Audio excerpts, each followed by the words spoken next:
Probably should turn on the air conditioning, but I'll just leave it for later.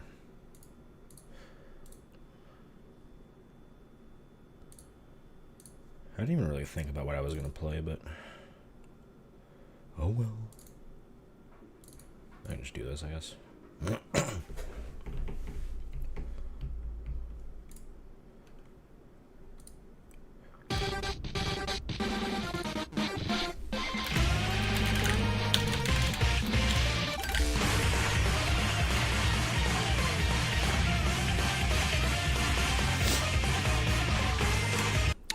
Yeah, my Sunday freed up, and well, since I didn't stream much yesterday, I figured I might as well get one in. It's good, goalie.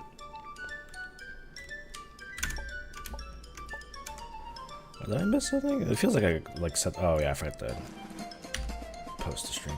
I felt like I was setting up very quick. Okay, I'm already getting hot.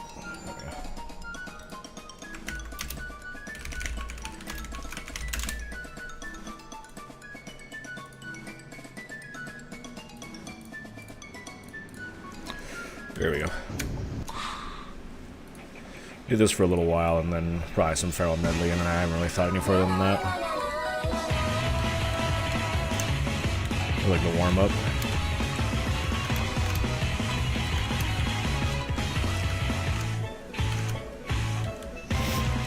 Maybe I'll play better because I have glasses on.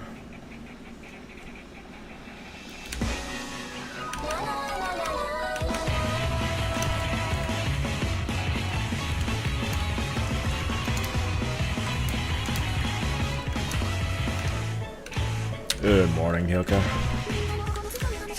How is it going? Whee!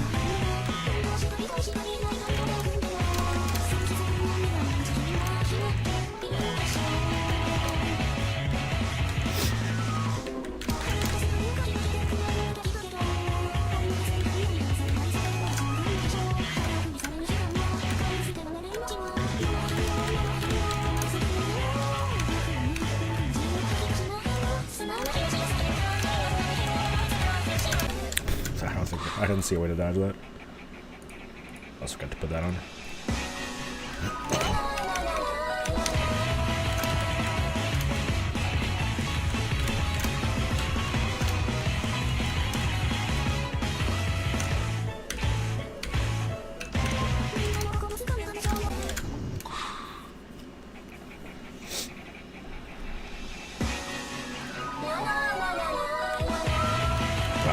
My lips did not like the fact that I was whistling.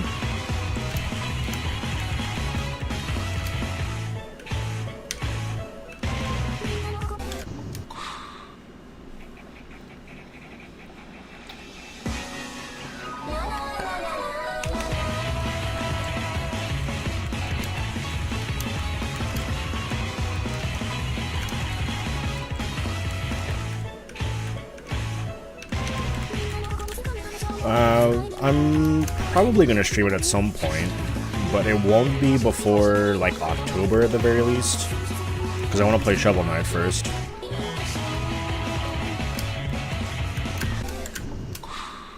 I mean, they're not really related, but I figure I might as well get it out of the way. And I'm not really playing anything serious until, like, September, because I got like 3 marathons to prepare for in summer.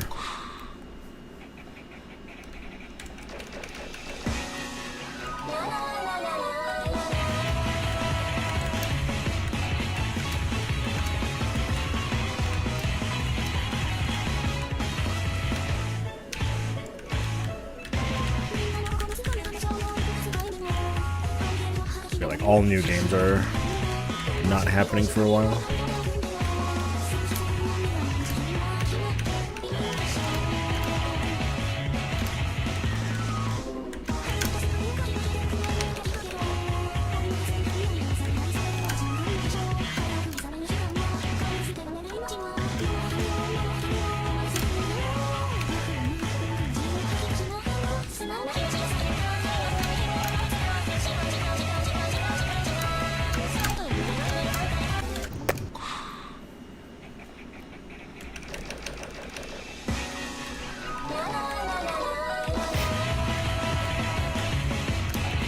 Honestly, the fact that I've gone this long without playing Shovel Knight is kind of like, huh, how did that happen?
Damn it. That part's tough.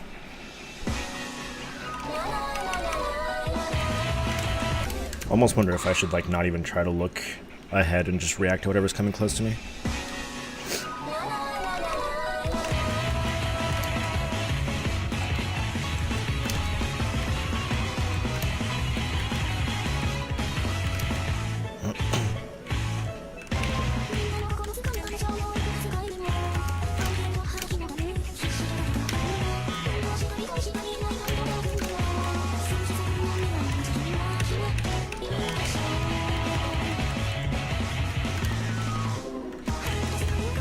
The list of games I gotta play at some point is still very big. There's Project Wingman, which I gotta play before Ace Combat 8. I don't anticipate that taking a long time, but still.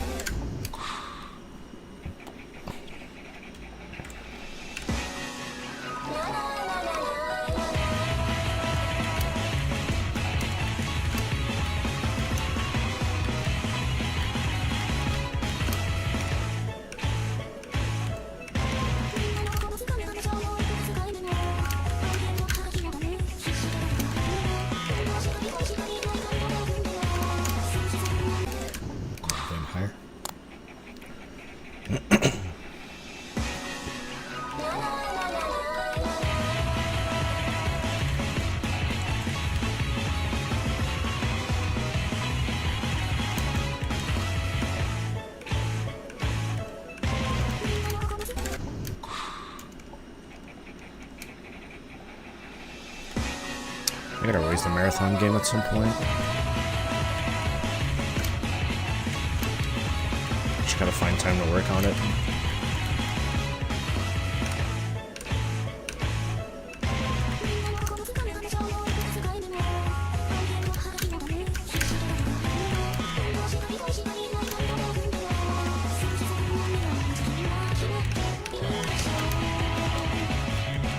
After that's done, I can play Battle Network 6. And then after I can do that, I can play Star Force.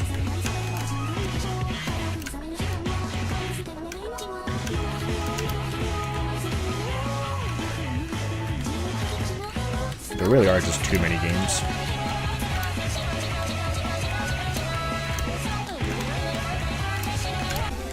Oh, that was dodgeable.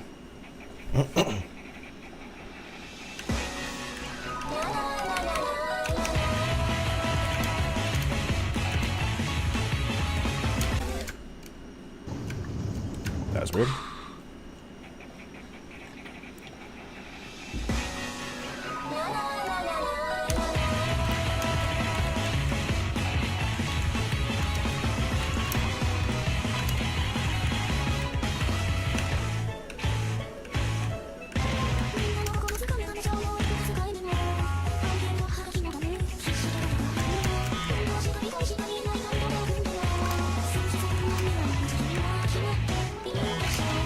Ooh, that was a lot more dense than usual.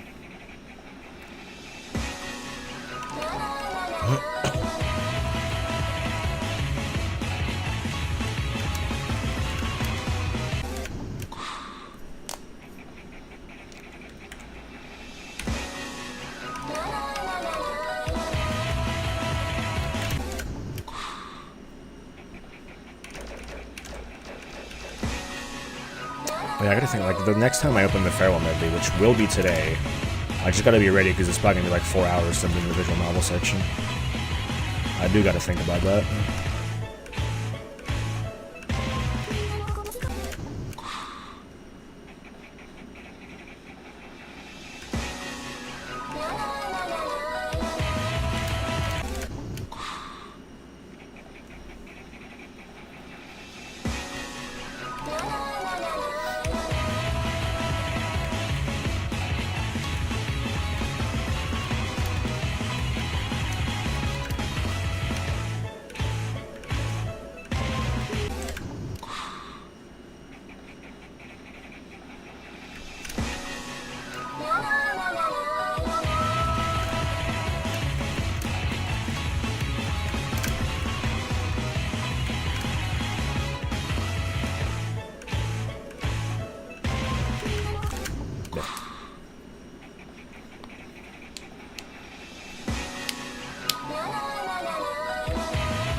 I don't remember. I know I was doing Mega Man Zero games. I don't remember how far I got with those. I feel like I finished 3.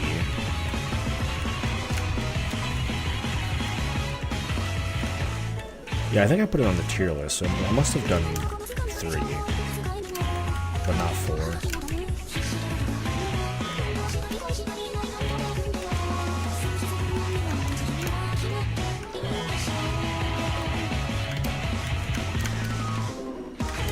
Which I still feel, I don't know what it is, but like, because this is the second time I'm playing the Mega Man Zero games, and I still can't remember anything about them. Like, I'm trying to think of a single thing from Mega Man Zero 3, and it's just, I'm failing.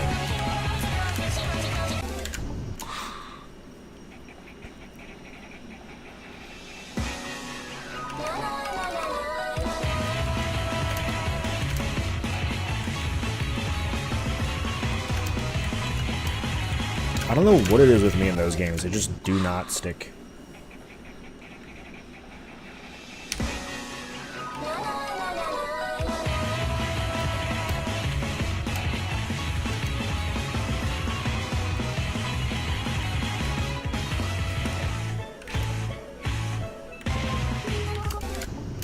A little early.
This might be a switch over to Farewell Medley pretty quickly, sort of deal. If I'm just gonna keep getting on by the grade at the start, it's like, alright, well, today's not the day.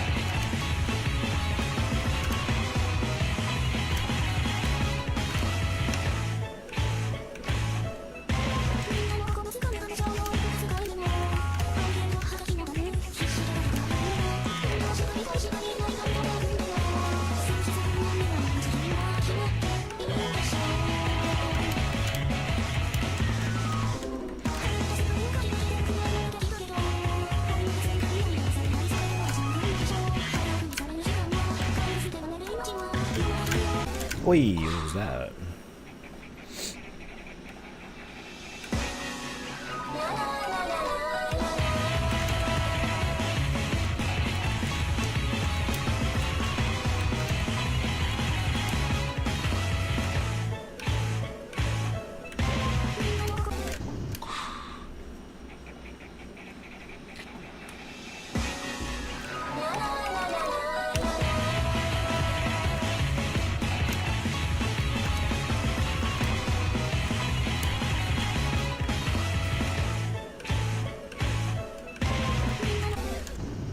Alright, let's just go play the Farewell Medley. It's not working out. It's not working out tonight. I might go back to that later.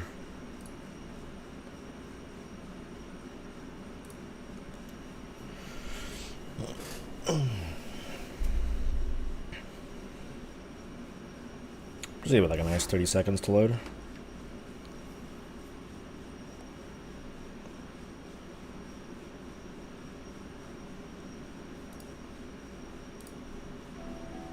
There we go.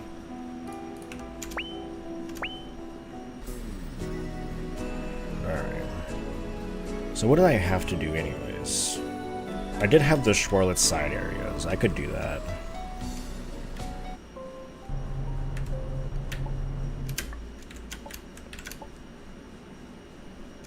I agree. Where are the moles in here? Right there, yeah.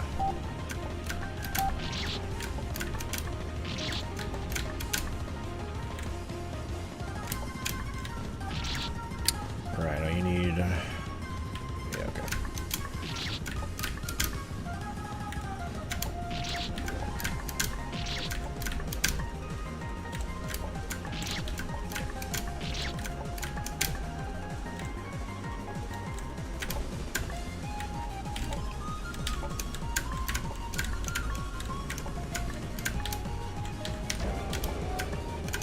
Right now, this was fucked up, I remember this correctly.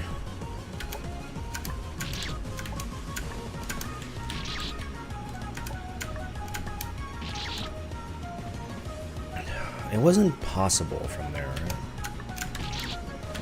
Yeah, I think you just have to do this.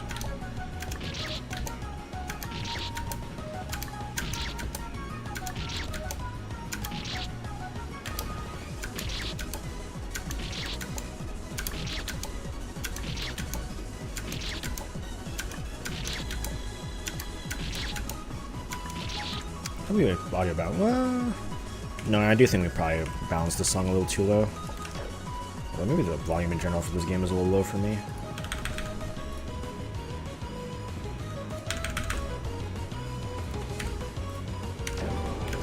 Maybe that's better.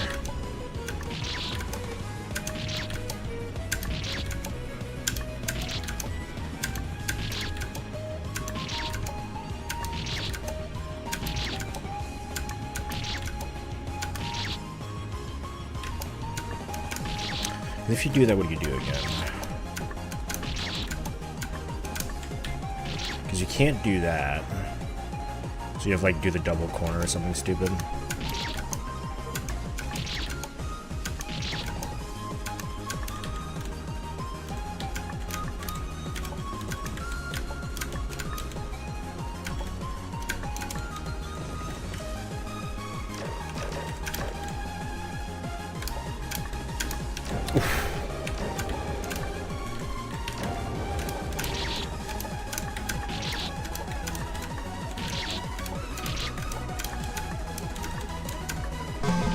There we go.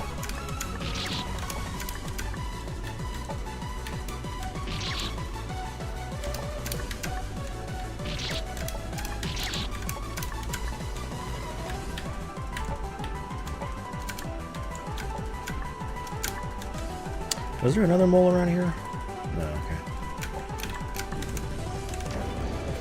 Now this one I remember was pretty fucked, right? Yeah, it's like over here and you gotta bring it back.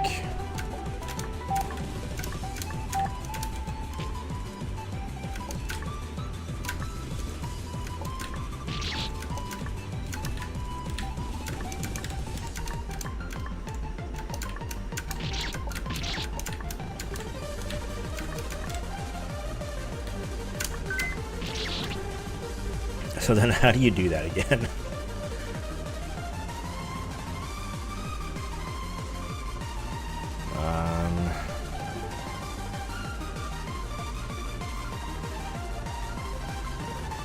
Do you have to do it from a later save? I don't think so.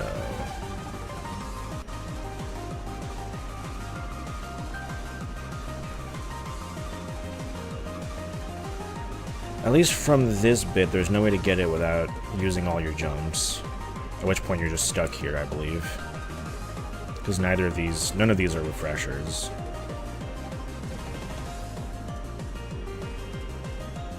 If you go to the next save...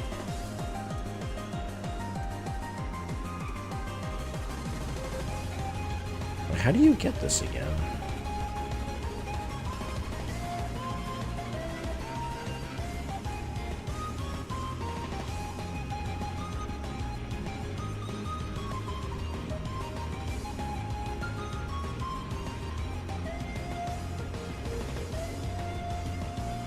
I think you get it from here. You go here. Get your jump back. 1, 2, and then you can keep going to the next save. Okay, yeah, it wasn't much worse than just actually doing the save.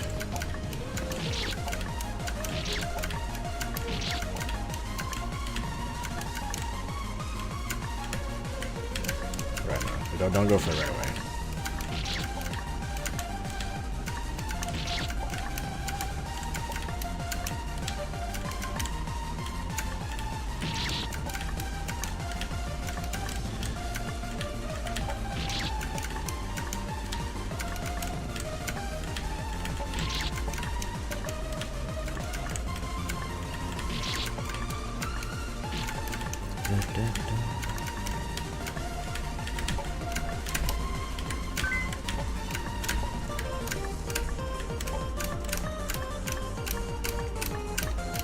There's a way to salvage this.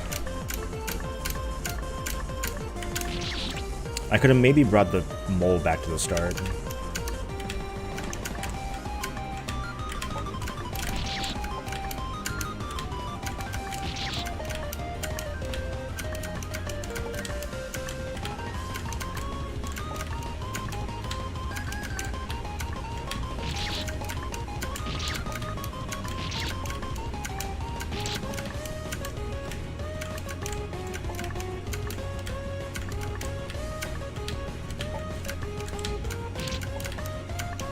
I was trying to just test the purple, and I forgot how the purple water worked.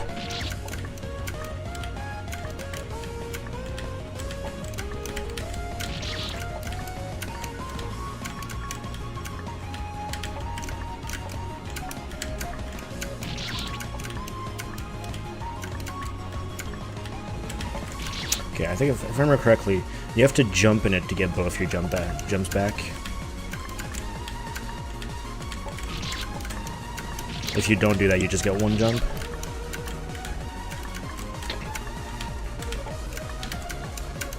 Yeah.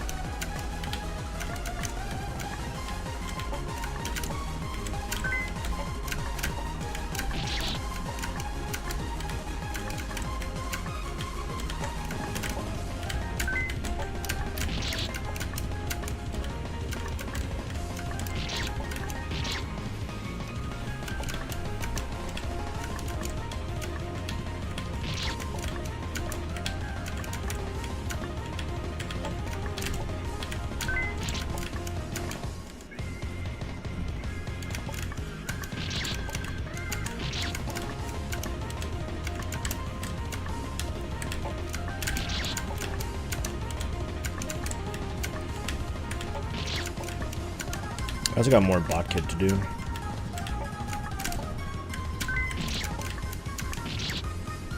I think I'm like halfway through bot kit if I'm not mistaken.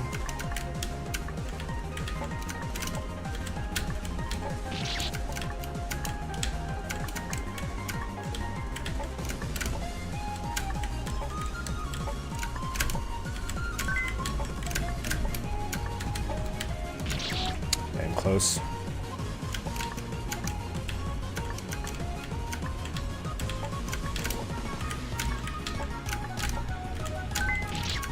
Dang nabbit.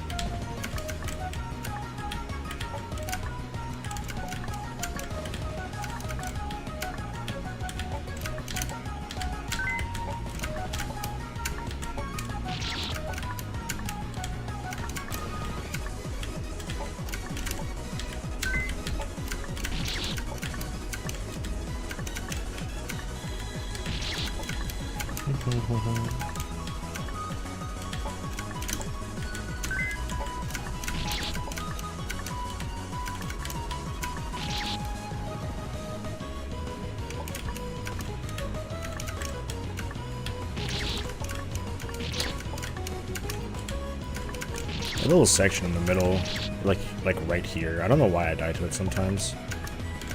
It's pretty awkward.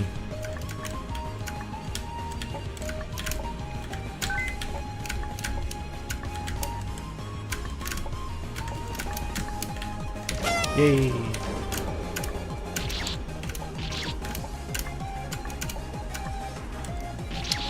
Alright, okay, then you go through here.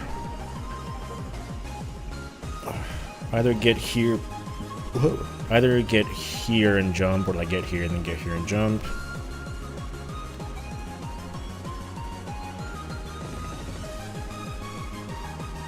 Not too bad.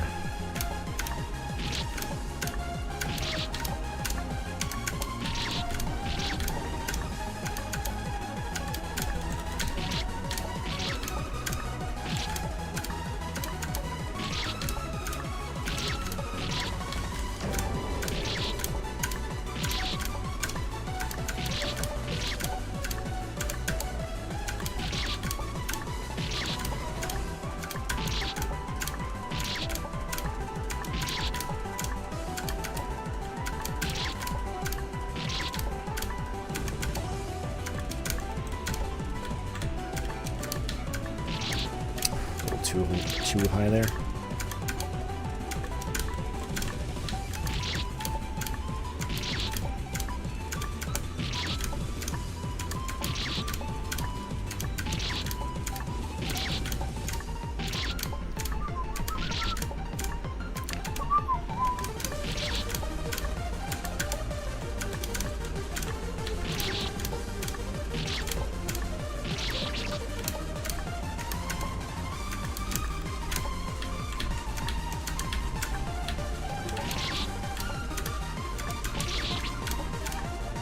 A little bit, a little bit.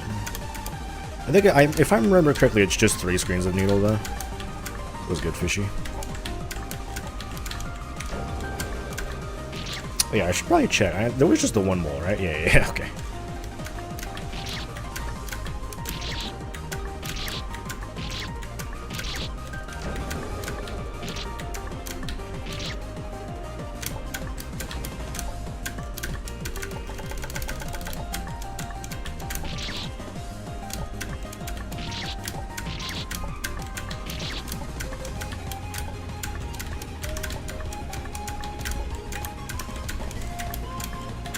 I don't know why I did that like that.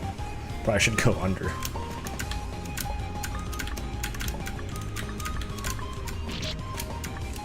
It's probably the hardest needle in the game. Yeah, I don't think anything else beats it.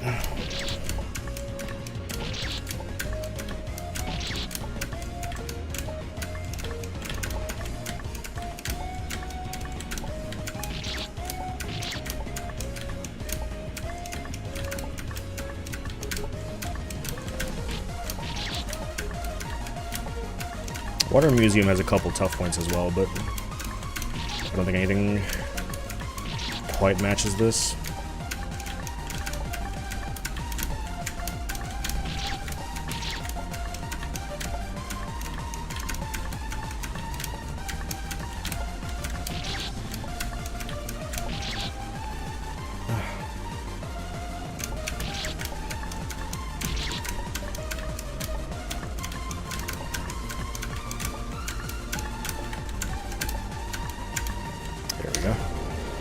Where was the one here?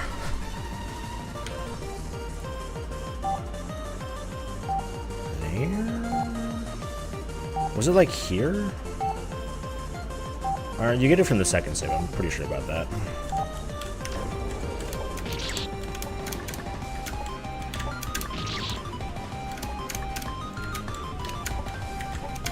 The They Needle. Including the world-famous P-Jump.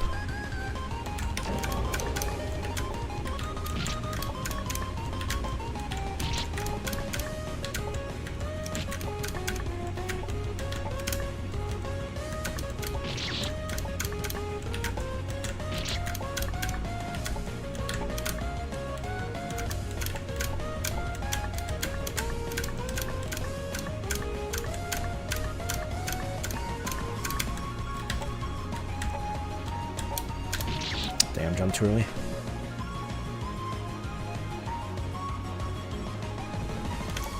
Yeah, it's honestly a pretty easy save.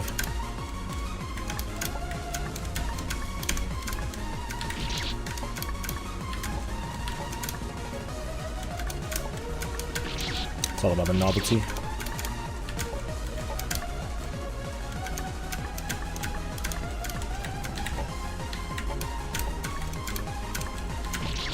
Damn it.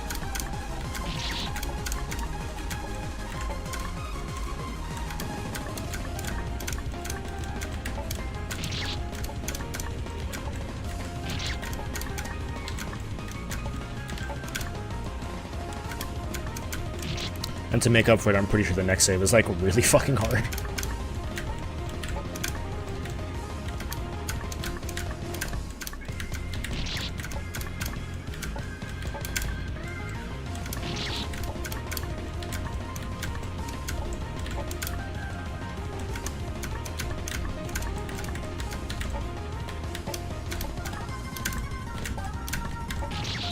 Now that's a stupid way to die. Perfect for me.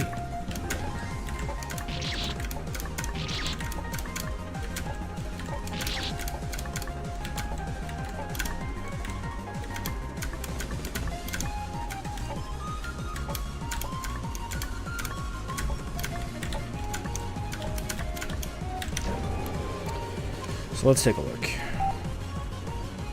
Yeah, so it's like around there or there.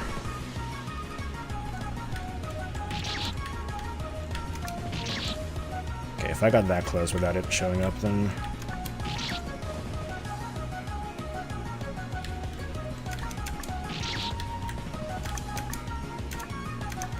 Yeah, it's like down here and you need this platform to get to it.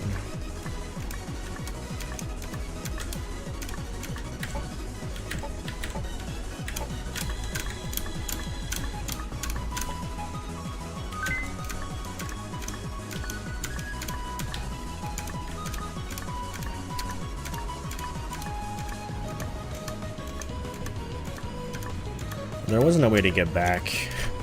Yeah, I don't think so.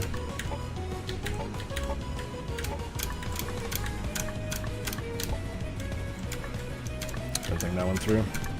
So where am I going? There. There.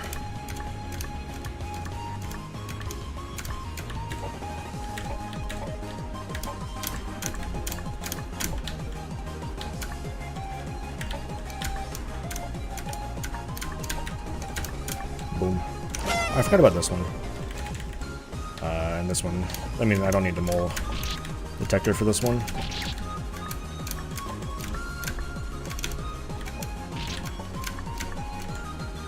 Oh, you just get on top of it. I forget you can just jump straight to it.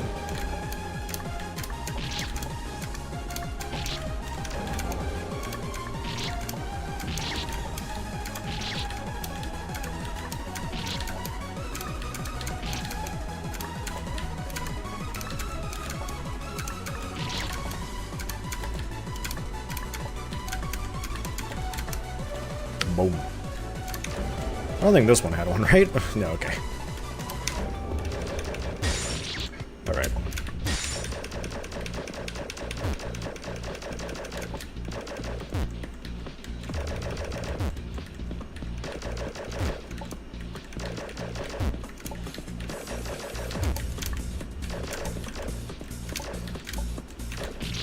How did I miss that many times?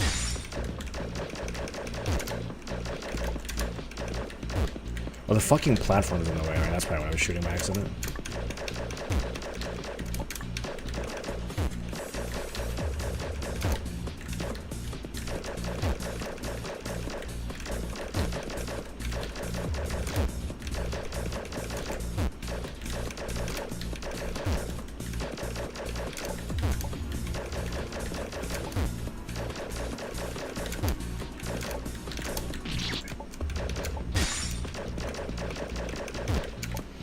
Can't beat the classics.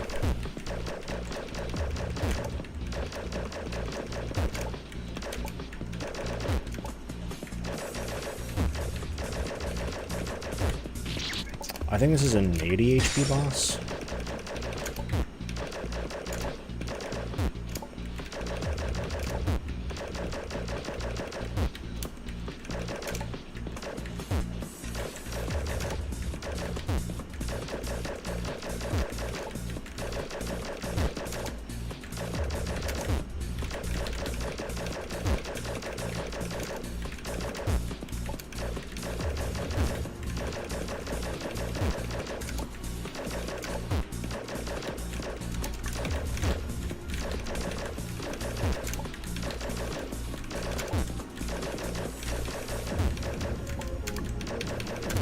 Been a while since I've been cracked at these, honestly.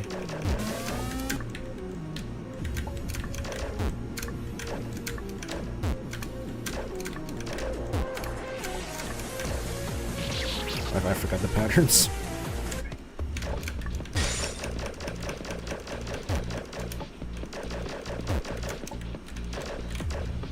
I think after 5 hits on that is like an aim blind that starts.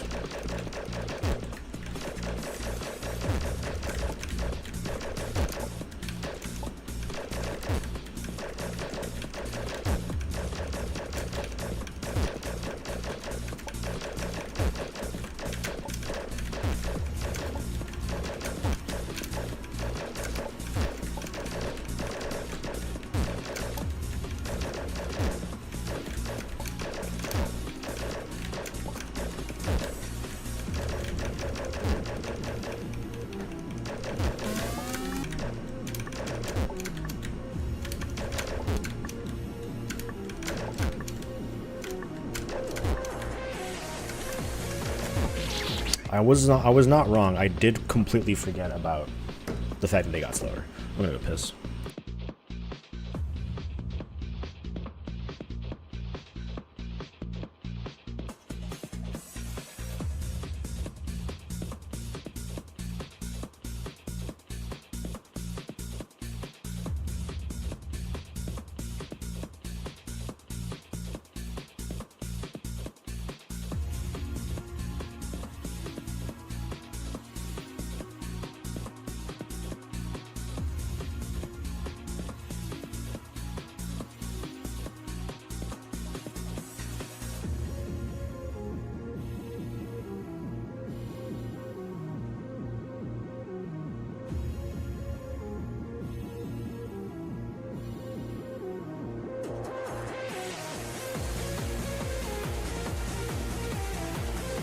Boop, boop.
Timing's a little off on that still.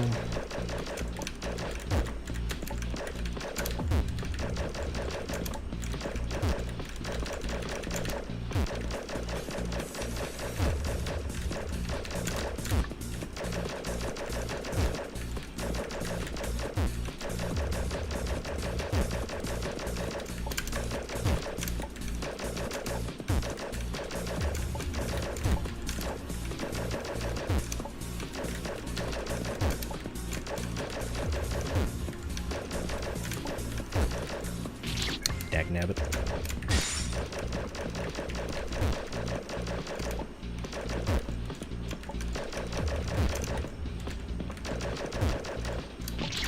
I wasn't sure how to live that, but sometimes that's how it is.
The timing at which you go down is very important.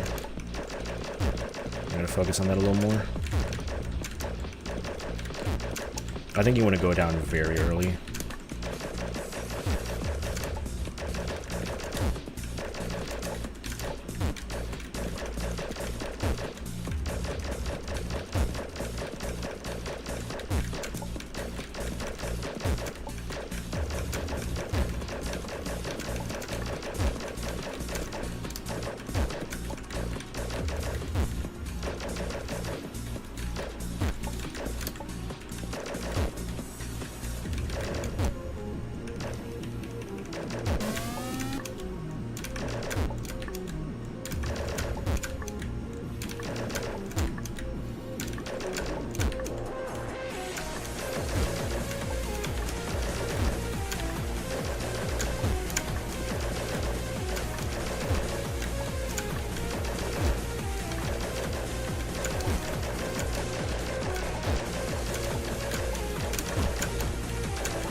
That hit me?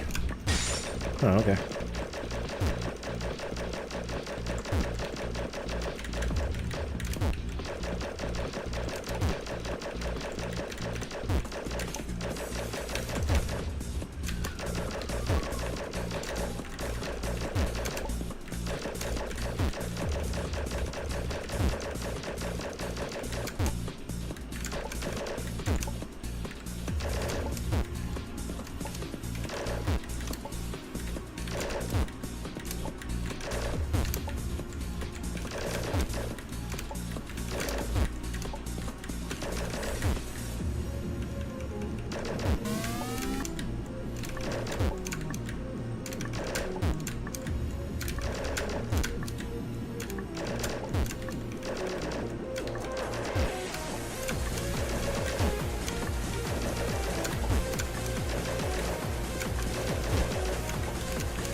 Now that's an unfortunate way to go.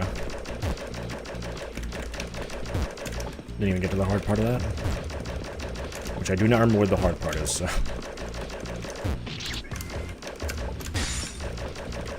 That's alright, we're learning stuff, We're relearning stuff. Haven't played this in a couple years after all. Honestly, it feels crazy that this came out only 3 years ago. It feels much longer than that.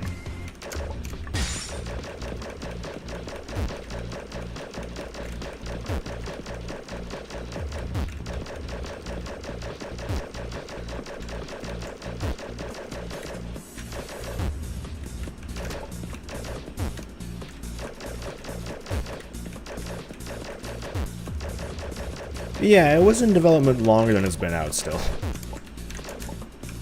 It's getting close, but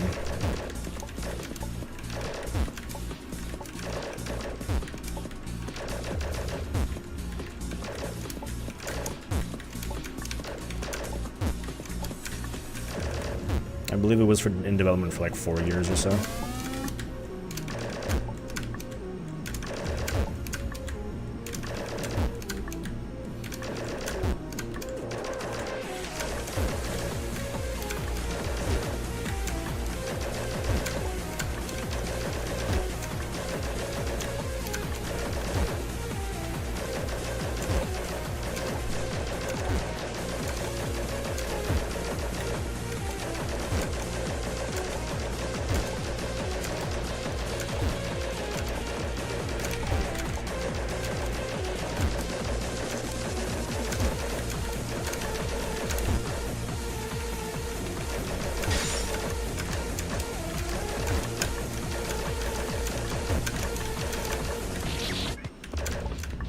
I gotta be further. I can't be that close to the boss.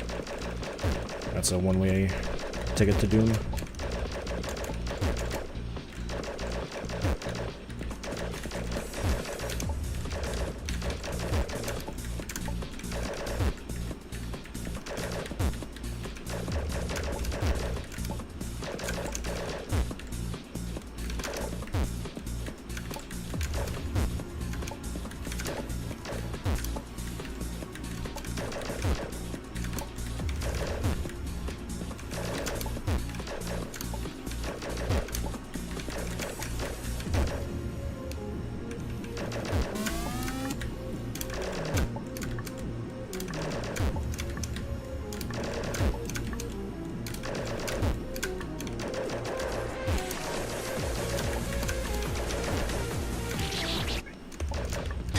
That was weird.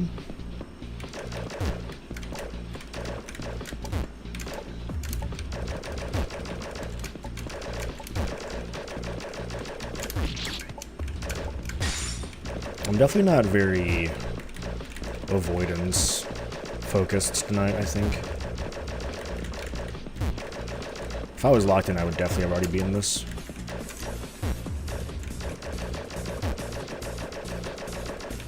Although it is also the first time in like over a month that I'm streaming on a Sunday, so maybe that has something to do with it.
fell behind it like a tiny bit, and all of a sudden I'm dead. That was a fun attack to dodge.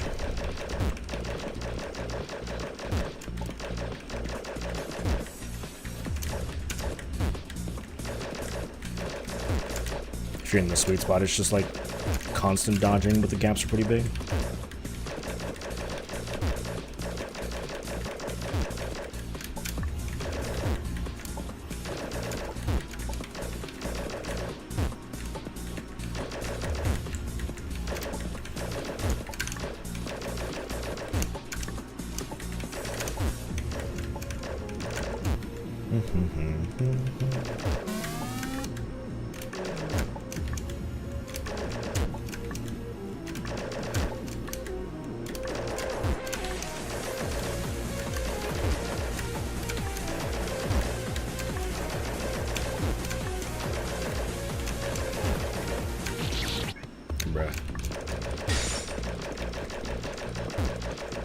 Pushed it just a little bit too hard.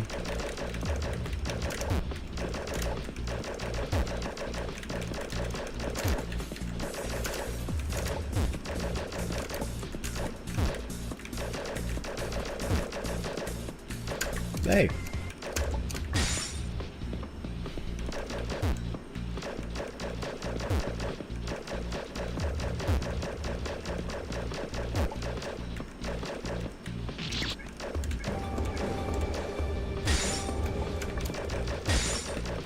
I think I'm basically, like, in here now.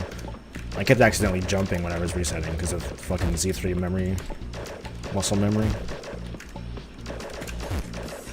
Might as well just save my ass in there.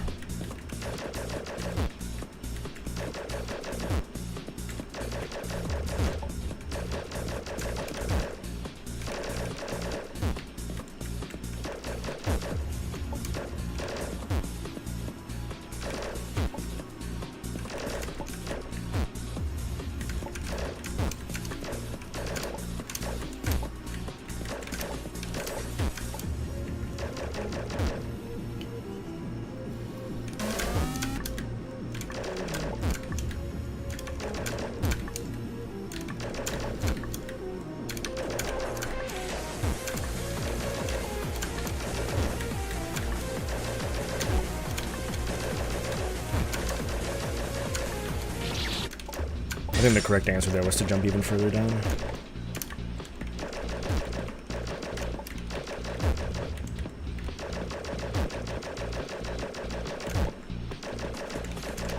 That attack changes heavily depending on how you start it, and I fucked it up.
I gotta go to the bathroom again. I don't know what's wrong with my bladder.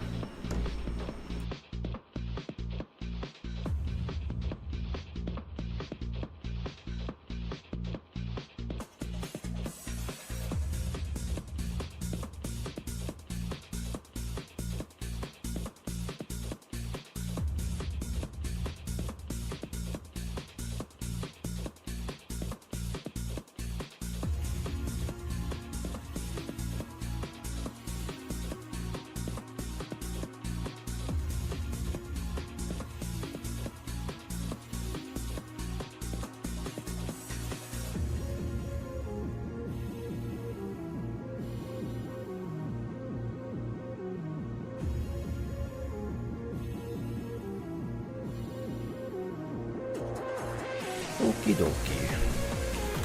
Alright.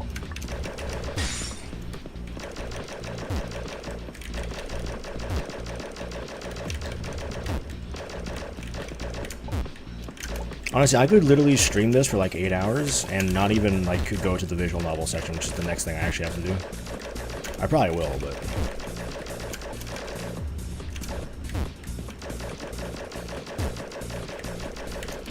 Because I got this, I got the water museum, I got the rest of Bot Kid. There's a couple moles I missed that I gotta go back for. I still have like, I don't know, 75 Farewell mods, I think. Then I have like 60, probably want like 70 TIS challenges. I could just keep fucking going.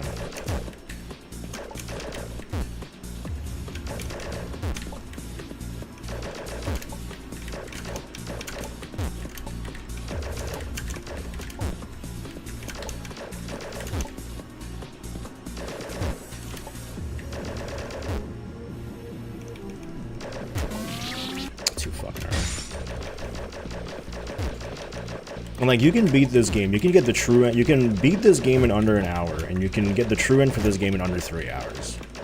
2.5, under 2.5, I think. Probably closer to 2 if you actually use power-ups.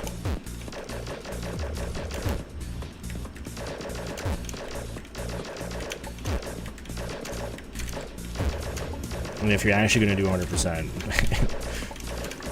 congratulations, your journey is more like 25 hours minimum now.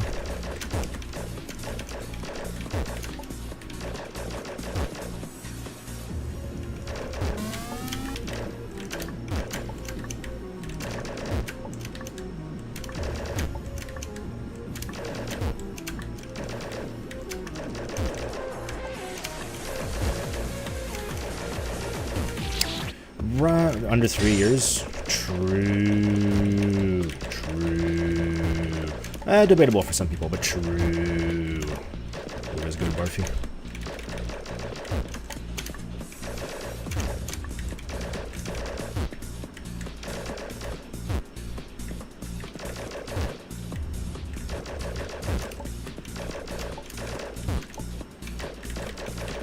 I forgot to check in on the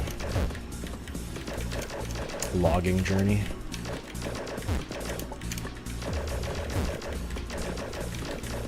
Maybe do that after this attempt.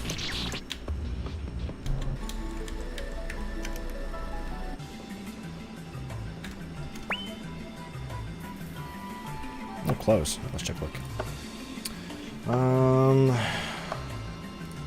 Auto sell basic. It's a lot of extra gold. But it's not like...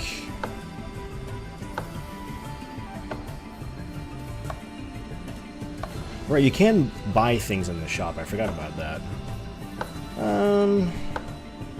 Yeah, sure. That's just a straight upgrade. The auto speed is too important. Sure. If anything is like a negative on auto speed, it's pretty much always going to be bad. No, the damage is good there. That's too much damage for auto speed. I think we keep.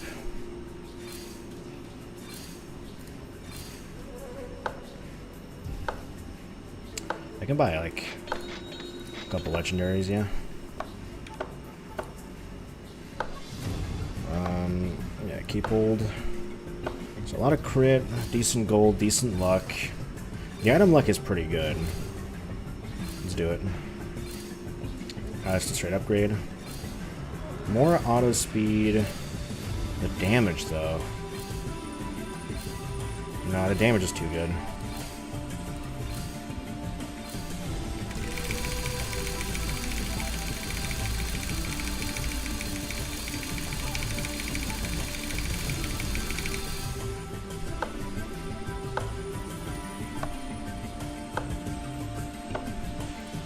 Let's get Skull Dude to level 5 before we go back.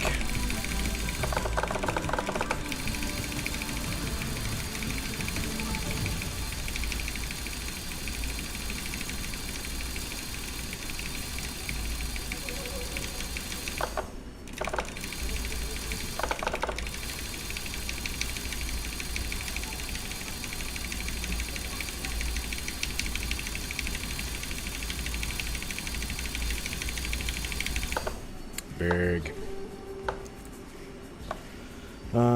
No.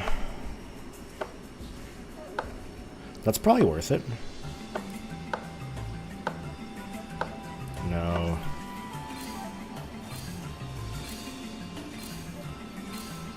No.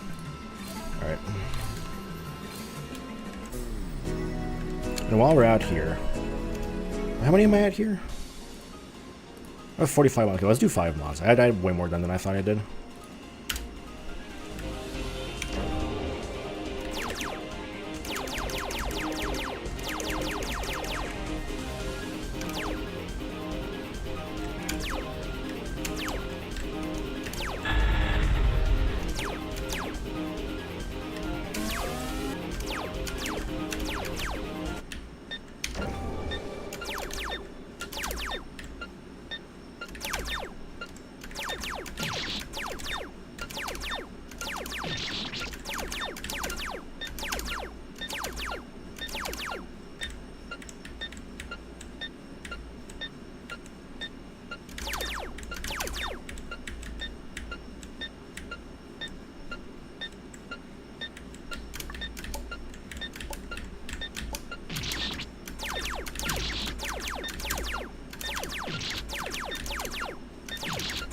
I mustn't talk.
Thank you, I didn't make this one.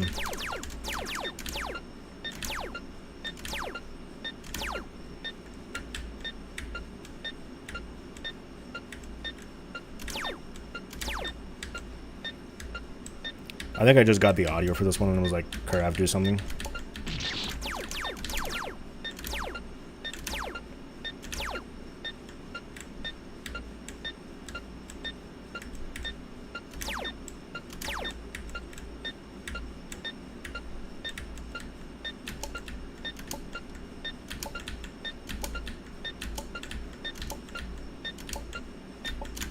There we go. Thank goodness. I already did this. Just,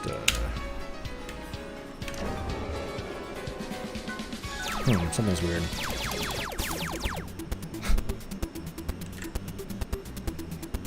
One of a handful of Wolfie mods.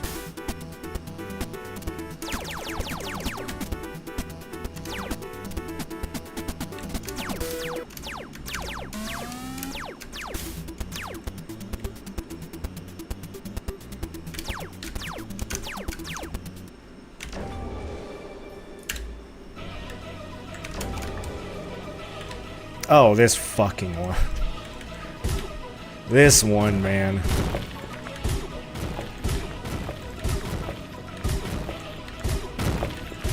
Nope.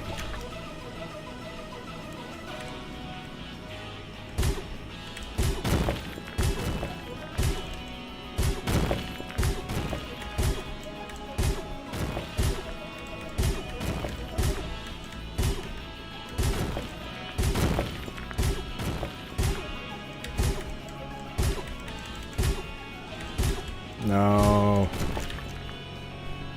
It's true. The craft is not like taking from actual fangings. He's just like, I'm gonna recreate it from my brain every single time. I had nothing but respect for that.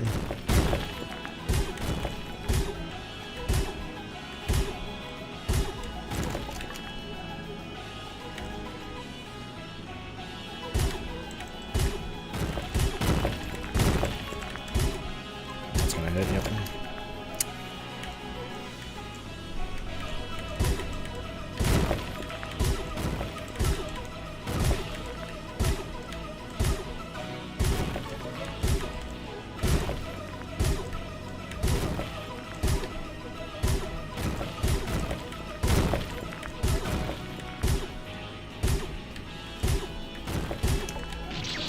This is like by a landslide one of the most upsetting mods, and it's not even close.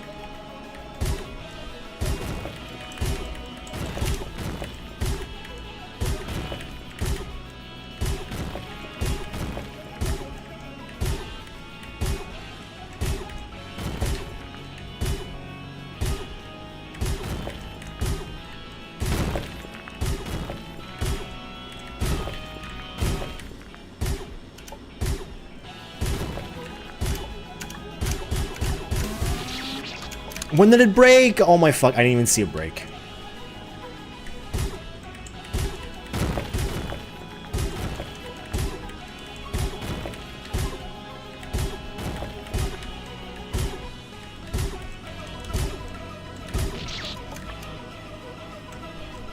It broke when I, because you go through the middle, then you gotta be careful they don't go at the right time there either. Ooh.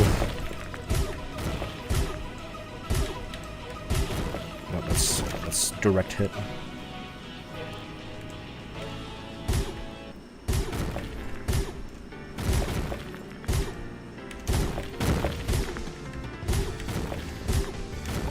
I'll just do a few Farewell mods, it'll be fun. Did he fucking know?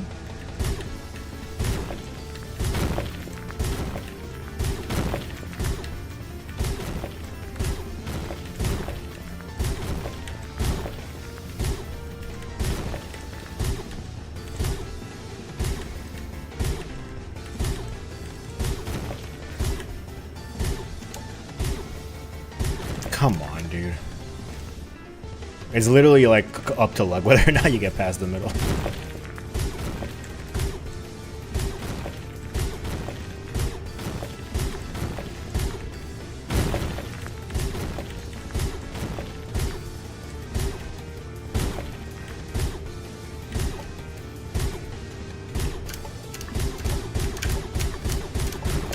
Oh, thank God. No, no, no, no, no. This is 49? Yep, 49.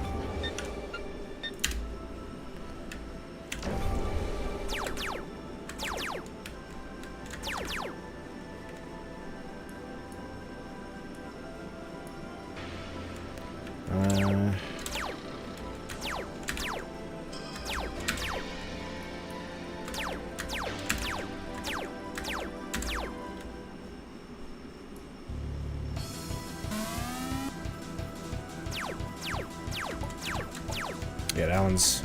Like, the ambition for that one's pretty good, but... it just kind of ends up being really easy.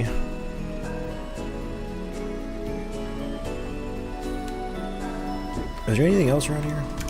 I didn't unlock... No, that's not right one. Did I ever unlock the... Yeah, no. Not yet.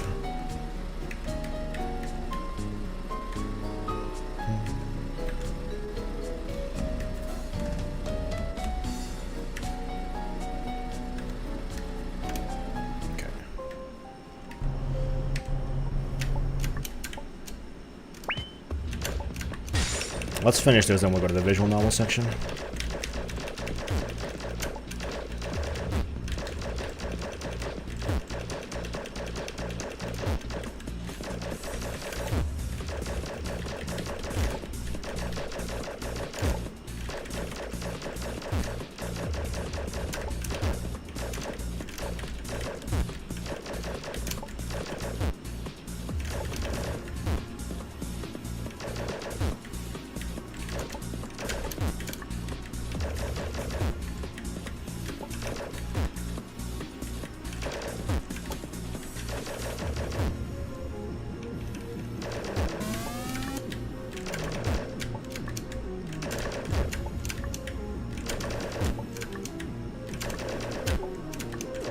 Bruh. Yeah, I don't think I can save any lower, unfortunately.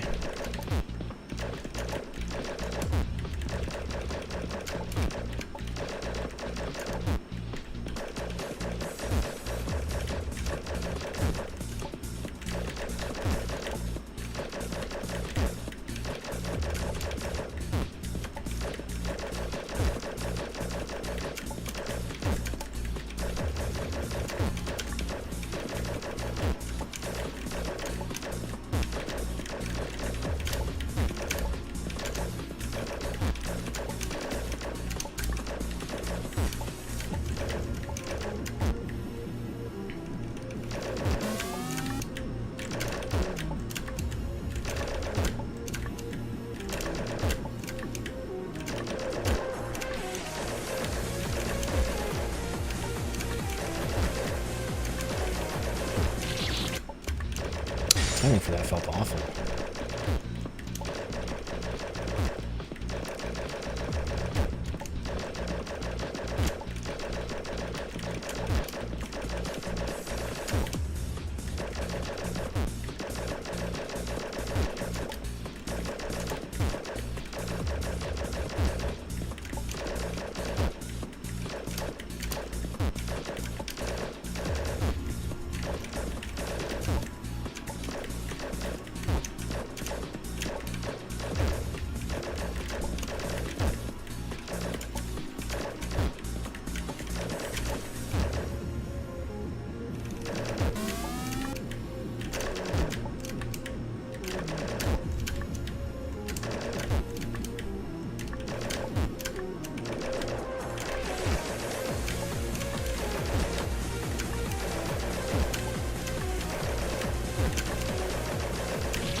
I really just didn't jump in time. Come on.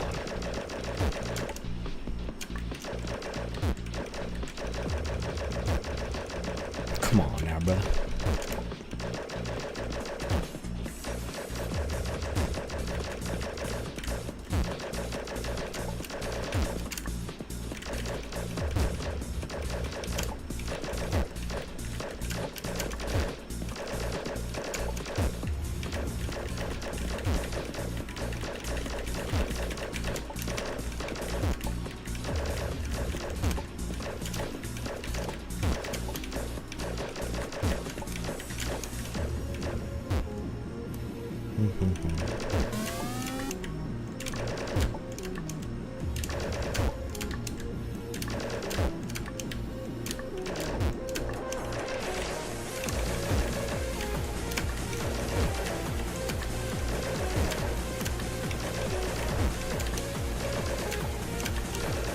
There we go. Jeez.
That one looks easy, but if you get close to the yellows or blue, it kind of devolves into a disaster.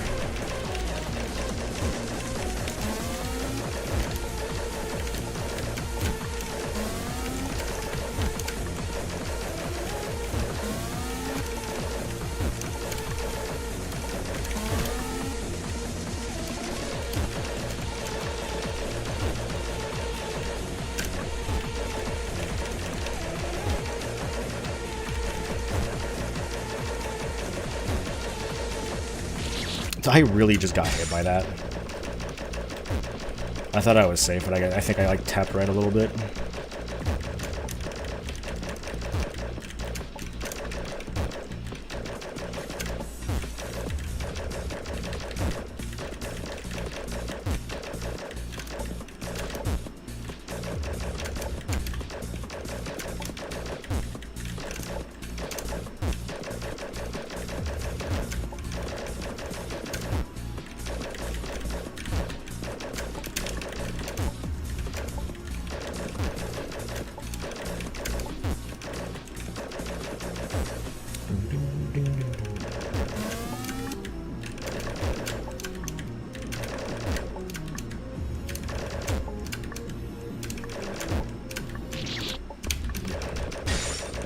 messed up there.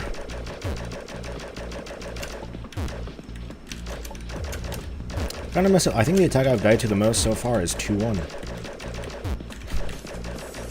Strange.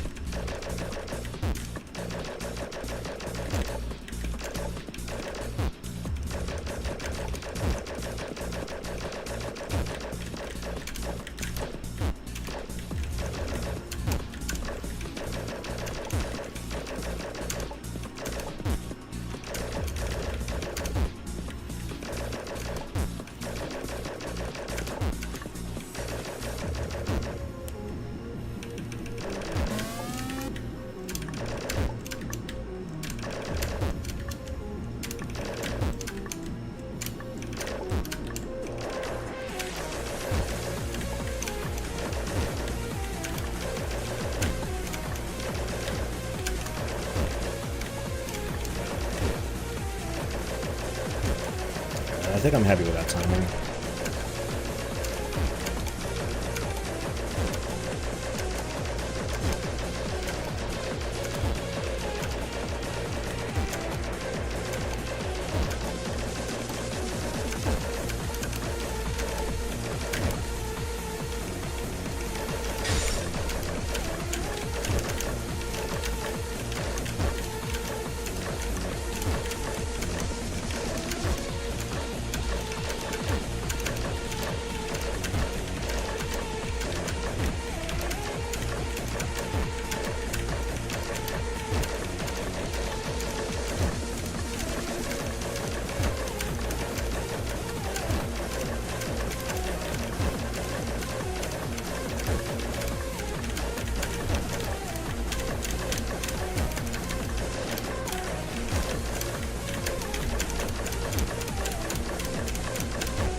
Hooray!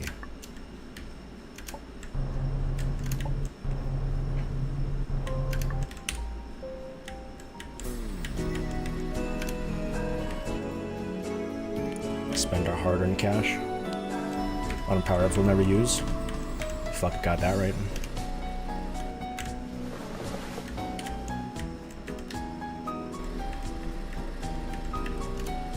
How you doing down here? Okay, honestly, I'm just not even gonna check the items. Clearly, you're going forward at a pretty small pace right now, so we'll let you be. I don't want to check. How many of these did I have done? 33. Okay, we'll leave that there. All right, it's 6:50. I estimate this to take about 4 hours.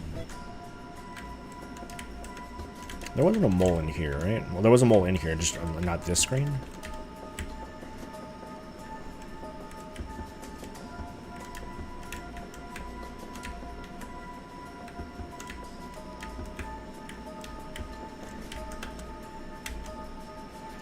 I will not be skipping the story because I haven't actually heard this in a long time.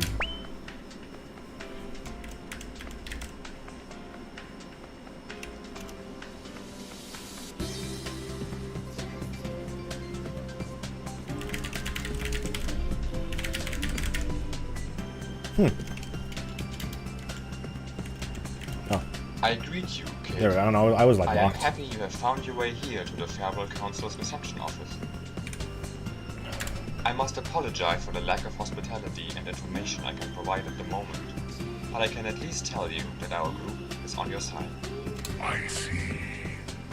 Ever since you found your way into the city, certain squabbles have started to become more active, and our group is yet in disagreement about whether or not we should work directly with you or continue as we have. It will take some time until the decision is made, so I suggest you return at a later time. We'll be right back. Right, we had a voice volume, music volume. Do we not have a sound effect volume? How did we miss that? Yeah, I think you just leave. And then you go back in. Kate, I am relieved I don't know you have why that returned. just The matter is urgent. freezes the player. As That's I have weird. mentioned before, we were uncertain about whether to consult you directly, but matters have changed. One of ours has died. Deepest sympathies. I appreciate it, but we should hurry. We suspect that the murderer is one of us, but secretly on PD Player's side. We will go over the details when we get to the scene the Farewell Council mentioned. We're already there, but... En route.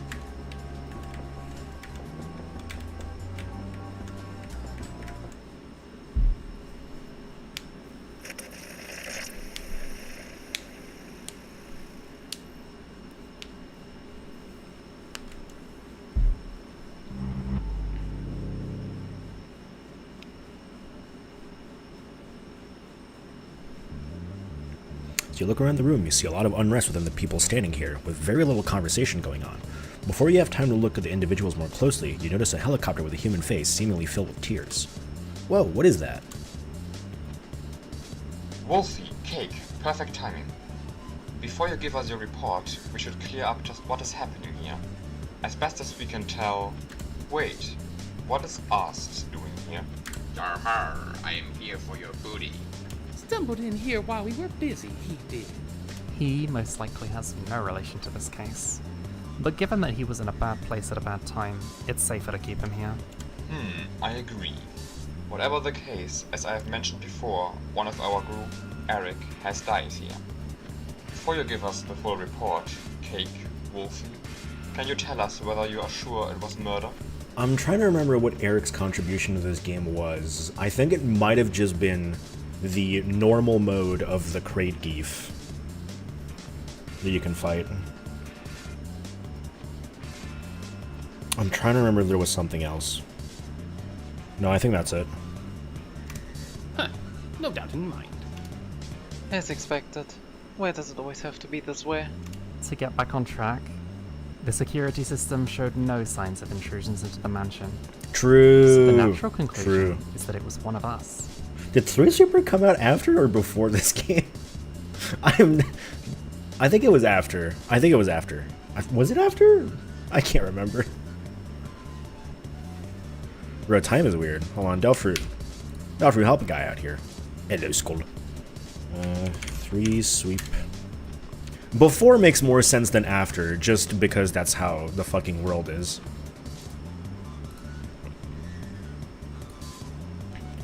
And I mean, yeah, he would have been involved in the project back in like 2019, because that's probably when I did the Crate Geef stuff.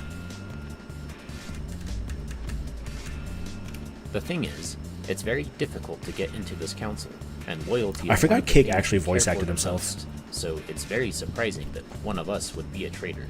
To build on that, since it is already incredibly unlikely that one of us would backstab the others, and we have extensively checked that none of us had any connection before establishing the council 1 year ago, we can almost certainly exclude the possibility of there being 2 perpetrators. Before we continue with speculating, I would like to mention that until this case is solved, none of us are to leave this mansion.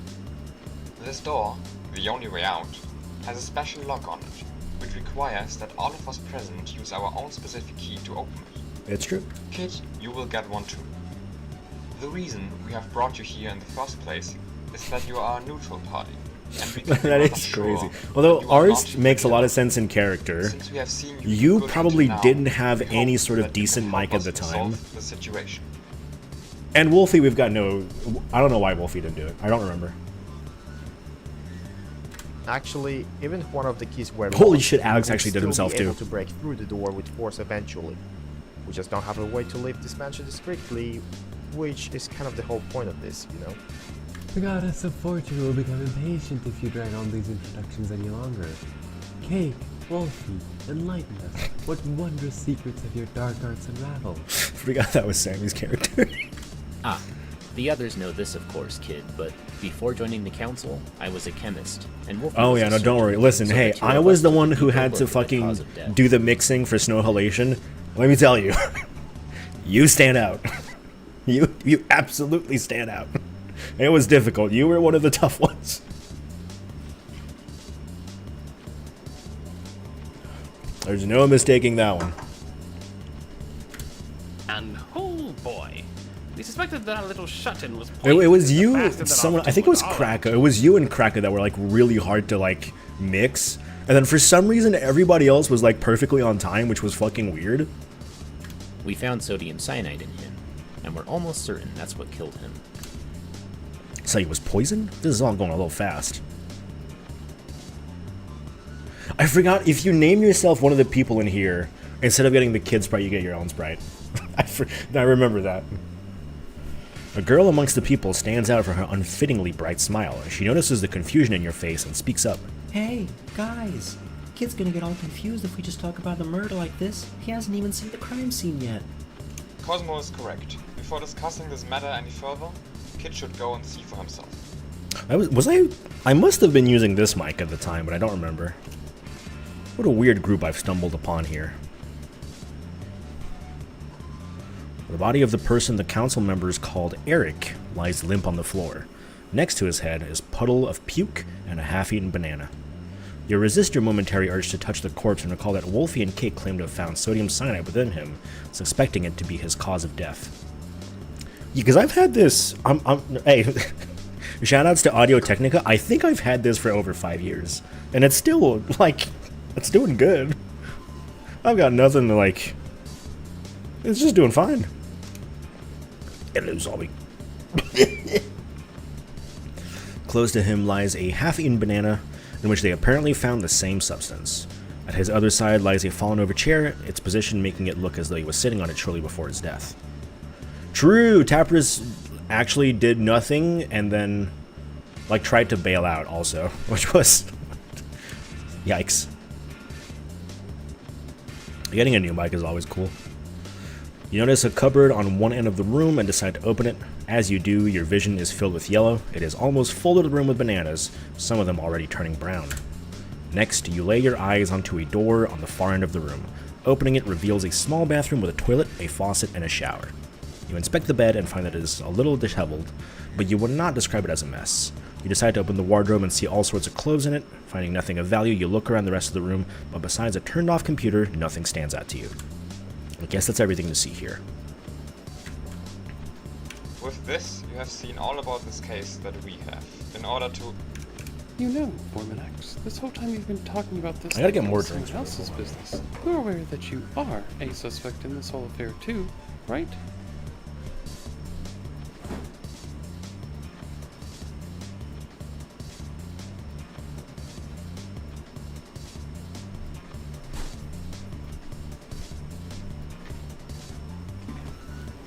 Damn! I mean, the snowball has pretty good quality, I think, if you tune it well. Lasting for 12 years is pretty impressive.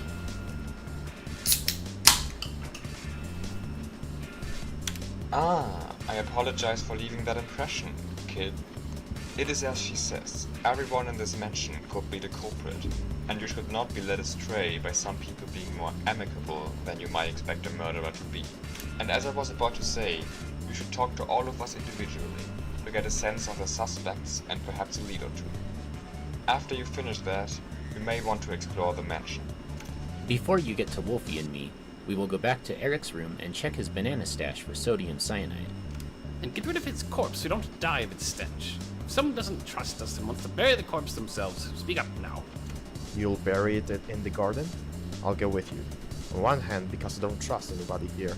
And on the other, I probably have a bit more experience with digging than you. True. Yarr, I ain't shabby at digging either. Ha ha ha. So these people won't be around for a bit. Wolfie, Cake, and Arst, was it? I'm not sure who the other guy was. I'll talk to the other first, and hope they'll be back by then. Oh, now everyone. We'll all go back to our rooms and wait for Kid to come talk to us. Let's make everything right again as soon as we can. Forgot Kraft also did himself as anthropomorphic helicopter.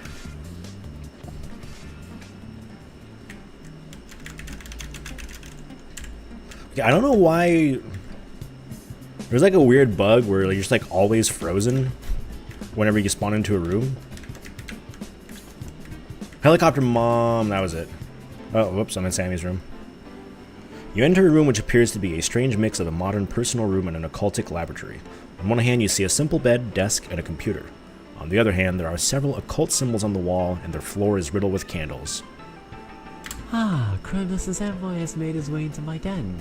I welcome you, and I am honored to be able to help you identify the vile fiend who would dare lay a hand on one of ours, let alone someone as innocent as Eric. Oh, that song's a banger. How one of PD Player's servants in disguise managed to stay undetected of my divine eye is beyond me, but it just goes to show the depth of the darkness we are fighting. This is true. I was talking with Sammy earlier, and he was exactly like this. It was definitely not like 1,000 times more stupid as it usually goes. Oh no, not one of these people. What did she say about PD Player though? I beg you forgive my impatient tongue. The Holy Council has concluded that there is a great likelihood of the traitor being sent by our arch-nemesis, PD Player himself. I were to divulge this to you when the sun had turned red, but sometimes the demon that possesses my body gains a short glimmer of control, and I let something slip like I had just now. And immediately, I have to ask for forgiveness again, for I have dishonored you by not yet giving you my name. True. I go by Hannah Magdalene Gloria and Mary Samuel Zellen Maria Vorbrick V. But anyone of stature as great as yours may simply call me Sam. Before fate decided to make me attain my true calling in the Holy Council, I had been making my nature known alongside a traveling band of like-minded. Yeah, no, that was a mistake. And in fairness, I think we all made mistakes choosing our characters there. I picked a girl. That was a bad idea. It is true. Before attending my God-chosen position, I had been a circus artist. For the third time in this minuscule span of time, I apologize, but I do not have any worthwhile clues as of yet. My gods tell me that with you on our side, we shall overcome this odyssey by ourselves, as a trial, so to speak. You shall have all my support, so say the word and I will be the dragon that slays your foes. Although I did only have like 30 lines or so. Or the bet that you use to rest and start afresh. In the short periods of reprieve I get, I'll like to sing in the karaoke room. The result is very good. Furthermore, it stands out at the very least. The night before full moon, I conduct a ritual in the sky garden on the roof, which allows me intimate communication with my gods. The ritual starts the hour before midnight and concludes the hour after. The next time for my ritual is in only 2 days, and despite this abhorrent situation, nay, because of this abhorrent situation, I cannot sit out on it this time either. With that, everything in my room is at your disposal, so rummage to your heart's delight, so you will not regret leaving a single speck of dust unturned. Thank God, because I think Vorm had me redo them like 3 times. And I don't remember why, but I do, at the time, I don't think I have it anymore. I did have a pretty good girl voice for some reason. Don't ask me to do it now, it would be terrible. I hate writing your character, but I'm always satisfied with it. I mean, yeah. Vorm was pretty good at writing like longer sentences and that kind of stuff. I'm getting a headache. She does seem like a nice person, and seeing how exclusive this council apparently is, I imagine she's worth her salt, but I won't be able to deal with her privately like this for very long. Let's have a look around the room. You open the door to the bathroom and almost jump as you see a skull looking right at you. You manage to contain yourself, and upon closer inspection, you notice it is a cheap plastic replica. Finding nothing else in the bathroom, you move on to the wardrobe. Besides clothing, you also find a few anime-related magazines. You flip through them, but nothing related to the murder seems to be in them. You scrutinize the occult symbols and candles a bit more carefully, but you see no relation to Eric's death. Boom. Right, and there was also this fucking thing where, like, if you just hold down left.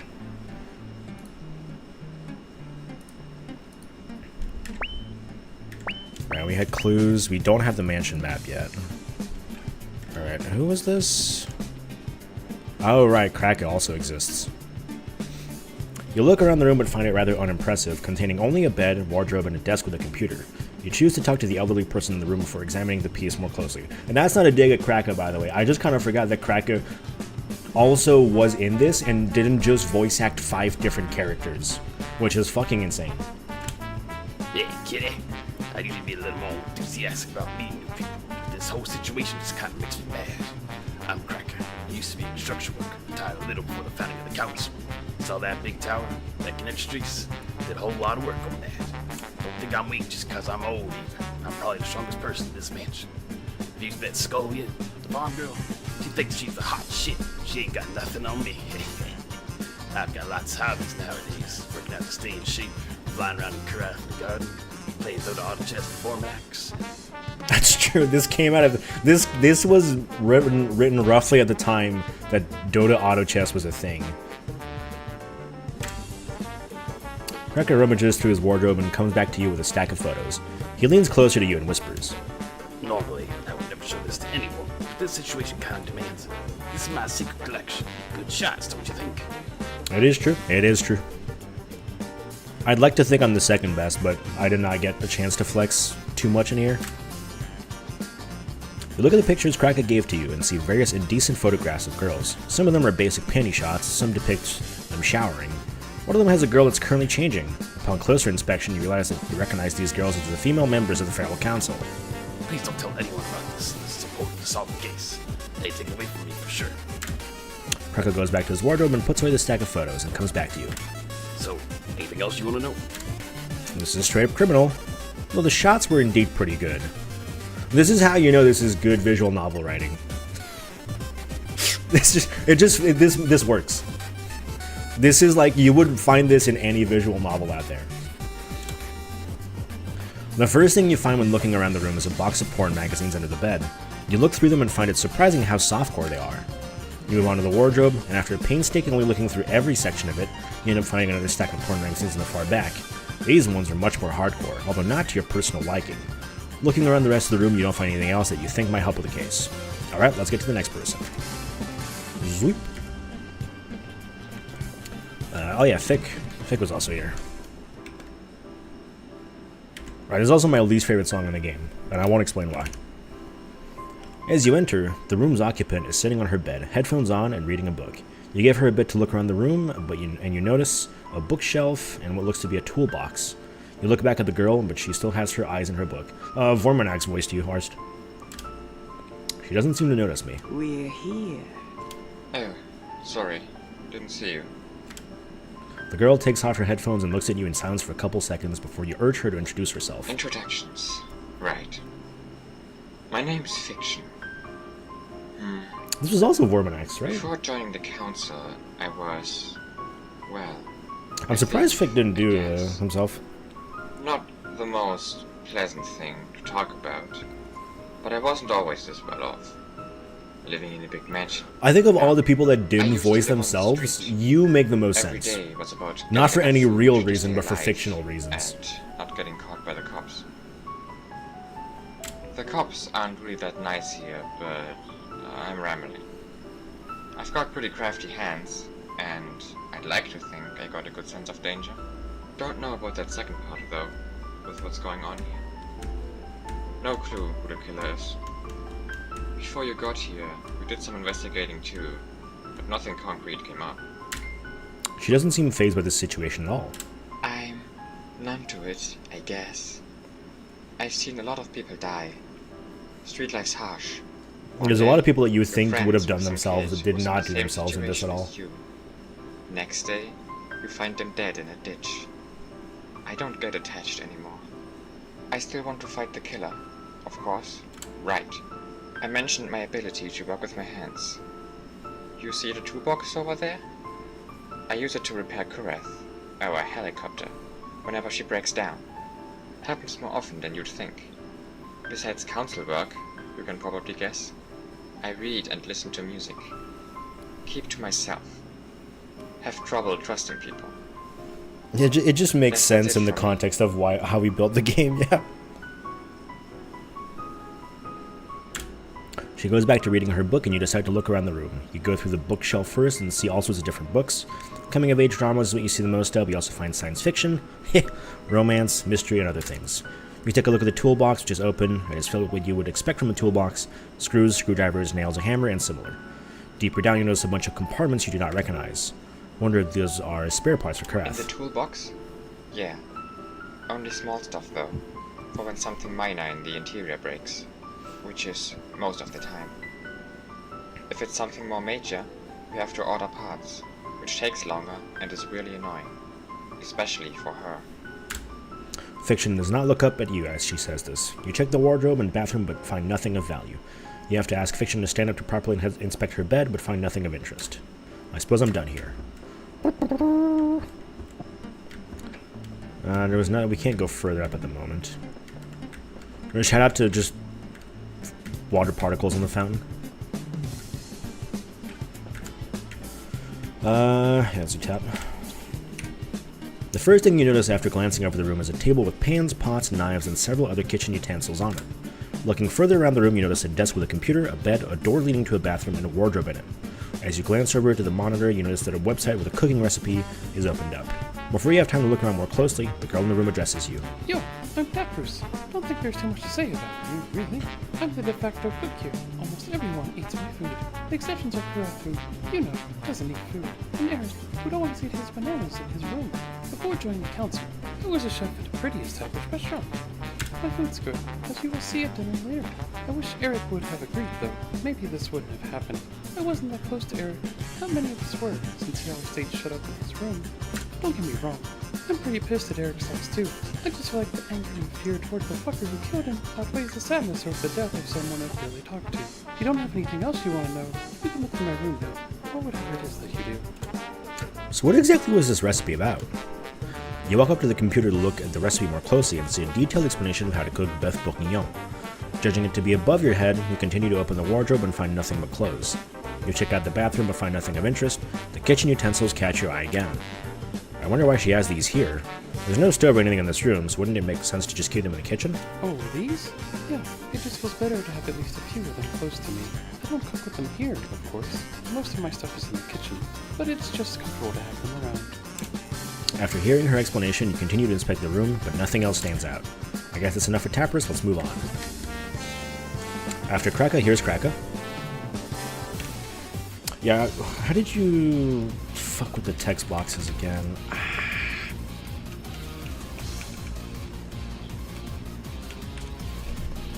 Skull you did, but call me Skull.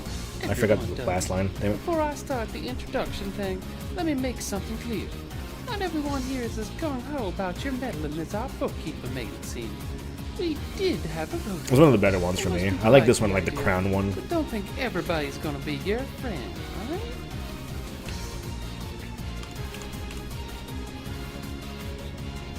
What was the fucking...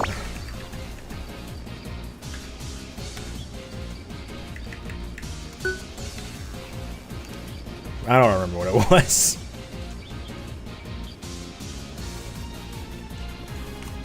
There's definitely a button to change it, but... ah, well. Some of us think we should muck out our staples by ourselves, at least if you don't really trust you. New to me, by the way. So to get this over with, you know my name already. Used to be a farmer, probably worked harder than some of the folks here ever will. Guess you want to know what I do in my free time. You meet Karath yet? Me and a couple others like her to carry us around in the garden. Beautiful place. You should check it out when you got the time. Not that I care if you like it. You can go and search my room or what else now. Not like I got anything.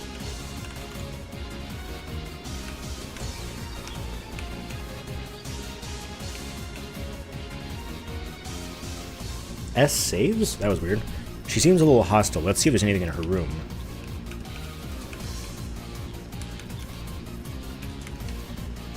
It's X. That makes a lot of sense. Of course it would be X. That actually is not dumb. It is just a very default button. This one's pretty good. I think I did my last playthrough on this one. But I'm doing this one. Honestly, they're all... I think this one's like the worst one, probably. The rest of them are like pretty good. Looking around the room for a second, you decide to start with the wardrobe. As you get to Skull's underwear, you notice an almost palpable glare from her direction. You do not find anything you think might help, so you move on to the bed, which likewise does not seem like it contains any clues. The bathroom does not seem to hide any secrets either. The flower is pretty, but I don't think I'll find anything in here. Let's move on. A dark mode one, I think a lot of people use a dark mode one, yeah. Trying to calm your nerves, you fumble with the house key you were given. There's a muffled sound as the key slips from your hands and hits the carpet-covered stairs. Whoops, wait, I put it in my pocket so I don't drop it again. There's a garbage room here. This is the backyard, I think, which I can't go to yet. Oh yeah, Kiyoshi, which probably is voiced... Okay, hey, let's take a bet. Is this person voiced by Kiyoshi? Unlikely, wouldn't recommend this one. Kraka or Vorminax? Take your bets. I'm gonna say Kraka. Aside from the person looking in your direction as you open the door, the only object that stands out in the room is a surfboard that's leaning against the wall. Sup, bro? Name's Kyoshi. That's definitely just Kraka. Kyoshi. Huh? Sorry, bad time for jokes. Just trying to lighten the mood with all this shit going down. Been a hunter before joining the council, so I've experienced my share of ugly situations. Really important to keep a clear head, so I try to cheer up. Makes it easier to concentrate, you know? Don't know what to talk about, really. Oh yeah, being a hunter has got me some benefits. Or maybe I could become a hunter because I already have them. Hard to tell. Anyway, I've got pretty good senses. Hearing, vision, smell, and all that.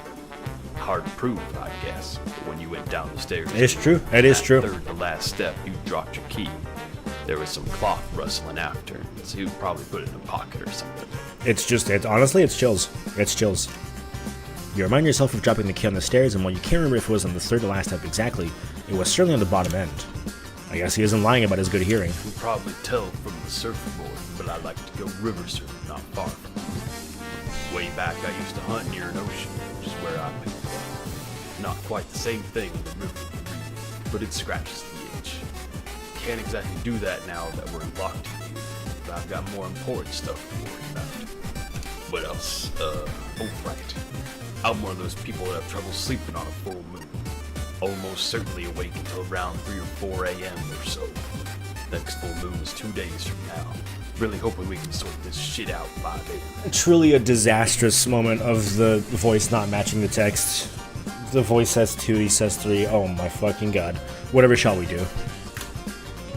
I'm more interested in his hearing ability. I wonder how good it actually is, how far it goes, and so on. My hearing? From here I can hear like 2 rooms across, so I can hear what's going on in and around Vorminax's room, guest room next to his, music room, and fiction's room. Also says fiction, but I think this was done before like a reorganizing of the mansion, so I can let that one slide. This is for quiet sounds, like walking, opening the closet, and stuff like that. Doors are open or the sound is louder, like when people talk. I guess I can make out like another room further. Can't hear across floors. The ceiling that separates the floor is apparently really massive or something. But I don't get anything from above or below, unless they're like stomping or something. Oh yeah, karaoke and music rooms are entirely soundproof too, even for me. That is good to know. Kiyoshi's hearing might be useful, but I can't be sure he isn't the killer. Guess I'll look around his room now. You search around the bathroom, the wardrobe, the bed, and double check the surfboard, but find nothing of value. Guess I'll leave. I also forgot that there's like a piano minigame in the music room at some point. I completely forgot about that. You enter the room of the man who has introduced you to this affair and notice a shelf with a number of folders on it. Yes. What with the weapon? What's the weapon? Say the weapon. Hello, Canis. Ah, I see you have made your way here now. Before I start the introduction, here, I had forgotten to give this to you earlier. I already filled your name. No dice, I'm afraid. Staying at. The man hands you a piece of paper. Glancing over it, you notice that it contains a map of the council mansion. And the only reason you were wrong? There's no library in this mansion. With that done, my name is Vorminax. I am born a noble from the House of Little, but I have abandoned my nobility in order to serve the entire... And also there's no Colonel Mustard. ...city of Farewell, rather than just my house. I've played through this like 3 times already. I think I know what's in here or not. In the matter, and the facts that I'm willing to do the work the others dislike. I mean, outside of... I think there's like the garbage room, the music room. There's the karaoke room, the kitchen. There's the rooftop, the garden, the entrance. And there's like one other room? No, maybe I'm wrong.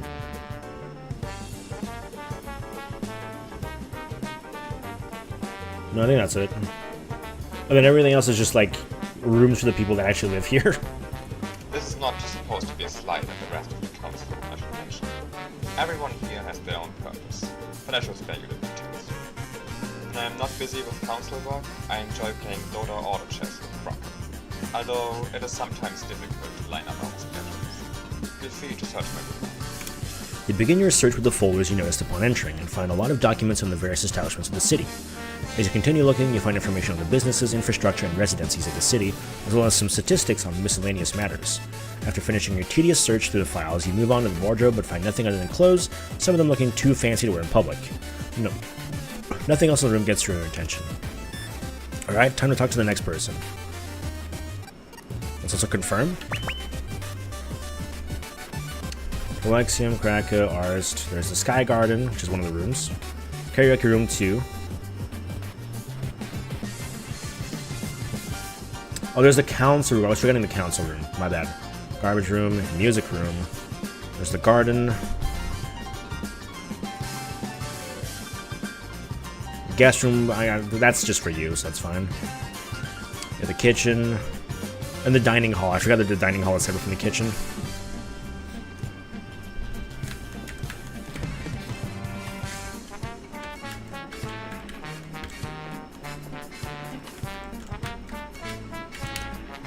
After opening the door to the room, you see a girl sitting slumped over on the bed. You next see a desk with rolls of cloth of different color on it. Hey, I'm Yasmat. Call me Yas. I don't. Doesn't really matter. Nothing really matters anymore. We're just all gonna die. I forgot Yaz actually did a pretty good job with this. Whoa, this person has already given up. I mean, murderers already got one of us. And someone none of us noticed? And we can't even find any solid clues? What is this shit? Killing people is supposed to be difficult. They did it once, so why wouldn't they just do it again? Eric today, me tomorrow, you the day after. Who knows? That we even had to bring an outsider in says enough. We won't win. PD Blair snuck a mole in here, which means he's already way ahead of us. And then he got one of us killed. We're done for. There's PD Player again. He's a really bad guy. Our main enemy, you could say. Big reason this council was established was to oppose him. Had been doing a decent job until now. Got him to lay low for a while. Until you turned up here. Right, I was supposed to introduce myself. I'm Yasmat. I think I already said that. I was a tailor before joining the council. Still am in a way. Almost everyone's clothes here are made by me. Fiction's the exception. And Curve, of course, since she's not wearing clothes. That was a while ago though. I work pretty fast. Occasionally people ask me for new clothes, I guess. You can look through my room now. You move over to the desk with a cloth on it and notice a box beside it. You decide to open it and find what you assume to be tailored tools of all kinds. Knives, scissors, yarn, rulers, and similar. You check the bed and bathroom but find nothing that stands out. You begin to search the wardrobe and work your way through many colorful clothes of different types. As you reach into the back, you notice your hand brushing against plastic. You fish around for a bit and pull out the object in question. A syringe. Huh? You found this in my wardrobe? No, I swear, didn't put it there. I have no need for a syringe. Oh no, you probably think I'm the murderer now. No, I swear, someone's framing me. I didn't put this here. It's a bit early to draw conclusions, but I should give this to Cake to inspect. Check if it has the poison that killed Eric. Please, I promise. I didn't put that there. Believe me, it wasn't me, really. You finish checking the rest of the wardrobe, but find nothing else. Alright, I gotta get ready to hear myself talk for a while, so I'm just gonna go piss.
Wait,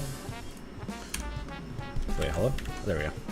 You enter the room and recognize the awfully positive-seeming girl from earlier. Glancing around the room, you make out a bookshelf, a desk with some papers on it, and a big box. Hey, yo, kid. How's it going? Not so great with what's going on here, I guess. I should probably explain my attitude first. You know, it's pretty hard to change my mind, both for emotion and opinions. It's a good point and a bad one. It means I can force myself to stay happy like I am right now, but the second I let down my guard, I'll become majorly depressed with what's happening here. So I have to overcompensate a little, but this way I can actually think about things rather than wallow in sadness. And I specifically remember these two lines. I redid these ones like 5 times at least. Uh-huh. Oh, right, I forgot, haha. My name's Cosmoling, but call me Cosmo. Before joining the council I was still in school. I graduated and joined the council right away. I was in the theater club. It was great fun. With that out of the way, kid, I think the perpetrator is probably Yasmat. Not sure if you've met her yet. Oh, she already has a suspicion. She's always been distancing herself from the rest of us, but not in the way fiction does. Fiction is just kind of aloof, but she cooperates with us whenever needed. It's not that Yaz doesn't do her council work, but she's always opposing the rest of us, slowing us down. Listen, you can never expect me to say something correctly, okay? Just, if you're here for that, just give up. It's not gonna happen. She didn't want you here either, you know? And ever since Eric died, she's been especially suspicious. Going on and on about how it's pointless. It's like she wants us to stop investigating. Isn't that what the killer would do? Well, I think the last 4 lines, I think I first tried. I was kind of going off here. She makes a point, but it's not like we can be sure just from that. No, we can't be sure, of course. But I'd keep an eye on her. You decide to look through the bookshelf and find a lot of thrillers and mystery novels.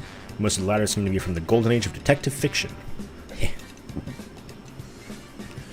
You look at the desk filled with loose papers on it. Upon examining it, you judge them to be scripts of plays. You're in a bit of a mess, but you recognize a couple of Shakespeare plays: Tempest, Romeo and Juliet, Hamlet. Ah, those are all plays we used to perform at a theater club. We had a strict teacher that would only let us perform old classics.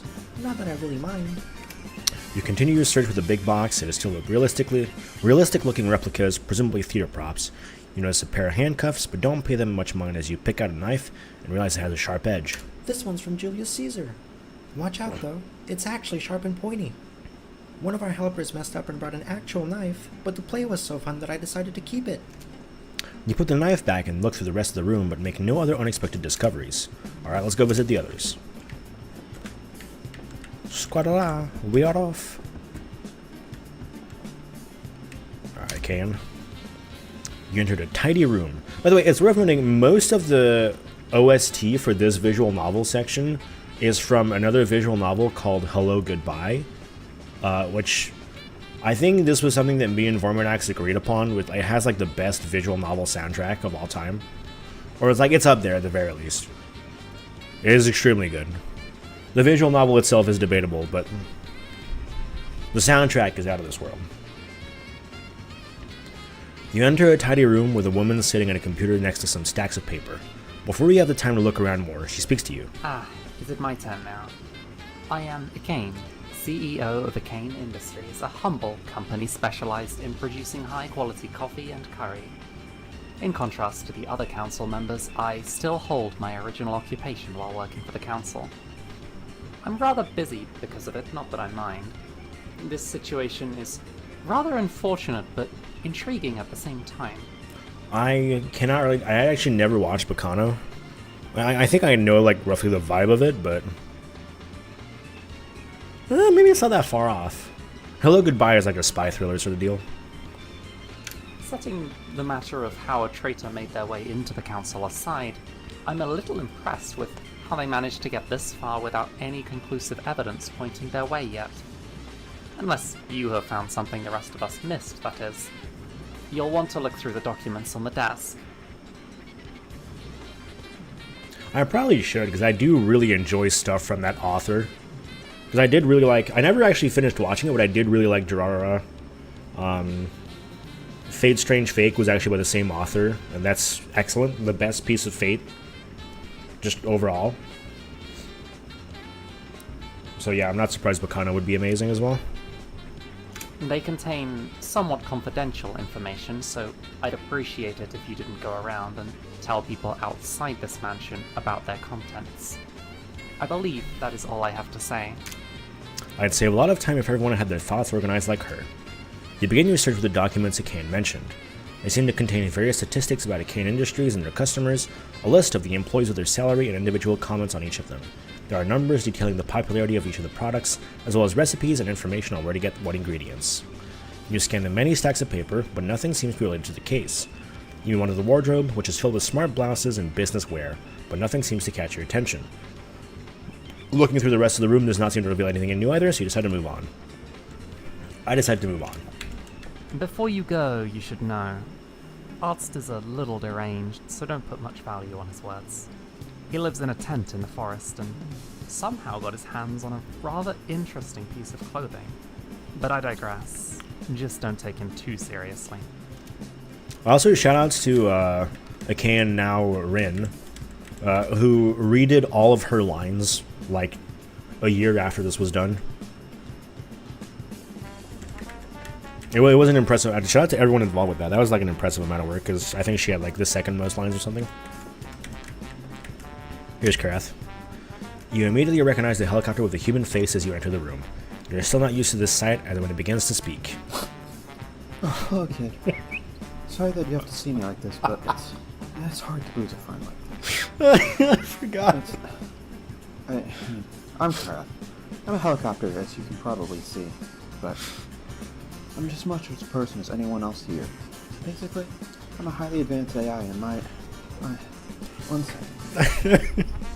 It's a shame Karath didn't get more lines, because he actually does a really good job with it. It's Karath voiced Karath. This is just Karath.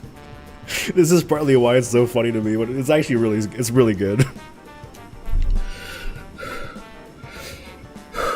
No, that's just Karath. That is just Karath. Okay, I'm fine. My creator essentially installed a highly advanced AI into a helicopter to skip the details. Oh, this is probably not clear, but I'm a woman.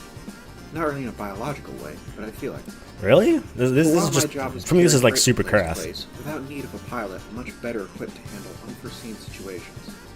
Not in terms of the equipment, but in making judgments. This just sounds exactly like Karath to me. I can carry passengers, though. I do often fly around the garden with Skull, Kraka, Yasmat, and Alex inside me. Occasionally one of the others takes a trip too, but most of them aren't really too interested. Other than that, I like to read in my free time. She glances at her bookshelf as you're wondering about the logistics of that. Oh, I guess I should say that every so often I break down.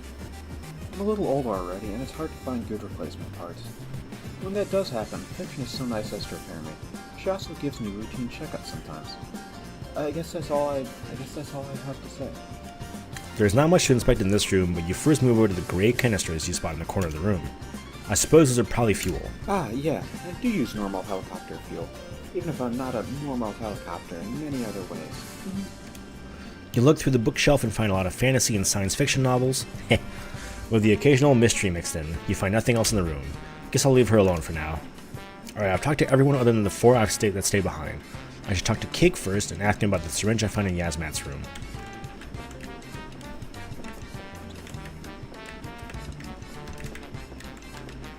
I believe Cake is over here.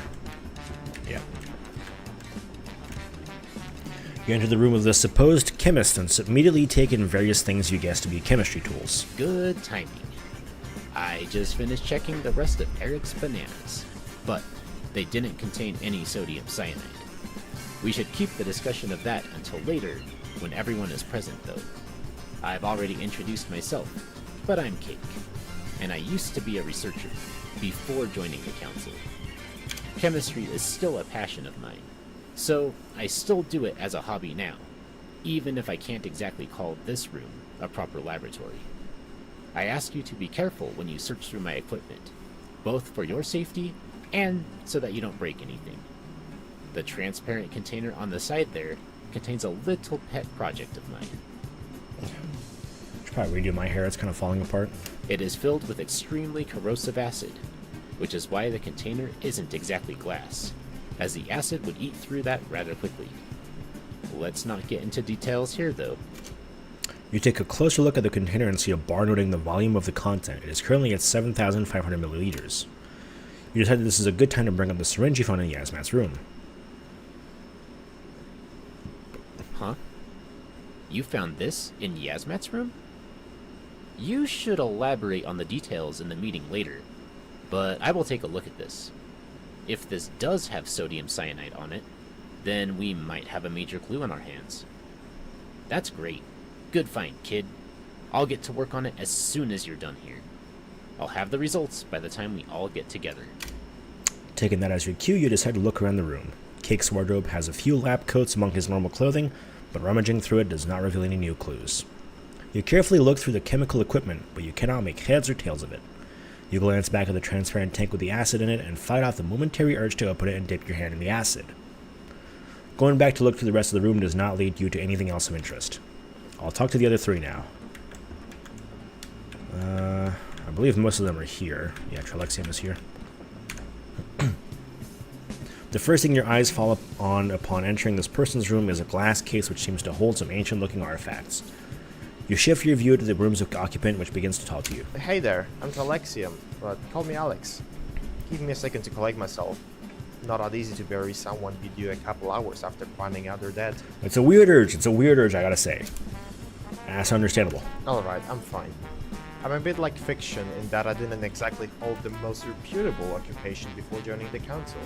Put bluntly, I used to be a grave robber. I went for some of the big ancient goods. Some of it's here in my room, but most is hidden somewhere on the outskirts of the city. The way I see it, I'm not really wronging anyone by doing this.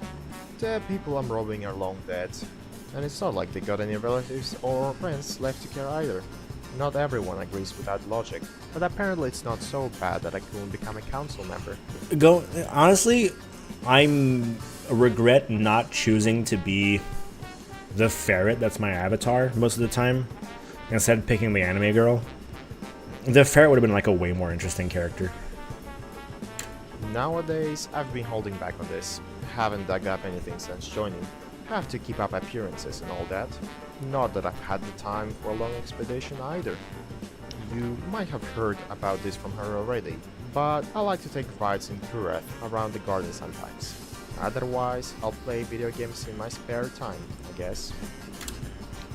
After a couple seconds of silence, you decide that Alex is done talking and walk toward the glass case. Make sure you're careful with this stuff. If you need to move it, I'll do it for you. The most noticeable artifact in the case is a beautifully adorned sword. You imagine it might have belonged to a king. Embedded in the sword's hilt and pommel are the same jewels as in some jewelry you notice to the side of it. A similarly intricately designed crown rounds out the image you've had. This is one of my biggest findings. I stumbled upon the grave of King Louis Chataway XIV. I have more of his things stashed somewhere else, but these were too great to not have close to me. With Alex's help, you look through the rest of the glass case but find it contains nothing besides the artifacts. You go through the usual procedure of checking bathroom, bed, wardrobe, and the rest of the room, but find nothing of interest. I guess that's all there is here. Oh, Arsa's here.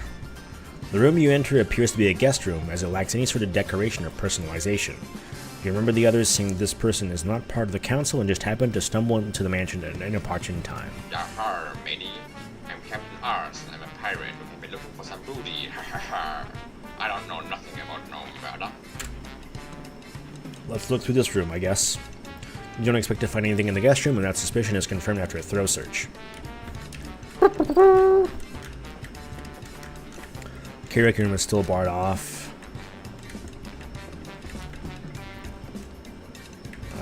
The other rooms are still barred off. I think it's just Wolfie now. I think so, yeah. Wolfie, not voiced by Wolfie.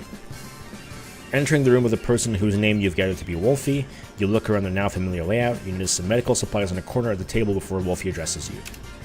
My turn now, huh? The name is Wolfie Xc. I was a surgeon before joining the founding of the council. I sort of act as the house doc around here. Not that I'm specialized in all the problems that come up. Ask me about my love life, or search the room, or do what you want.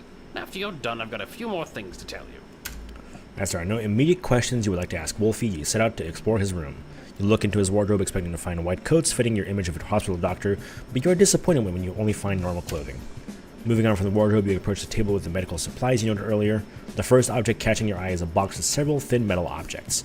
You can identify some of them as scalpels, but can only guess the purpose of the others. Various bottles of what you assume to be medication line the table. You keep a lookout for anything labeled sodium cyanide, but unsurprisingly find nothing. A box of disposable rubber gloves sits next to some disinfectant. You decide there is nothing of particular interest here and move to explore the rest of the room. After nothing else catches your interest, you tell Wolfie that you're done. Done? Alright. So, someone might have mentioned it already, but don't get too comfortable here. Not just because there's a roaming murderer chilling in our midst. You're not as welcome here as you might think. We voted on whether or not to bring you into this, and the result was 8 to 6. I was one of the ones voting against you, by the way.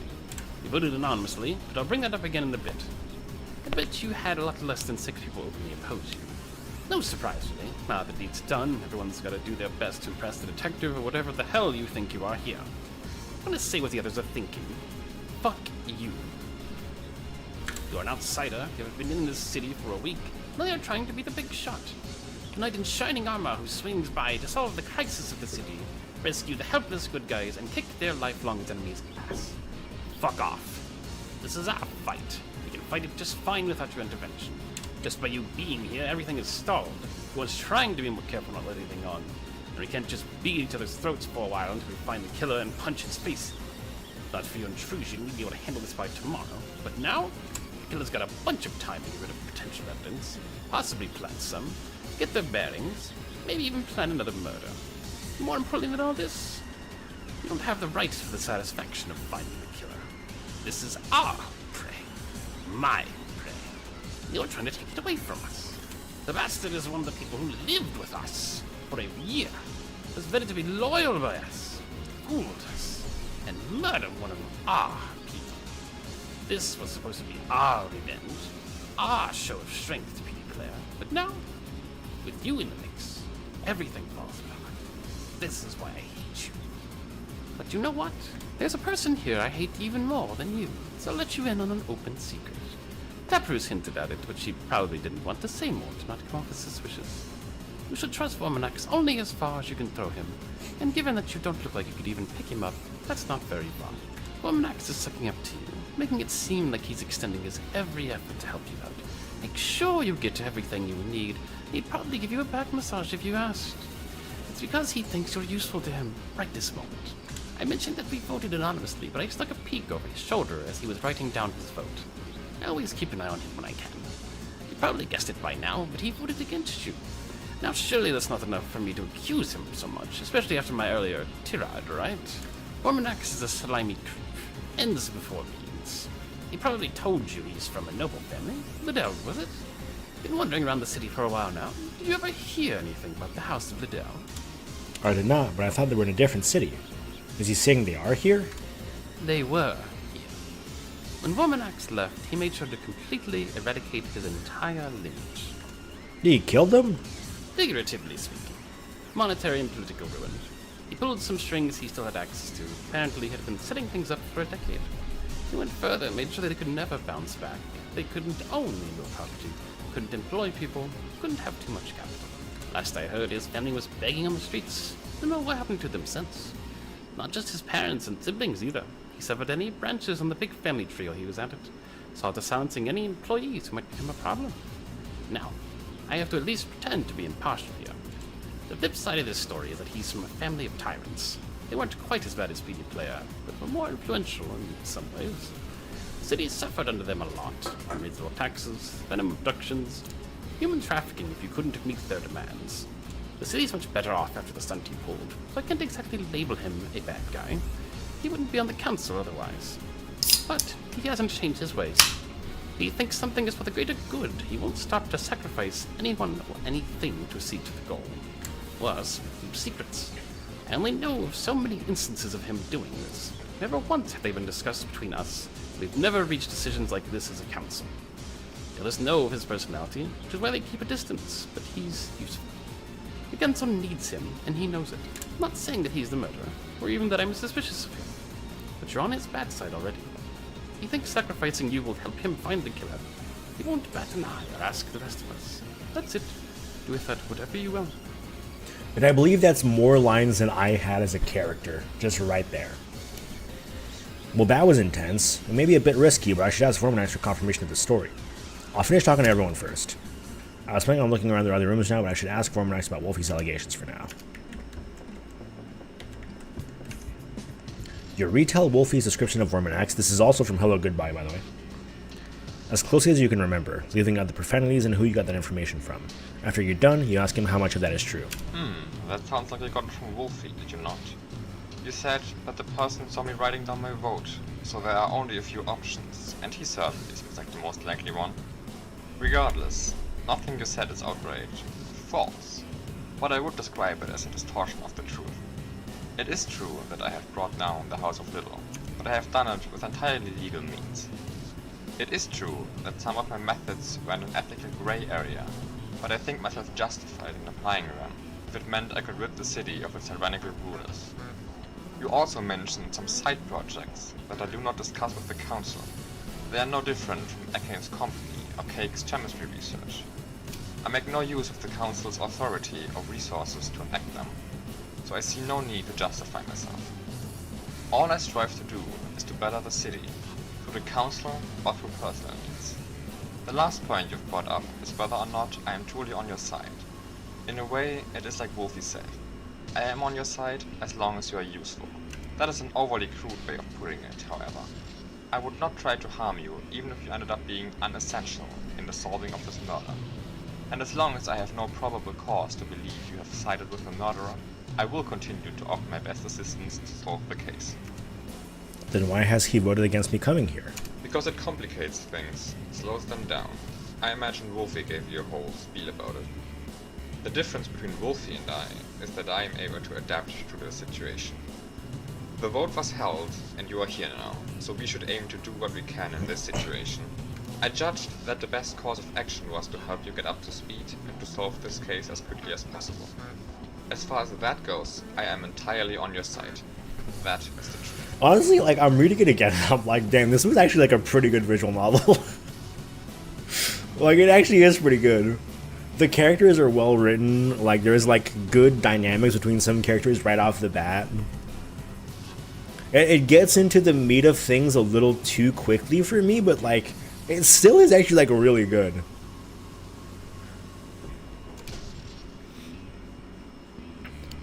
There's a lot of like good relationships between characters that like raise tension at like the right time. And the mystery is solvable. It is like, for the record, Vormanax was like posting the chapters as he was writing them. I did not figure out who the murderer was until it was revealed. But it was doable. There are enough clues to figure it out. So it's just good, man. It really is just good. I can't really make a decision on who to trust as of yet. For now, I'll look through the other rooms. Right, yeah, I gotta piss again.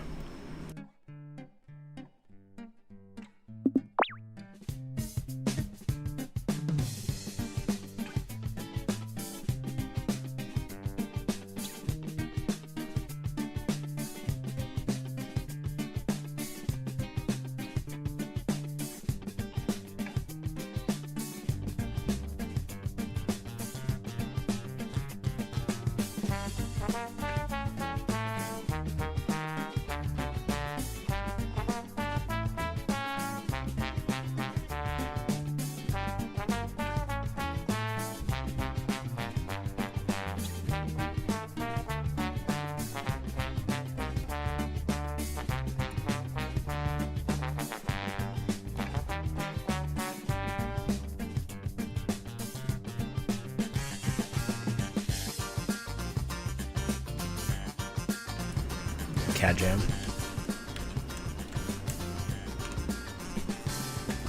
We still can't go into the music room, but we can go into the garden, which is important, because there's a mole in the garden.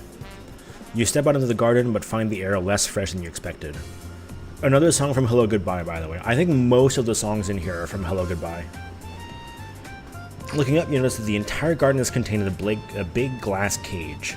At the very top, you make out a line going across the middle that looks similar to a door in design, and looking to the top of the walls, parallel to the line, you notice a line of large hinges. It looks like the ceiling can be opened.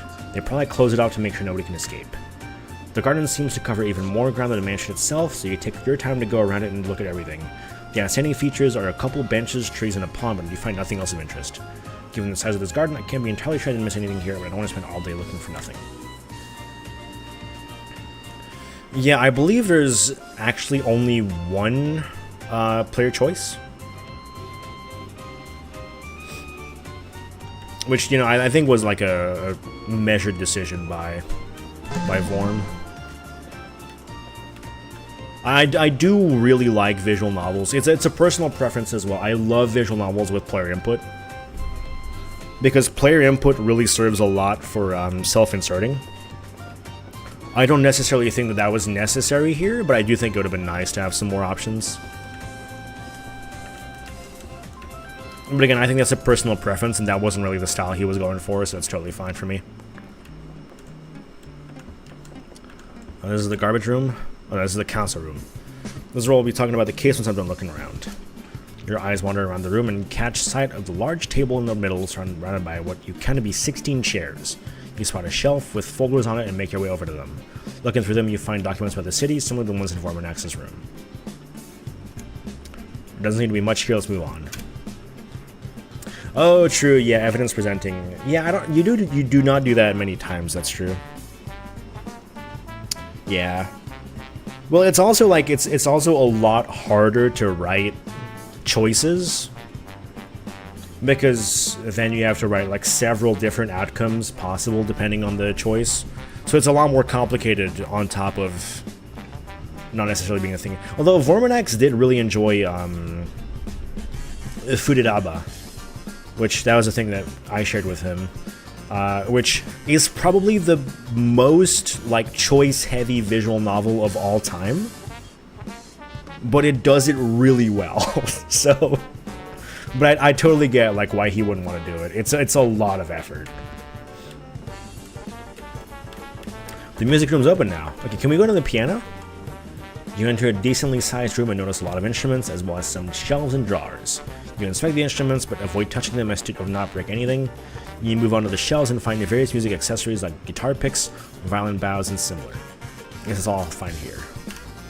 Look around to make sure nobody's watching, you try your hand at playing the piano.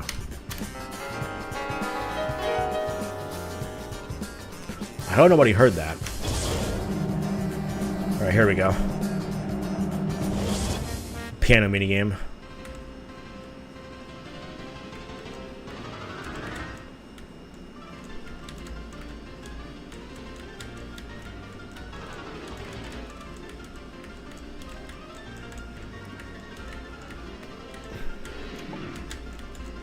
Honestly, I don't really know why Craft made this.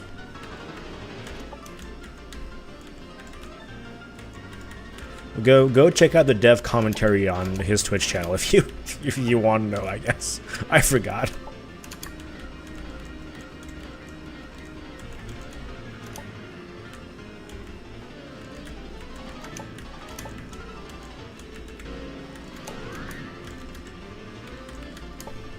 That is true. This was kind of just like Craft's like outlet for like literally anything that he could think of for a long time.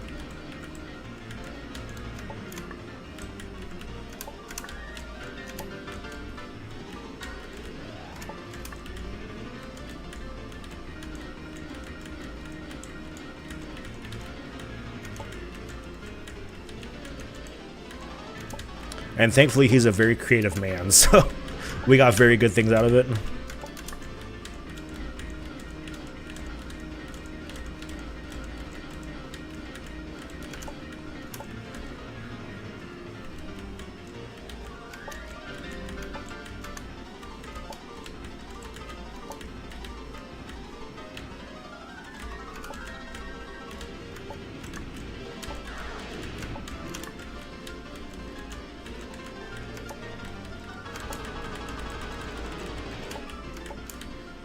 It is extremely likely. I bet I could find like the logs in the Farewell Medley Discord, but like that's a lot of effort, man.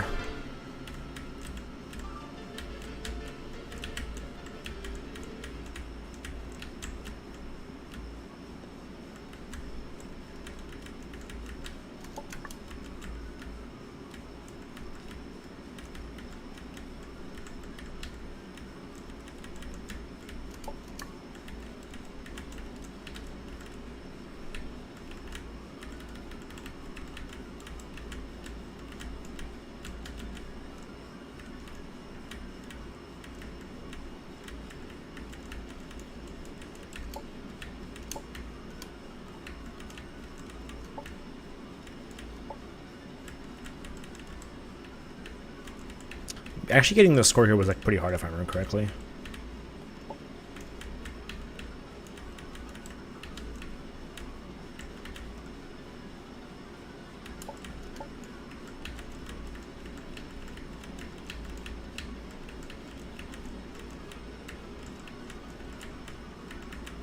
I'm doing pretty good, I think.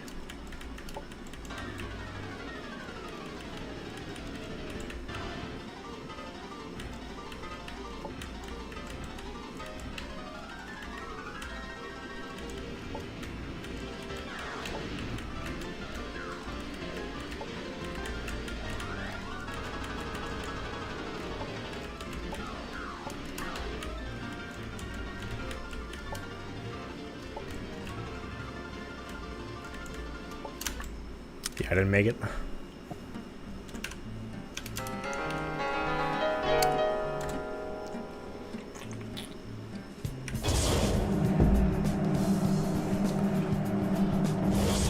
One of the harder achievements for sure.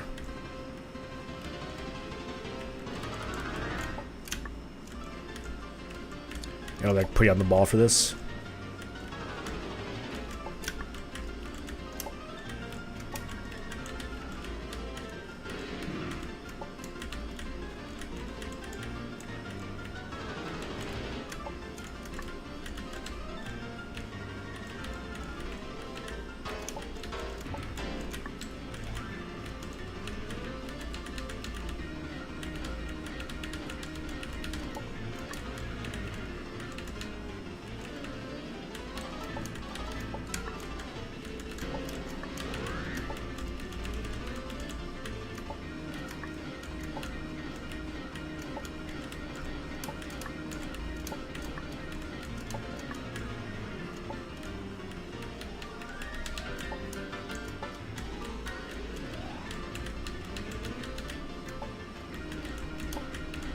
Okay, playing this reminds me of like the good time I had playing Shoot 'n Order earlier this year. Well, early last year, rather. More people should play Shoot 'n Order. It was great.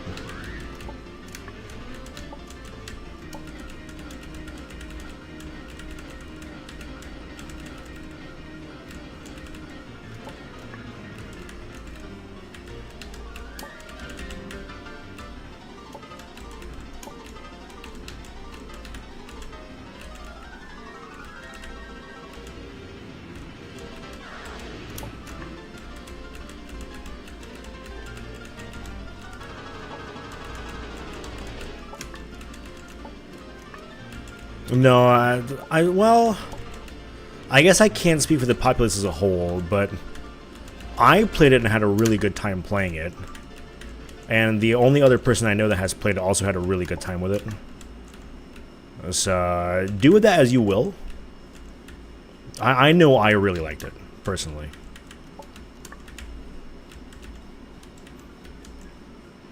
It's definitely a little, like, out there. It's a little more of a, I guess an experiment as more than a game, but I'm really like, I really like what it tried to do. And I think it did a lot of it pretty well, ultimately. Like, weaving together a narrative of, like, a murder mystery through 5 completely different routes that don't necessarily have a lot to do with each other. Like, in concept, that's insanely hard, right? And I think it actually did a really good job with it. Like, way more than I can think anything else would do with it.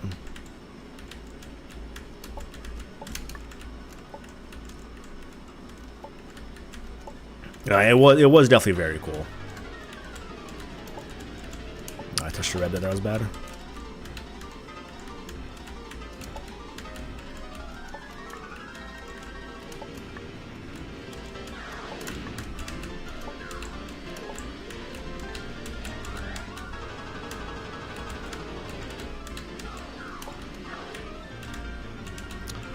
Be careful, don't touch a red now. Don't touch a red. There we go. Huge gaming. You know, Shoot 'n Order, like, it definitely has its problems, but as, like, an experience, like, I don't think there's a lot that you can do that, like, outweighs it, I suppose. This is my room. The room you've entered looks simple, plain without decoration or extras. Guess this is the room I'll be staying in. I should give it a quick look over just in case. You spend more time than you intended searching the room, but find nothing regardless. Kitchen and dining hall. Behind the dining room, you find the kitchen. Glancing around the room, you notice a pair of fridges, ovens, and stoves, each lining a large counter. You set out to inspect the fridges first and unsurprisingly find a wide variety of food. You note the lack of bananas and start to look through the various drawers lining the side of the counter to find various kitchen utensils and silverware. You enter what appears to be a dining room. An imposing table stands in the middle of the room, surrounded by 16 chairs. Inspecting the various shelves and cupboards within the room, you find lots of tableware, tablecloth, and the like. I don't remember what this mansion was taken from, actually.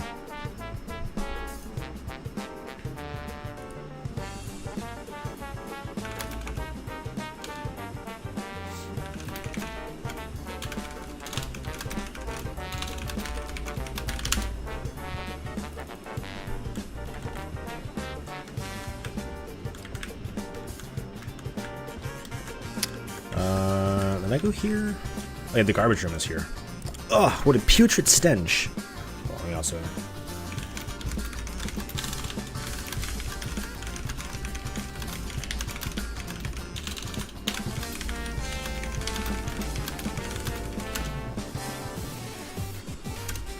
Entering the room, you are met with an unpleasant smell. You quickly make out its cause, a large container of waste sitting in the room.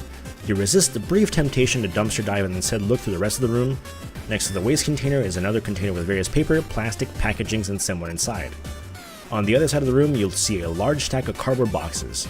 Inspecting them closer, you are met with a faint smell of banana, which you almost miss under the stench of the waste. A banana. I think we just have the karaoke room left. Oh, and the Sky Garden as well. Not you. You ascend to the top of the mansion and find a garden which is within a large glass cage on top of the roof. It appears there's no way to leave the mansion from here. Trees sit at each of the corners, but even upon closer examination, there seems to be nothing of great interest here. It is a great view from up here.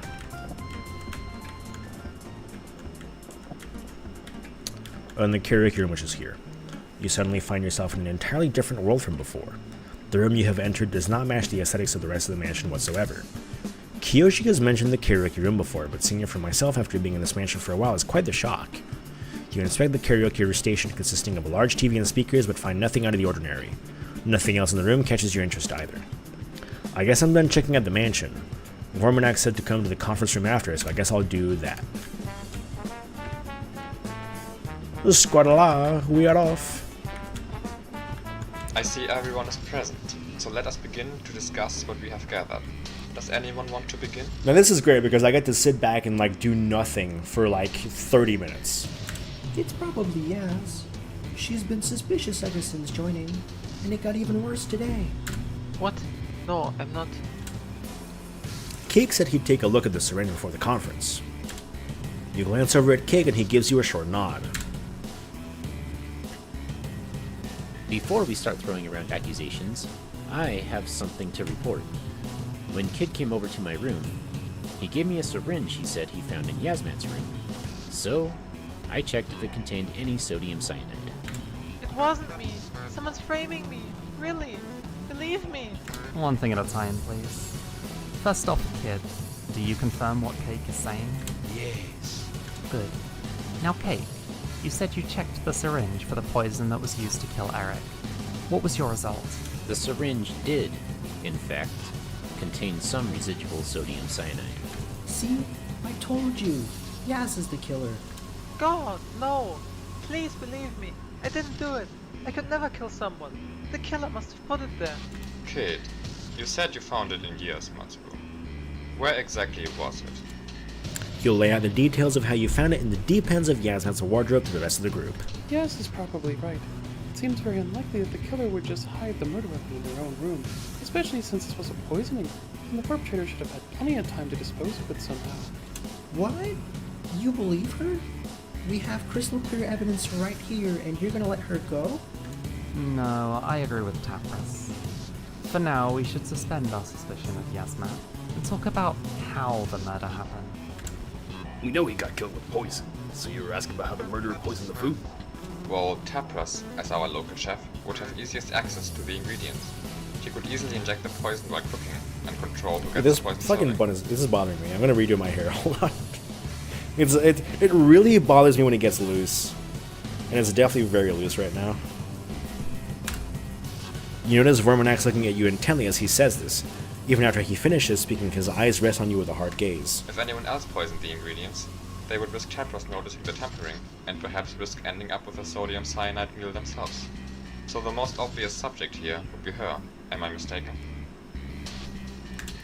Something about what he said didn't seem quite right. Vormonax is claiming that Taprish would have an easy time to poison Eric's food as she does all the cooking.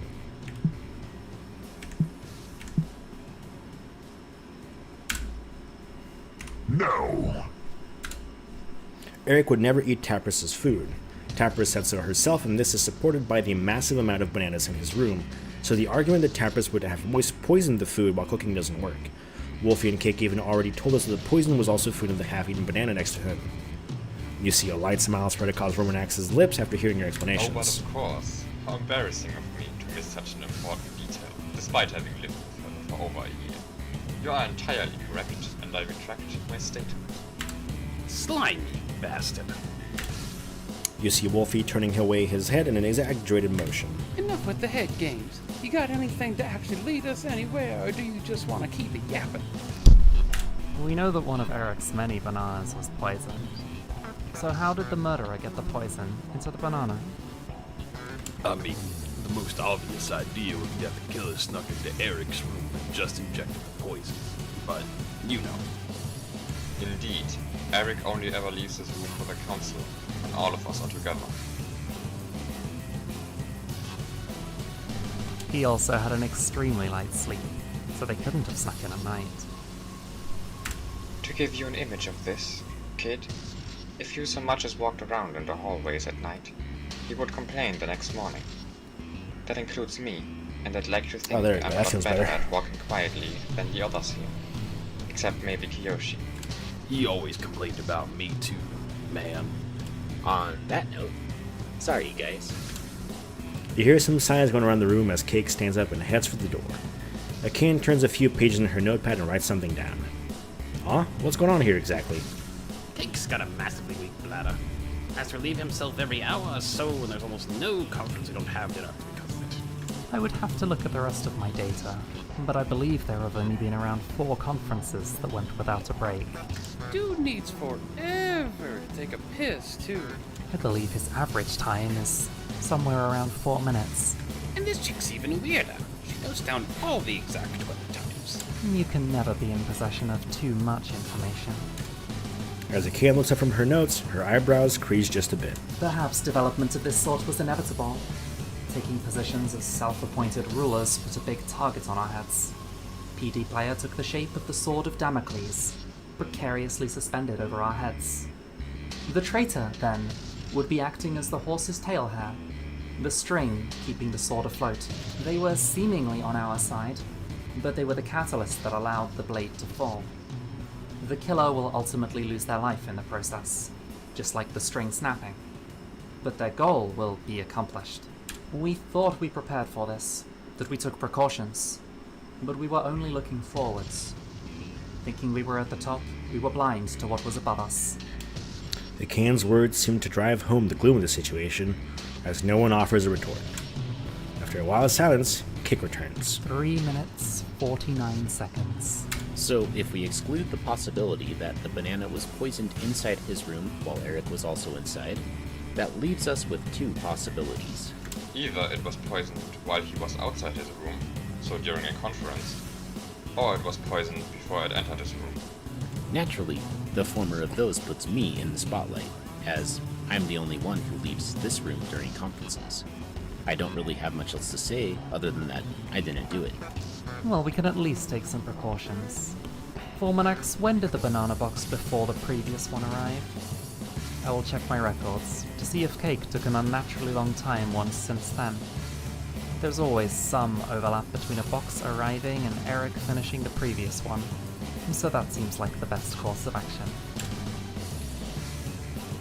Fellows checking their records. After a moment, they return to the room and take their seats. Foreman X begins reviewing the document he returned with. The box before the previous one arrived 2 weeks and 4 days ago. McCann starts reading over her own notes for a bit before she speaks up.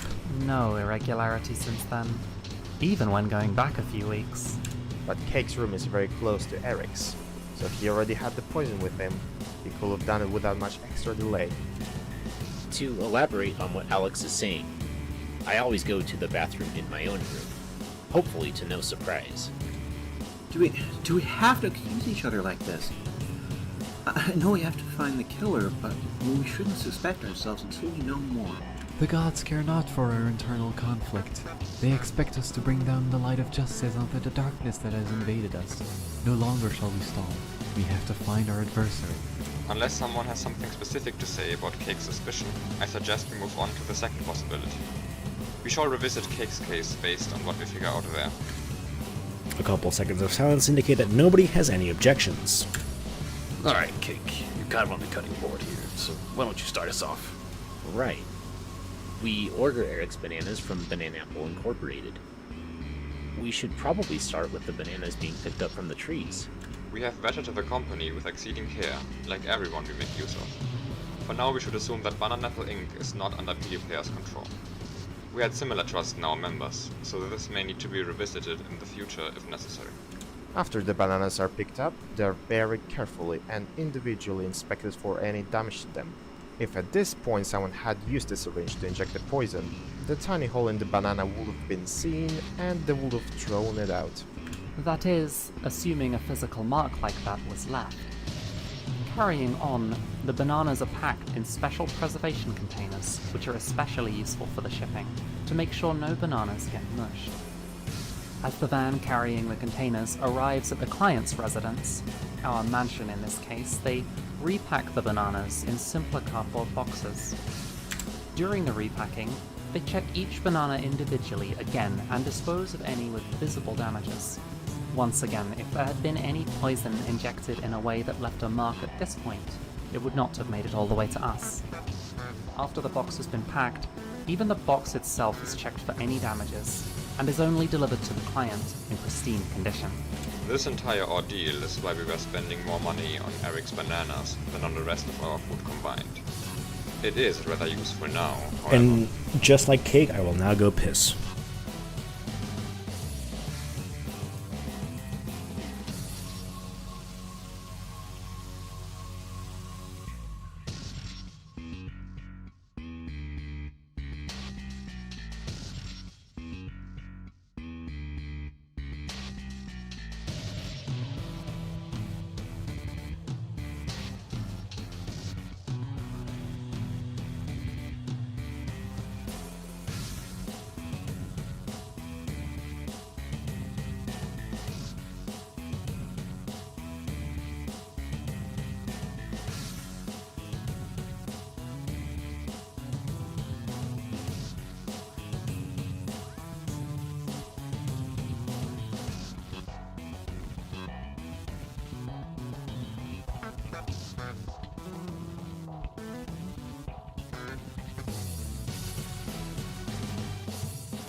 So we can assume that if the poison was injected in a way that left a mark, it would have happened after the box entered our mansion. Eric doesn't like it when we touch his banana box, so it stands in the hallway until he goes and gets it, which can be a couple hours. It's worth noting that the cardboard boxes are sealed, so it wouldn't have been possible to open the box, inject poison into a banana, and close it again. And Eric would have freaked out if he saw the seal broken, so no way that's what happened. Y'all are getting real caught up in this. Just want to remind you that this is the alternate scenario, and the main suspect's Cake right now, alright? It's good to keep that in mind, but we should focus on finishing this thought.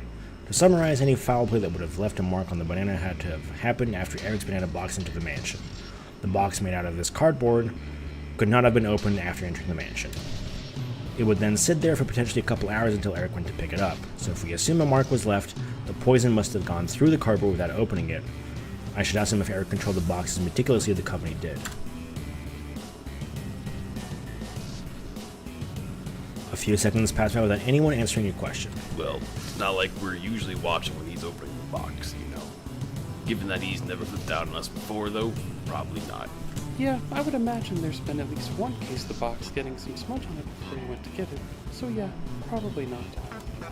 We can't check the poison banana anymore, but there is something else we can check.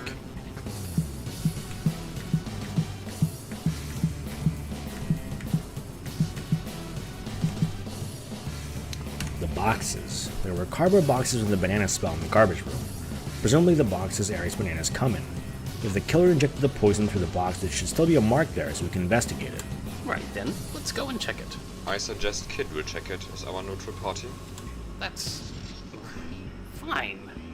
Anything else I can bring you, your majesty? The council members get up one after another and follow you to the garbage room. You wince as the smell assails you. Nobody else follows you into the room, seemingly agreeing with Vormanax. You take the top box from the stack and meticulously investigate every inch. After about a minute of surprisingly fatiguing search, you notice it. A tiny hole. Whoa, it's actually there. You immediately step outside to announce your finding. Wow, really? To be honest, I didn't have a whole lot of hope for this actually working, but here we are. Ah, that's great. Now the suspicion is off Cake. Big step closer to finding the perpetrator. Now hard, Kid. I knew you were a type of guy. I'm sorry to bring down the mood, but before we so much as celebrate at finding a lead, Kid should investigate the other boxes as well. For all we know, having a tiny hole might be a signature of the Banana Apple Inc. cardboard boxes. She's right. I'll go back and check. You go about putting in a lot of mental effort in investigating each one of the mini boxes. After 20 minutes, you step back out of the room and tell the others what you found. You are sure? None of the others had any holes? Yes! Some of the others follow you into the room, taking turns as you show them the hole in the cardboard box. Well then, it seems we've largely figured out how the murder happened. You said the hole was in the topmost box, meaning it was the most recent one. I shall go and check when it was delivered. Vormanax wanders off towards his room as the rest of you return to the conference room. So it was Yaz then, right? She used the syringe Kid found in her room and stabbed it through the box to poison the bananas. Get off my back already! I told you it wasn't me! Let's wait until we're all back in the conference room before we're at each other's throats again. So that the snake can steer the discussion in the direction he wants again? So that we know when the tampering happened. A potentially key detail. A few seconds after everyone settles back into their seats, Vormanax rejoins the group. The box was delivered 5 days ago, at 12:17 p.m. Meaning that, between then and a couple hours later, the murderer went to the box and injected poison into it. Eric usually picks up the box up to around 4 hours later. We should be safe and give it a more generous grace period. Does anyone disagree with 8 p.m.? I remember leaving the room between 7 and 8 and noticed the box was already gone. 8 p.m. it is then. The poisoning of the banana happened 5 days ago, between 12 and 8 p.m. here in this mansion. Oh, perfect. Kate, Alex, and I left for an expedition in the city a week ago and only came back early yesterday. Meaning that you three have an alibi. We already excluded the possibility that the poison was injected before the box reached the mansion. The company would have noticed the hole. Cake, Alex, Cracker. Was there any point in time when one of you was separated from the group for an extended period of time? Nope. Always together. Cracker did try to sneak away at one point, probably wanting to go about his hobby. Alex and I reined him in, though. Yep, no time to mess around. The more time we waste, the longer until we're back home. I get it. Jeez, it's just a routine city local. No need to get so serious. It appears that you three are indeed safe. With Cake's alibi, our prime suspect has now disappeared. But this is certainly a favorable change. You three are important assets now, as your word can be trusted. You notice Wolfie snap his head towards Vormanax, a look of shock shifting to one of disgust. He chooses not to comment, though. So, are we clear on it being Yaz yet? Quit it already. We went over this. The needle was probably put there by the killer. It would be stupid to put it in your own room. The more you insist on this, the more I'm thinking you're the killer trying to divert. Please, don't accuse each other like this. Oh, I forgot that was my We've character, had alibis man. for 3 people already. If we do this for everyone, the killer will reveal themselves. And how do you propose we do that? The rest of us don't have an alibi for the time. I was probably reading up on something, probably similar for the rest of us. How do you want us to get an alibi? I don't know. It's... Well, you may get an alibi in the future. We have no reason to assume the killer will stop here. If we don't solve the case today, maybe you'll have an alibi for the next murder. If you aren't the victim. Excuse me? Hey, Shoot and Order was a great playing game as well. I can tell you that much. I played it. It was great. Perhaps this can be our cue to return to the discussion of this murder to prevent that from... Shut up for a second. I've been putting up with a lot of shit today, but I'm not gonna let a massive pile of cow dung fly like that. Is there anything incorrect with what I said? Incorrect? Do you really care about being incorrect with a statement like that? You just said we're gonna keep getting killed off, and you didn't even seem to care a tiny bit. And I mean, that's the right way to do it.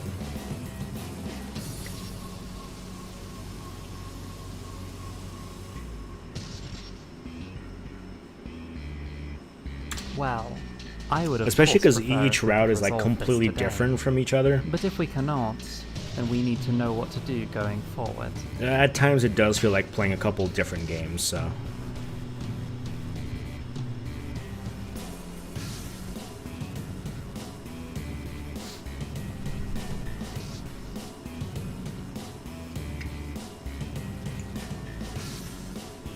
Honestly, it was really easy to just keep playing it. Whatever, man. I'm done. Is there anything we haven't mentioned yet? If the murderer injected the poison through the box while it was standing next to the door in the middle How? of the day, Because I know I've played it they all on must have stream. risked getting seen by someone. How did they get past that? How long did it take me to go through the game again? It was late 2025.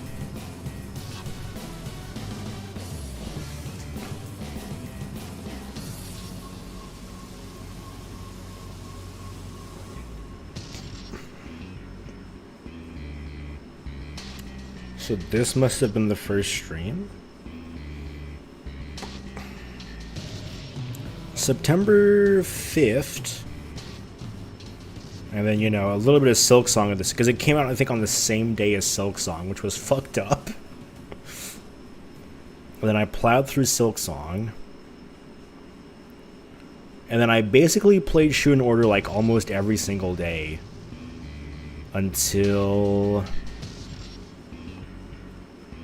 October 13th, so it took about a month. Oh, jeez. Okay, yeah, no, you're good. You're good. If you're playing Umineko, I'm sorry, you're good. I'll see you in 2027. Alright? I will see you in 2027. It's just that simple. It's easy enough, really. The murderer didn't need to have the murder happen today. Last couple weeks, they could have looked for opportunities when nobody was in the hallway, casually approached the door, and if anybody was nearby by then, they could just abort the plan and try again next time. I agree. I don't think we can get much out of this. Time be like.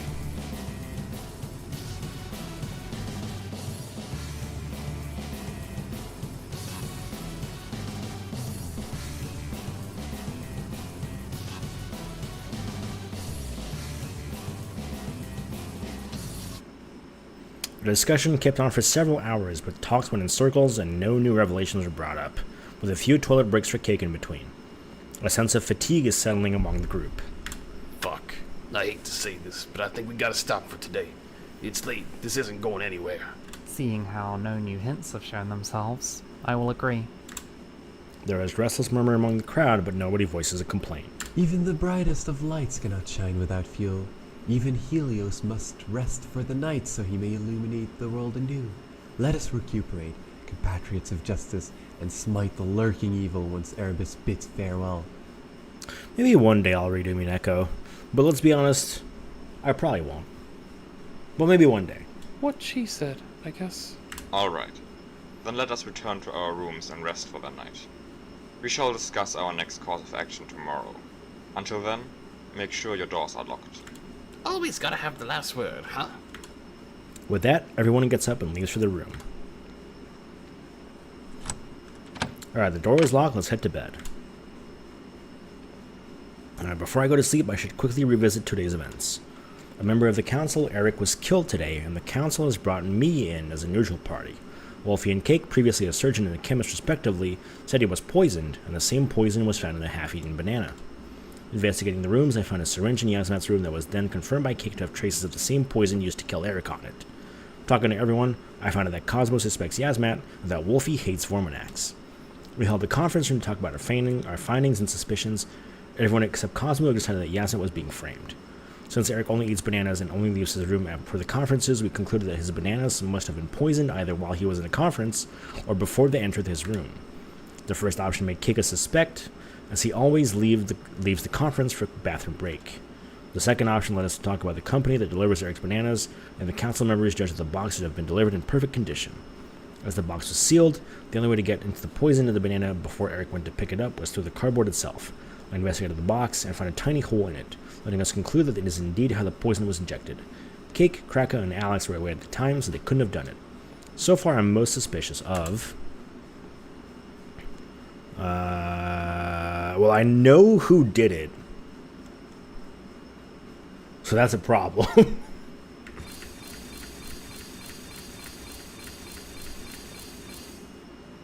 So my suspicion means nothing. So I'm just going to pick ours to balance it out. Flip a coin? Okay. What's tails and what's heads? You can decide.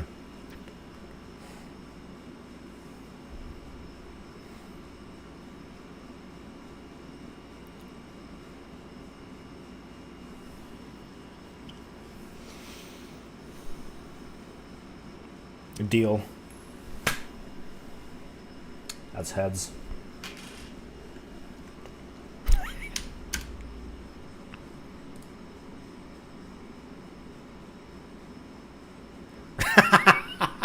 Yeah, the server for this game has been down for a while. It doesn't matter. I forgot about that. Yeah, Fangame Music Quiz is just completely dead. Like, almost anything that relied on Craft server is just completely gone for this game. You wake up and are momentarily confused at the sight of an unfamiliar room until the memories of yesterday's events flood back into your mind. Suddenly very awake, hunger starts to set in and you decide to make your way to the dining room to find out what to do about breakfast.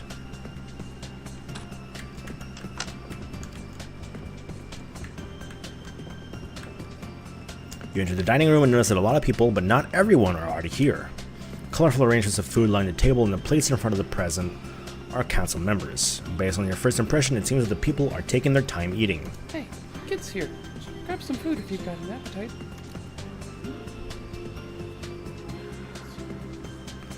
The food looks really good. I guess Tappers made it. In 20 minutes, it will be 8 AM. If there are still people missing by then, we should wake them and make sure they are safe. I gotta say, I don't usually wake up at 7:40 AM. I'm pretty bad at waking up. That's not true. Are you saying someone might have died again? I'm actually remarkably consistent. Like, if I'm like late, my like body will wake itself up. Like, hey, something's wrong. There's a murderer on the loose, so it doesn't exactly seem unlikely. You notice Cosmos intently staring at Yasmat. I guess she still hasn't changed her mind. Over the next 20 minutes, there is very little conversation. Kiyoshi, Fiction, and Sammy show up eventually, and it turns 8 AM with only Skull missing. It appears we are still missing one person. Kid, would you mind doing us a favor and waking up Skull? Sure, I guess I'll look for Skull. I really hope nothing happened to her.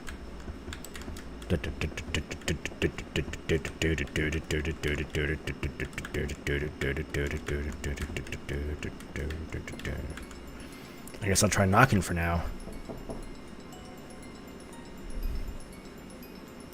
No response, maybe she just didn't hear it. You grow a little restless at the lack of answer once again, so you try the door handle but find the door locked. Anxiousness builds up inside you and you start hammering the door and shouting Skull's name through the door.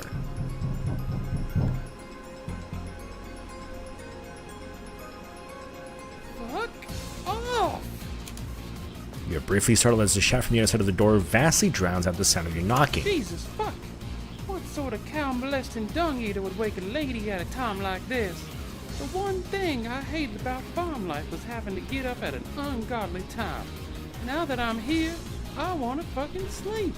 What do you want? It dawns on you why Verminax called this a favor. You explain that everyone has to gather in the dining room and prompt her to join to discuss what to do next. Ah, fuck. Right. Shit. Okay. Give me a minute. I'll be there. You'll likely murder, huh? Call me surprised.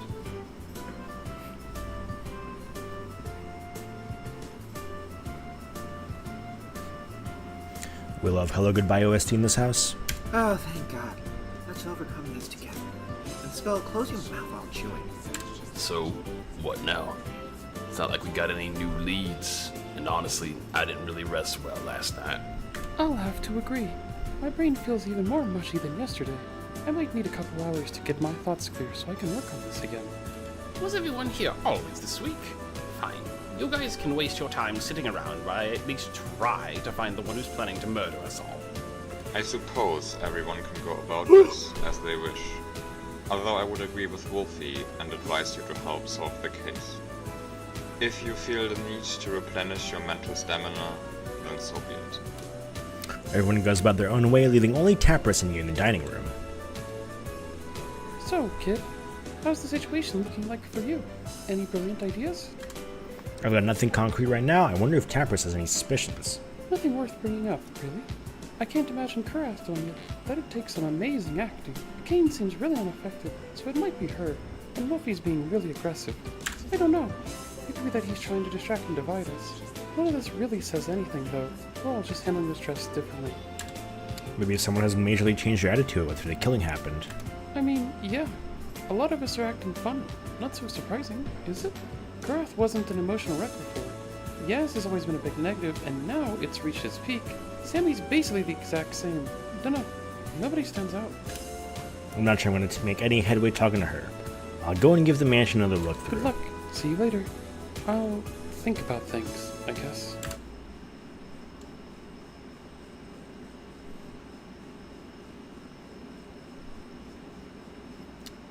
We checking stuff out.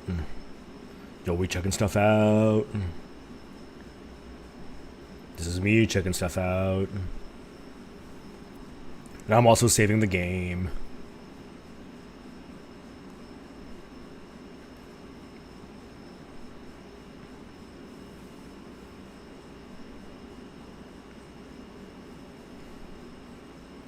You continue your search but find no interesting changes. Cake's opaque liquid is still at 7,500 milliliters. Cosmo's box of replicas has no new additions. Alex's artifacts are in the same positions. Sorry about that. By the time you reach Fiction's room, her toolbox is sitting open in her room with the same tools as yesterday, although a few screws seem to be missing. Fiction was really quiet during yesterday's discussions. Once I'm done with this, I should talk to her. It's about 11:30 now. It's the last hour in the music room, so let's head there. Did she break down again? Again. So earlier was when she walked to the garden with the toolboxes to fix up Kurath. Yeah. Cake came here earlier to tell me about her breaking down. Must have been around 8:40 a.m., give or take. She feels more comfortable in the garden, so she's there a lot. We sometimes check the garden just to make sure she hasn't broken down out of sight. When I fixed her up, she said she was going to fly the usual crew around before we meet. I guess they might be in the air about now. Fiction glances at the clock above you, nods to herself, and returns to her book. Ignored. You clear your throat to get her attention. Oh, Right. You probably had a reason for coming here again. Being as quiet as she was yesterday, I wonder what she thinks about this case. If you're going to interrogate me, just do it from the start, please. That wasn't what I was going for at all. Guess you're really just curious about my opinion, then. I don't know. Very helpful. I had to deal with a lot of criminals in my past as a thief. Murderers, too. But this situation's weird. I don't know. I don't really trust anyone here. Nobody's really acting suspicious, I think. So the perp is probably a good actor. Has to be, though, since they've been playing the role of a council member for a year now. If I had to give you one suspect, then I guess I'd go with Yasmat. This case is weird enough to where I think the syringe might be a double bait. You know, make it seem like she's being framed. Get Cosmo to constantly be in her face. Makes her seem more innocent than we actually have evidence for. Fallacy or something. Wild speculation, though. Could be anyone. I wonder if we aren't missing anything obvious. I don't know. Maybe. But if all of us miss it, how obvious can it be? Fiction? Ah, here you are. I am popular today. Kura said she was feeling something weird somewhere inside her. Could you take a look? A soft sigh escapes Fiction's lips. Alright. Kid, I'll be right. Oh god, oh god, oh god, oh god. What the hell just happened? That sounded like it came from the outside. The garden? Karath? Oh god. Let's hurry and see. I have to hurry to the garden. You enter a room of pure devastation. A large crater adorns the center of the room, pieces of metal and wood strewn all around it. The benches are gone, limp bodies filling their wake. You imagine a meteor striking this place, but you notice that the glass walls are still intact. You cannot identify the bodies at first, and by the time you recover from your shock, the others have arrived. What the fuck just happened? After glancing around the room for a second, Wolfie immediately rushes over to one of the bodies. Yo, what happened? What is the... Oh, God. We were expecting something to happen, but this exceeds my predictions. Less talking, more checking if anybody's alive. Get some CPR going, even if it doesn't seem like they are. Akane, Vorminax, Kyoshi, and you move over to the other two bodies and work together for a clumsy attempt at cardiopulmonary resuscitation. Oh no. Oh no, no, no. The thing Kura said. She's beyond dead. Nothing I can do. Wolfie runs over to you to check the body you now recognize as Kraka. What do you mean, Yasmat? What did Karath say? She said she was feeling strange. Said that she told us we could Fiction to take a look at her, so I left them. But no. Fuck, was I too slow? Maybe if I'd been faster, I could've. She could've. Maybe Fiction would have been able to do something. So you just conveniently left right before the explosion went off and took your time in going back to the room? Not now, Cosmo. Tis an abominable horror. Our foe has chosen this time and place to show their true prowess. This is a challenge, mayhap a taunt. PD player looks down upon us like a god might look upon a human, or a person might look upon a chess piece. A blessing in disguise, for it gives us agency to retaliate. Mayhap Dolus has his own plans for our nemesis, luring him into a false sense of safety. We must thank Cronus for allowing this to happen. No doubt I handed Dolus a second edge. We must strike the chink in his armor before it is closed off and before we run out of blades. You glance over to where Cake and Sammy are sitting and notice Cake growing increasingly frustrated. This is not the time for cryptic nonsense, Sammy. No saving him either. Wolfie leaves Kraka's corpse and moves over to what can only be Alex's body. No. Sammy actually said something pretty smart there. Huh? I'll get back to it in a bit. For now, we should investigate this room and see if there are any hints. You mean any hints besides the 3 corpses, a massive crater, and Karath remains lying everywhere? Assuming this metal indeed belongs to Kara, yes. Dead. Damn it. I agree with Akane. We should search the garden for any other hints. And nobody gets to leave this time. We're all staying here until we've got this sorted out. You want us to discuss the murder here?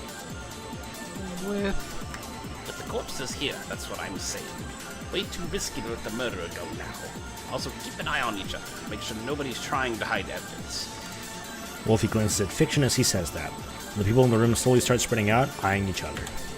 Alright, let's see what I can find.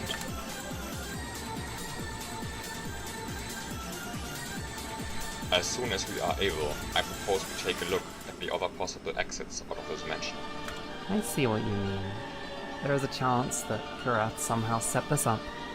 For instance, she could have previously planted explosives in the floor, played out the whole spiel about feeling strange, and sent Yasmat out. After that, she left the room herself, heading for the front door. Then she set off the explosives, using the sound and shaking as a distraction while she broke down the door and fled. Even if we were to chase her now, she'd already be far beyond our reach now, so we may as well do it after we're done here. That's ridiculous. This whole situation is ridiculous. I agree. We should check out the door and all the windows later. Everyone wanders through the garden looking for hints while keeping an eye on each other. Sometimes you notice people glancing at you, occasionally the glance flickers to become a scrutinizing look. You spend a good half hour investigating everything you can find, but end up no smarter than when you started. You spend some time watching the others as they begin finishing their search as well. It seems everyone is done. Let's take a look at the door and windows. Your group heads for the front door first and finds it intact. Fiction wordlessly approaches the door and takes a closer look at the lock and hinges. Doesn't look like it was broken or unlocked in any way. Wolfie and Kiyoshi approach the door and make Fiction in inspecting the lock and hinges, but offer no comment. You start looking through the individual rooms for any way Kurath could have broken out, or she to be the killer, but find no evidence pointing in that direction. A few of you also inspect the rooms for any other hints, finding similarly little success. After what is your third round around through the mansion, since you've arrived here, Tapper speaks up. With this out of the way, I think it's about time we have lunch. And I think we can lift the ban on leaving the group now. Akian looks over Wolfie as she says that. If there was any evidence to hide, we would have seen it by now. Fine. Wait with the discussion until I've got your food ready. I'll make something quick. And I shall piss.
Very well. Let us take this time to gather our thoughts on this case.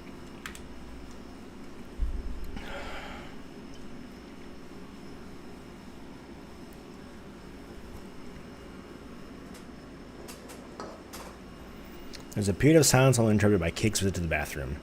After that, Tappers brings out a plate of soup for everyone. It smells so good you almost forgot you're sharing a table with a mass murderer. Alright, I'll start. To get it out of the way, after checking the doors and other potential ways to leave this mansion, we all agree that an explosion occurred in the garden, killing Kurath, Alex, Kraka, and Skull? Nods and grunts of assent fill the room. Kurath wouldn't be able to hide anywhere with how big she is, and the corpses speak for themselves. Yes, you mentioned Kurath said she was feeling weird. You were doing your garden trip again? There's a pause before Yasmat answers. Yes. We were flying in curve like usual, trying to get a clear head. She suddenly stopped and said she felt something weird inside of her. She asked us to get Fiction, so I volunteered to get her. Oh, so you volunteered? How unsuspicious. Please continue, Yasmat. Is there anything else? It is great looking back upon this, seeing how much my character is just like, dude, fuck off. Cosmo lets out a grunt at that. Not really. Oh, she described how she felt a little. I didn't really understand, but she mentioned it was somewhere in the mechanical parts. So not the fuel tank or the exhaust pipe or cockpit or something. I went to get Fiction and Kid was with her. I told her about it and she went to leave. Then... the explosion. I shall address the elephant in the room. Korath was feeling something strange inside of her, and then shortly after, an explosion shredded her to pieces. I presume we all agree on who the obvious suspect is here? A series of nods goes around the room, missing an oblivious-looking artist. The one who frequently accessed Korath was Fiction, so she is the most obvious answer here. I also saw... Yes, obviously. She left the garden after planting a bomb and... You hear a sigh escape Cake's lips. No, Cosmo. The obvious suspect is Fiction, who had repaired Korath and could have planted a bomb then. All eyes turn to Fiction as he says that. I'd like to make the same appeal as Yes did yesterday. I'm being framed. Someone else has done this and made it look like I did. Unfortunately, your situation is a lot more precarious than hers. We all know that Korath didn't let anyone other than you handle her repairs, so there was no easy way for anyone else to plant a bomb inside her. Someone could have put the bomb on the ground beforehand and had it explode once Korath was on top of it. Yasmat said Korath was feeling something weird inside her, so the bomb seems to have been placed at a point only you had access to. Unless Yes is lying. Or maybe she isn't, and the murderer used some remote control device to make Korath feel weird. I don't know. Those are not the most convincing arguments, I would say. Even if we were to presume that Yasmat was indeed lying, you have seen the devastation. Had the bomb been burrowed in the ground, one would expect more of Korath to remain intact, just like the other corpses have not been flayed beyond recognition. We only found pieces of metal spread across the garden. We were so unsure it was Korath that we investigated all the possible ways to leave the mansion. Do you wish to hold on to the possibility of the bomb being placed outside of her? I mean, I don't know. All I can say is that I didn't do it. I don't know who did it. I don't know how they did it. I didn't do it. You sense very little unrest in Fiction's demeanor. She seems very relaxed despite being accused of killing 5 people. Maybe she is just good at hiding her nervousness. Maybe she'd been integrated a couple times before as a thief. But before you hang me or shoot me or whatever you want to do to me, I feel like it would be fair to think about how else it could have happened. That's what we did with Cake yesterday, and it turned out pretty well. The possibility that the bomb was placed in the ground aside, you propose we discuss the ways it could have entered Korath without your conscious assistance. Sure. A way for the bomb to enter Korath. There might be a chance that someone put something in the fuel, but Yasmat said it wasn't in the fuel tank. She said it wasn't the mechanical part, so the actual placing of the bomb must have been done by Fiction. At least the possibility that she might have done it unknowingly, but how could that happen? A way to make Fiction place the bomb unknowingly. Perhaps someone could have messed with her tools. Right, when I went through the mansion earlier, I found her toolbox is not locked. Earlier in the day, there was something else.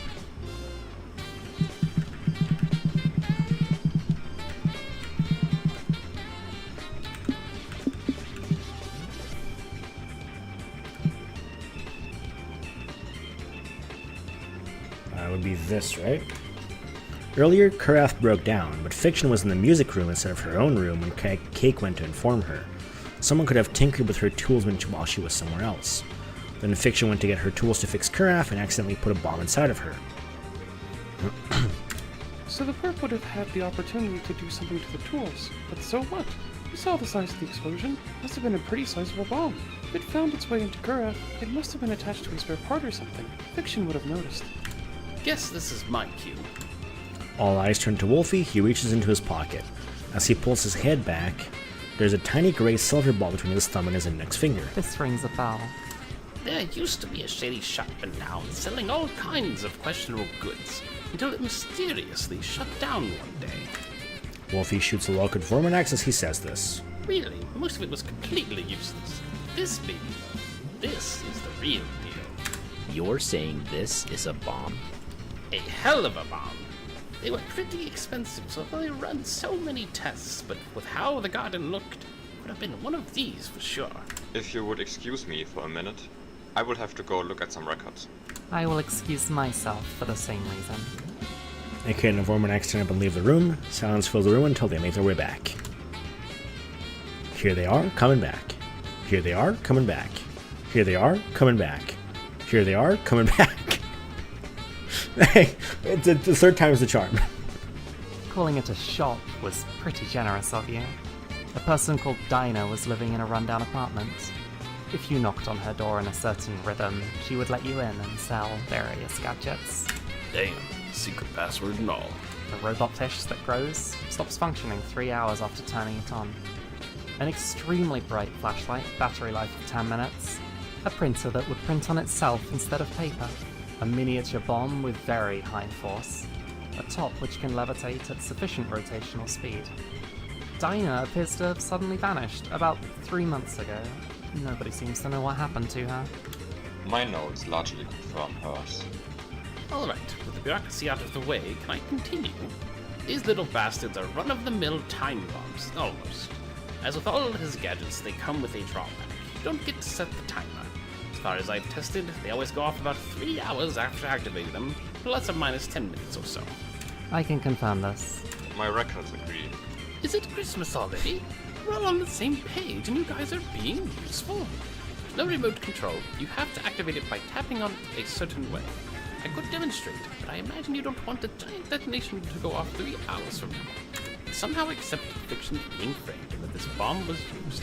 That means the person would have had to turn on the bomb 3 hours before the explosion happened with some error margin. Then had to get access to fiction's toolbox between then and the explosion. The explosion happened around 11:35 a.m. Can someone else confirm this?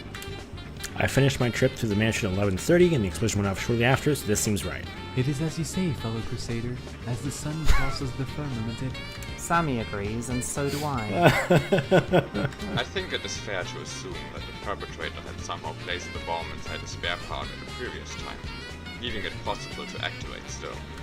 Yeah, I'd say that could be done. Oh, Fiction mentioned that Cake told her about Craft breaking down around 8:40 a.m. Fiction said that. Cake, can you confirm? I didn't look at the exact time, but that sounds about right. Yes. I can't say for sure when exactly she broke down, though. For all I know, she might have broken down immediately after we left the dining room, or just before I got to her. So a possibility is that the murderess saw Craft break into the garden, then went to Fiction's room. Instead of Fiction wasn't there because she was in the music room and used a chance to place the bomb. Eventually, Cake would notice Craft and tell Fiction about it. That does seem like a possibility. The time frame for the bomb activation is at most 15 minutes before Fiction went to fix Craft. So the hypothetical perpetrator would have needed to go put the rigged spare part, screw, or similar into Fiction's toolbox between 8:25 and 8:35 a.m. But why? Why make it so complicated? If the murderer had a big bomb like that, why didn't they just kill us when we were all together? They could have just set it off when we were eating or having a conference or something. Kill most of us, maybe everyone. Kronos has revealed the nature of this secret to me. My previous illusion must have been clear enough for an enlightened such as you to understand, but I shall see past the momentary cloud filling your head. For this situation is a Herculean trial. I shall refrain from coating my speech with the velvet veils of ambiguity, beautiful though they may be. Our foe has set out to instill humiliation into our midst. Wherefore choose the traitor to spare us from ultimate destruction? They are convinced they lack the need. Nay, this is not a message from our immediate adversary, but from our arch-nemesis himself. 'Tis a series of taunts, increasing in depth. To begin, he showed us he had the means to hide a blot of darkness among a divine moon of light. With ease, he defeated our controls and placed a spy in our midst. No doubt attaining full clarity on our strategies to subdue him.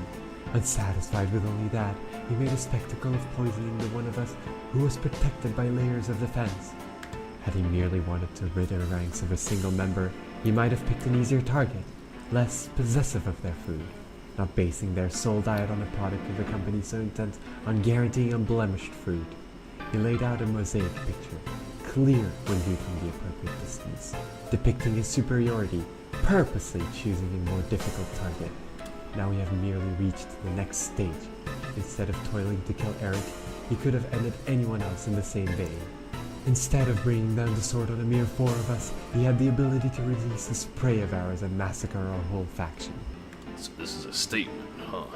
That's what you meant with chess pieces earlier. He thinks he can just do whatever he wants with us. Seems like his opinion is justified the way this has been going. Just as Sammy said earlier, this is our chance. PD Player had the option to destroy us, but chose not to. This is where we turn the tables. We solve this case and make him regret it. Hell yeah, let's go. Then I propose we return to the discussion of this murder. We have two options here. The first is the obvious one, that Fiction did it. In the case that she didn't, we concluded that the murderer must have accessed Fiction's toolbox in between 8:25 and 8:35 a.m., so that there was no other way to get something inside Karath. Nobody has brought up any evidence that speaks against the simple solution, but I don't think it quite fits. Elaborate? You may appeal to Occam's razor, but with how PD Player is trying to make a big show out of this, would he really just let it end like that? After telling us he has no need to destroy us? This is a flimsy defense at best, but I don't think we can confidently condemn her quite yet. Questionable. Doesn't seem safe to let her go like that. I agree, but let's discuss preventative measures after we explore the situation a bit more. I forgot it was Sunday, and I gotta pay bills and shit. Let me see. I don't think I have to pay bills, actually. I think I did it, like, last week.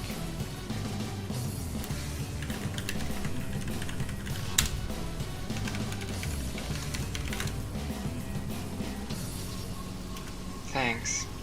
We do not have any substantial evidence that points us to either of our two alternatives, but we may draw conclusions from them. Naturally, if Fiction is the murderer, then the case is solved, so we may focus on the second option. The perpetrator must have accessed her toolbox between 8:25 and 8:35 a.m. Yeah, I'm good. So everyone who can prove that they were That's not occupied true. I'm otherwise not good, during that actually. time frame has an alibi. Speaking for myself, I was talking to Kiyoshi the entire time, with lots of time to spare before and after the critical time frame. Wolfie was in the room with us as well. Kiyoshi, Wolfie, please confirm that assertion.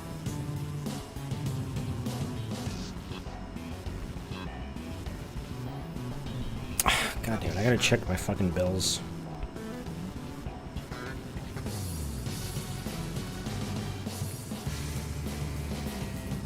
Calculator.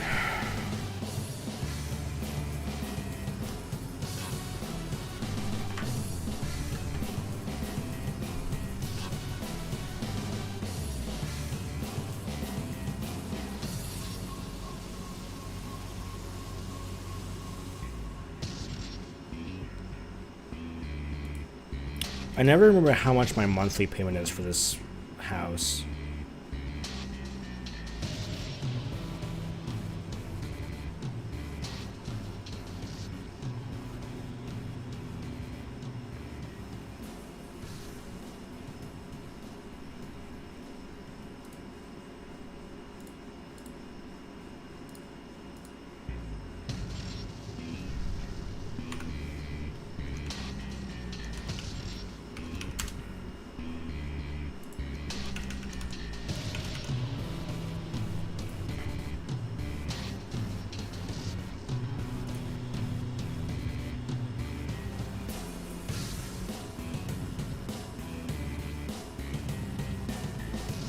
Heck.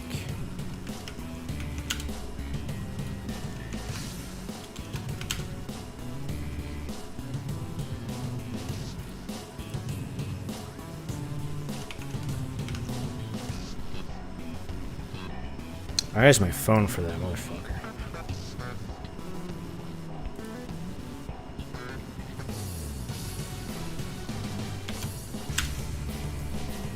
What is it with apps? Banking apps have more power than like my fucking like the bank website. That doesn't make any fucking sense to me. Yeah, we went to his room together right after breakfast, so a bit after 8, and we were talking about stuff for over an hour. No way either of us could have snuck away.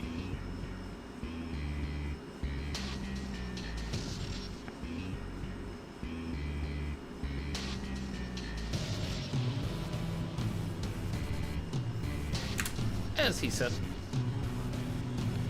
I suppose that's true.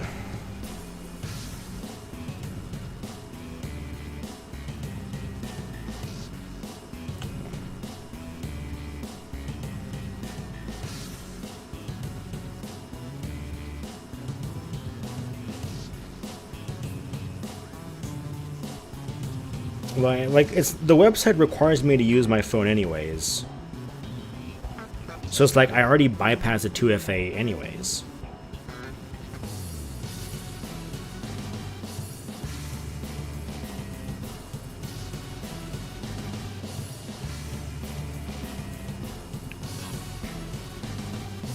So I'm not sure why I would have different limits.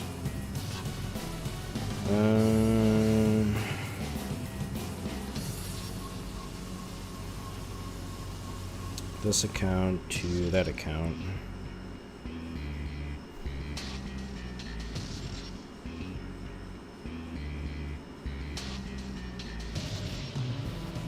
Yeah.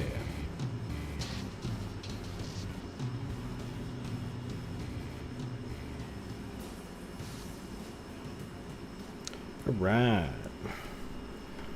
And I can think about that in like 4 months. It's been established that there can really only be one killer and no accomplices. If 2 or more people confirm each other, then at least one of them has to be telling the truth. So in the end, all of them have to be. This gives all of them an alibi. Does anyone else have an alibi? I was mostly alone at the time, so I'm still a suspect. I was talking a bit with Kid after breakfast, but I don't think it was long enough to save me, unfortunately. It does remind me, my financial advisor should be coming like pretty soon, actually. I forgot about that. Yeah, our discussion didn't take longer than a couple minutes, so she could have still done it after. No dice then. Anyone else? Nobody decides to speak up. What a coincidence that Yaz doesn't have an alibi again, huh? So fucking true, Cosmo. So fucking true. May I remind you that you don't have one either? Hmm?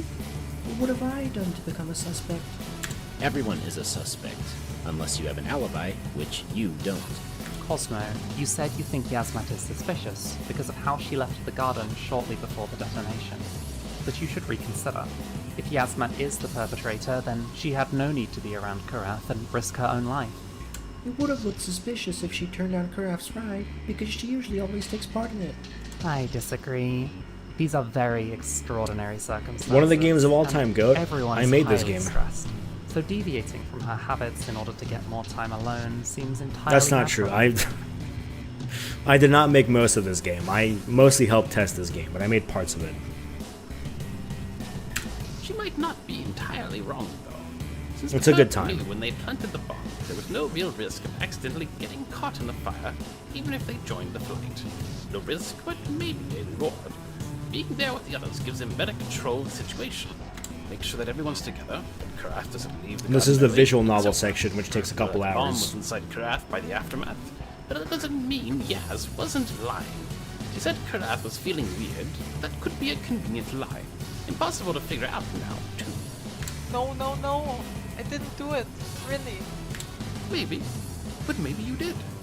All I'm saying is that it's pretty reasonable to suspect you, if we take fiction out of the picture. Anyone else with suspicions or leads? Best we get them out now so we can discuss them. Nobody. After a moment of silence, Tapper speaks up. Vorminax, Kyoshi, Wolfie, what were you 3 discussing? Man, he was just grilling me about my hearing.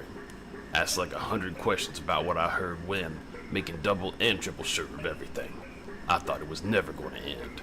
I can largely confirm this. I was just there to keep Vorminax in check as usual. What they're saying is true.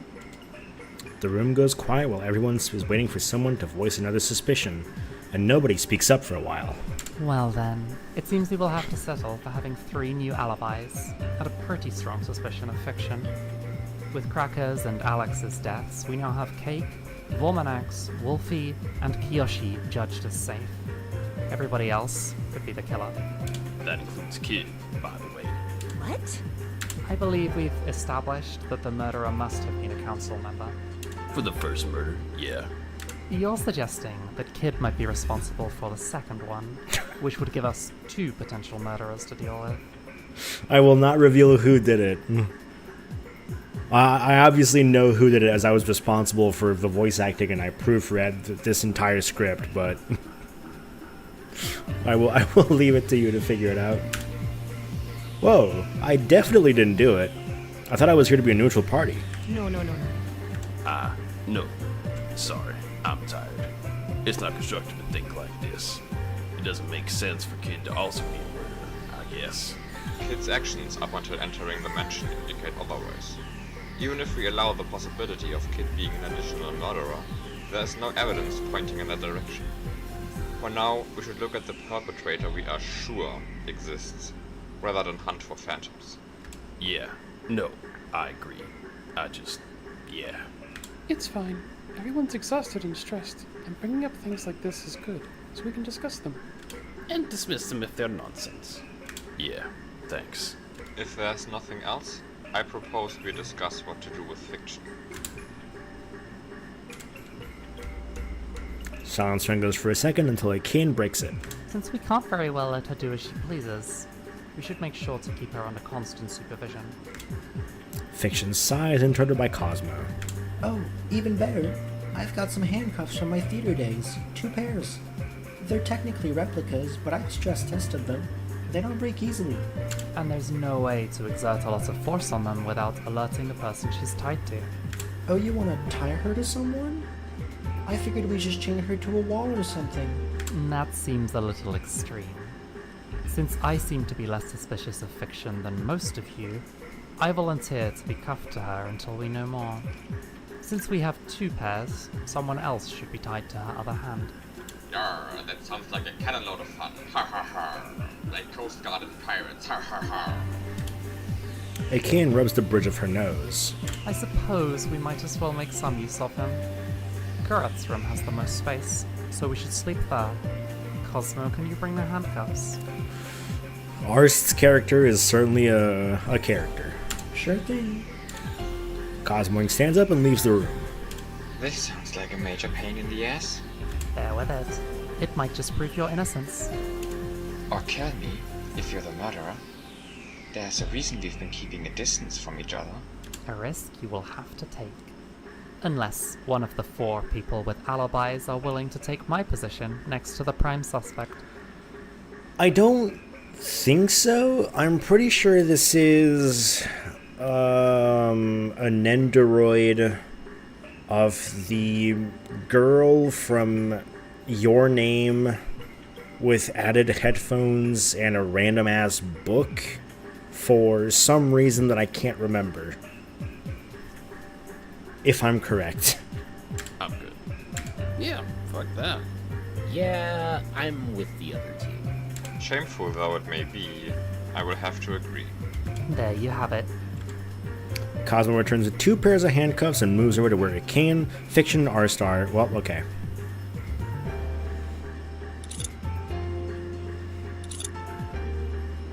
There we go. So how are you guys going to sleep? And, visit the bathroom? The door to Kurat's room is bigger, so we can take the beds from our rooms there. The toilet thing we'll just have to bear with. I would propose Arts and I to take shifts staying awake, but I'm not sure I can trust him. It's not a problem. I'm used to pulling a few all-nighters. You can't steer a ship if you can't steer your sleep. We should have just thrown him out at the start. I believe we are finished for today, then.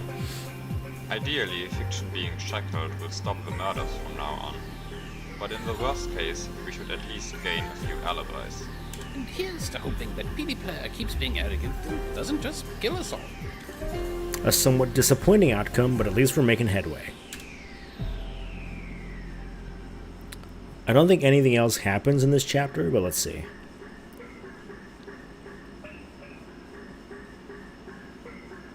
I don't think I would like sleeping in the room of a deceased friend, but I guess these 3 are different. A few people should be taking care of the corpses in the garden right now. A few words are spoken over the remainder of the day. Occasionally you hear murmured suspicions and you partake in a few fruitless discussions yourself. Come evening, you head back to your room. Door's locked, let's get to bed. Just like yesterday, I should review today's events. We all gathered in the dining hall at 8 a.m. and left shortly after. I was talking to Fiction around 11:30 a.m. and about 5 minutes later, Yaz joined us to tell Fiction about Kuraf feeling weird. Shortly after, there was a loud explosion in the garden, and we found the corpses of Kraka, Alex, and Skull, as well as lots of metal parts that must have belonged to Kuraf there. Given the mostly intact state of the corpses and the glass surrounding the garden, but the complete annihilation of Kuraf, we figure the bomb must have indeed been placed inside Karath. The clear suspect here is Fiction, who is the only person who worked on Karath's insides. Indeed, Fiction mentioned she had to fix Karath just about 3 hours prior to the explosion. When thinking about alternatives, we concluded that if Fiction wasn't the murderer, then someone must have added a tampered part to Fiction's toolbox, or messed with the tools in some way. For that to go unnoticed by Fiction, the bomb must have been extremely small, so Wolfie revealed a tiny but very potent time bomb previously purchasable in town. The bomb has a set timer of 3 hours, plus or minus 10 minutes, meaning that the alternative killer would have had access to Fiction's toolbox between 8:25 and 8:35 a.m. Ormanax, Kiyoshi, and Wolfie were together at the time, gaining them an alibi. When speculating why PD player didn't just use the bomb to kill more people, we decided it was probably him taunting us. In the end, Kane and Ars tied themselves to Fiction to keep an eye on her. At this point, I'm most suspicious of, it doesn't matter, because the server is dead.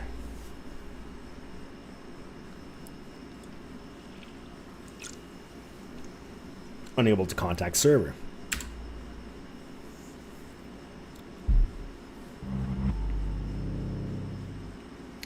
I will thus go to the bathroom and get the trash outside, so I'll be back for 10 minutes or so.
That was like 5 minutes. That was pretty fast, actually.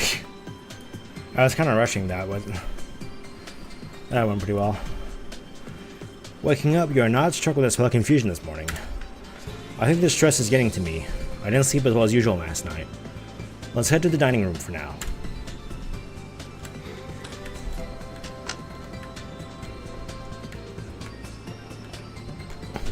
Just a kid, huh? It's nothing. Just the taproos isn't here yet, and I'm hungry. It is 10 minutes past 7. She would usually have started working in the kitchen before 7, but I am sure we can all understand why she may be late today. It is a little worrisome, though. True. If the others aren't here by 7:30, we should go look for them. I agree. You had just arrived before Kit, so I had missed my opportunity to ask. Eke, was there anything out of the ordinary? With fiction? No. I was awake all night, and she didn't try anything. As I told you guys. Not that that means much. Of course the killer wouldn't try anything while chained to two others. Good one, pal. If you can prove that a murder occurred while we were chained up, then you're good to go. And if nobody dies for a while? Well, then our situation will persist. An acceptable price to pay for our safety. The murder stopping doesn't necessarily mean that fiction is the perpetrator. The real murderer could just be trying to make her look more suspicious. Let's hold off on speculating too much until everyone's here, and we see if anything has happened. Nobody disagrees with the proposition. Whatever. I'll just go make myself a sandwich. Anyone else want one? I once fought a sandwich that would have crossed my booty. Nasty wretch, but I ended up chopping off her head. I'll take that as a yes. Anyone else? Everyone in the room decides to take up on his offer, yourself included. The Kiyoshi Sandwich.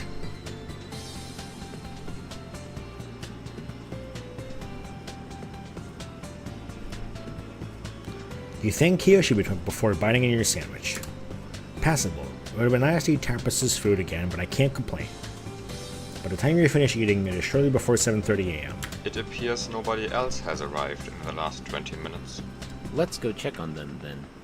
Cosmo and Yasmat are closest. Oh, I think Yaz might be in the music room. She went in there last night while talking to herself. Let's check Cosmo's room for now. Oh no, what could have possibly transpired? Cosmo, are you awake? Oh no. After a moment of silence, Aris gives it a try instead. Yarr, off your berth, matey. Left to be keel-hauled. Ha ha ha. As still no answer escapes Cosmo's room, McCann tries the door handle but finds it locked. This is not a good sign. Let's hope she spent the night in another room. Awfully optimistic. Kiyoshi, you said Yasmat went to the music room last night, so let's check there next. Sure. Yasmat, are you awake? This is not good at all. The group exchanges glances in the following silence. McCann tries to open the door but finds it locked once again. She reaches into her pocket and fishes out a key. Right, it would make sense for everyone to have a key to the music room. McCann sticks the key into the keyhole, twists, and flinches. The door was locked from the outside? McCann twists the key further, pulls down the handle, and pulls the door open. Before you have a chance to comprehend the situation, you hear a muffled sound of something hitting the ground in front of you. You are shaken out of your momentary trance by a shout. Fuck! Out of the way! You realize that the object hitting the floor was Cosmo's body falling into the hallway, now staring at you with lifeless eyes. Your view darts over her blood-covered body as Wolfie is checking it all over. Fuck! Too much blood lost. Stab wounds in the chest, abdomen, arms. Some bodies were hit and... Wolfie moves up his head and looks into the music room. God fucking damn it!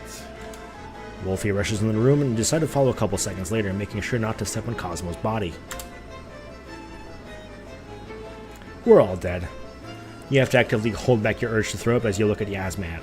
Almost disguised by the blood, you make out a deep cut separating the lower and upper halves of Yasmat's neck. Clean cut across the neck. Wouldn't have been able to save her if I'd been there as it happened. Just what in the world happened here? We'll figure this out later. Need to check on Sammy and Tempest. I would have been able to treat Cosmo if I'd gotten to it sooner. There might be hope. Kid, Vorminax, Kyoshi, you guys come with me. Squadala, we are off.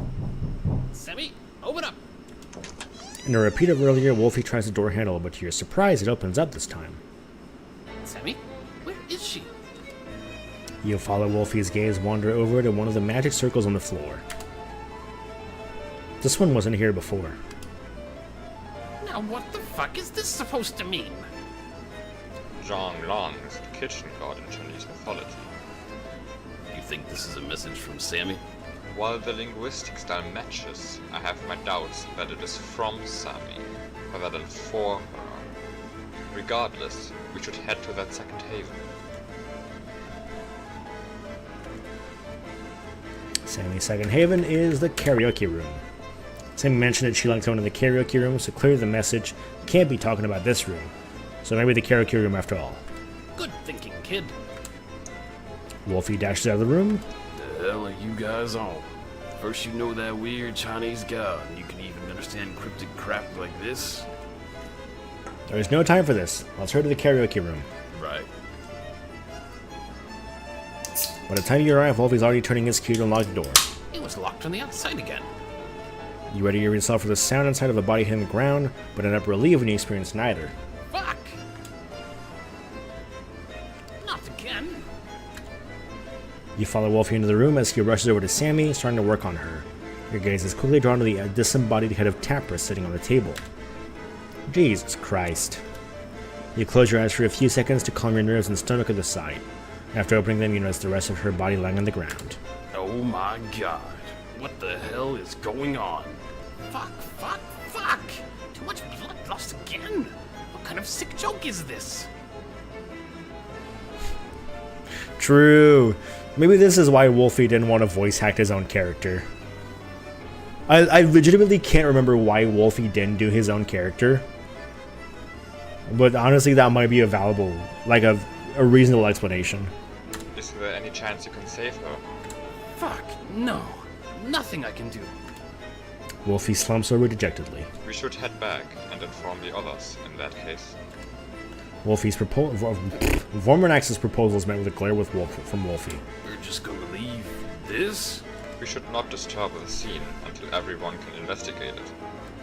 Vorminax leaves the room, leaving a restless atmosphere. With a bit of hesitation, you and the other two decide to follow him. Meanwhile, the three people Wolfie called for leave the room, careful not to step on the corpse block in the hallway. Let's investigate this while the others are gone. Akan steps closer to the bodies, pulling Fiction and Ars with her, and notices a bloody knife next to each of them. Given the two knives on the floor and the wounds Wolfie described, it seems fairly obvious how the murders here happened. We should probably wait for the others before we discuss anything in detail. Let's just see what we can find here. I was gonna say, I don't remember this song. Happy Mayher? I really don't remember that.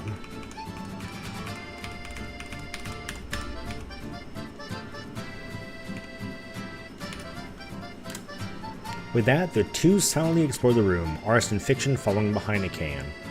While making our way over to Cosmo, Akan makes a curious discovery. Akan peers closely at the door, spying some markings. Hey, look at this. Cake makes his way over to the door and looks at the spot Akan is pointing at. In the inside of the door, roughly at chest level, letters are carved into the wood.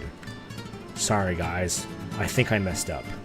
This message speaks volumes about what happened here, but we'll get to that later. Let's continue searching for clues. The two of them continue wandering around the room, scrutinizing it to the best of their ability, but find nothing. Around the time they finish their search, they hear footsteps approach the door. Go figure. The other two did it as well. Even more of a mess than down here. You'll want to see it for yourselves. Hey, sure, bounce back quick. We will check it out soon. Can you give us a quick summary? The situation is mostly the same as down here. The door was locked from the outside. Sammy and Tapras are dead in the karaoke room. Sammy seems to have bled out, while Tapras' head is detached from her body. Whoa, that's fucked up. We have yet to properly investigate it, so I cannot say more as of yet. In Sammy's room, however, was a peculiar message. The Umbra is cast by the disciple of Zhongrong. She plots your demise in your second haven. Jonas is impatient. Peculiar indeed. Alright, we'll go to the karaoke room next, thank you.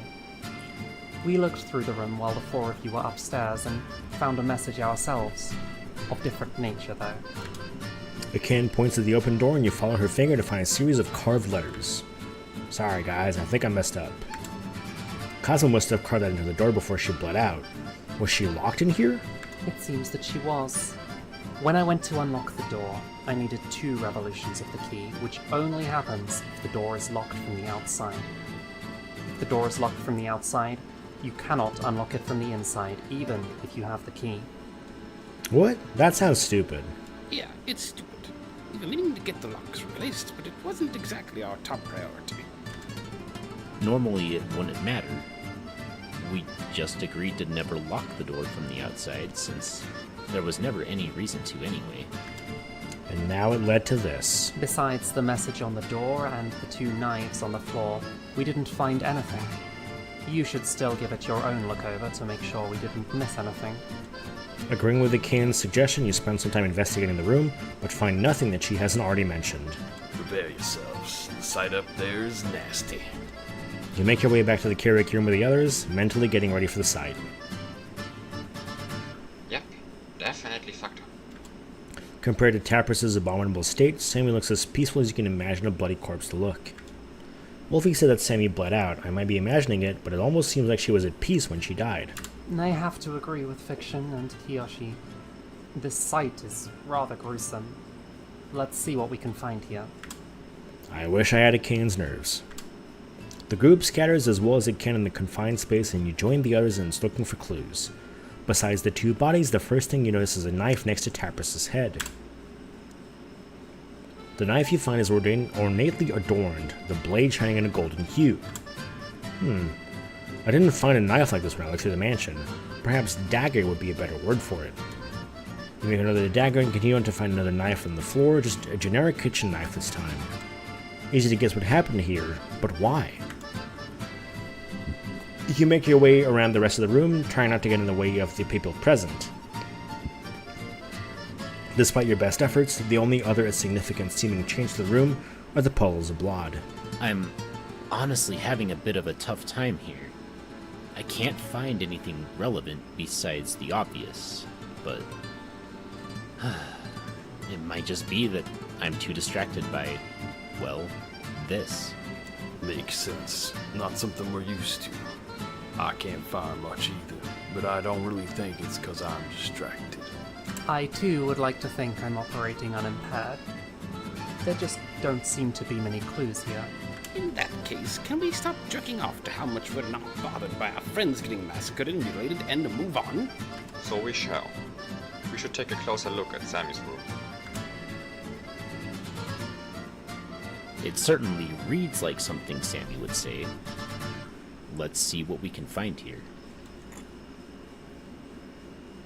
With a few grunts of assent, everyone starts their now familiar process of searching for any hints. Unfortunately, nobody finds anything of value this time either. Cosmo's door was locked, but we should try Tapris's and Yasmat's rooms. There might still be something we haven't found yet. On Akin's suggestion, you make your way to Tapris's room and find the door unlocked, but after a thorough search around through the room, you're none the wiser. You move on to Yasmat's room and find it unlocked as well. In a similar vein, nothing in her room stands out. With Cosmo's room being locked, I suppose this is all the evidence we're gonna find. You know, I can just pick that lock.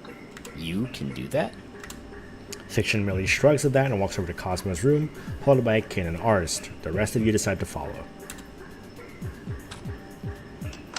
That's mildly creepy.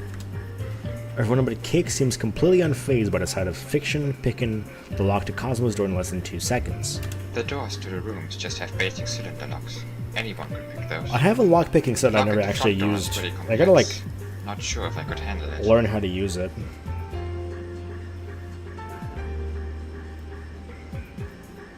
I don't really remember why I got this, but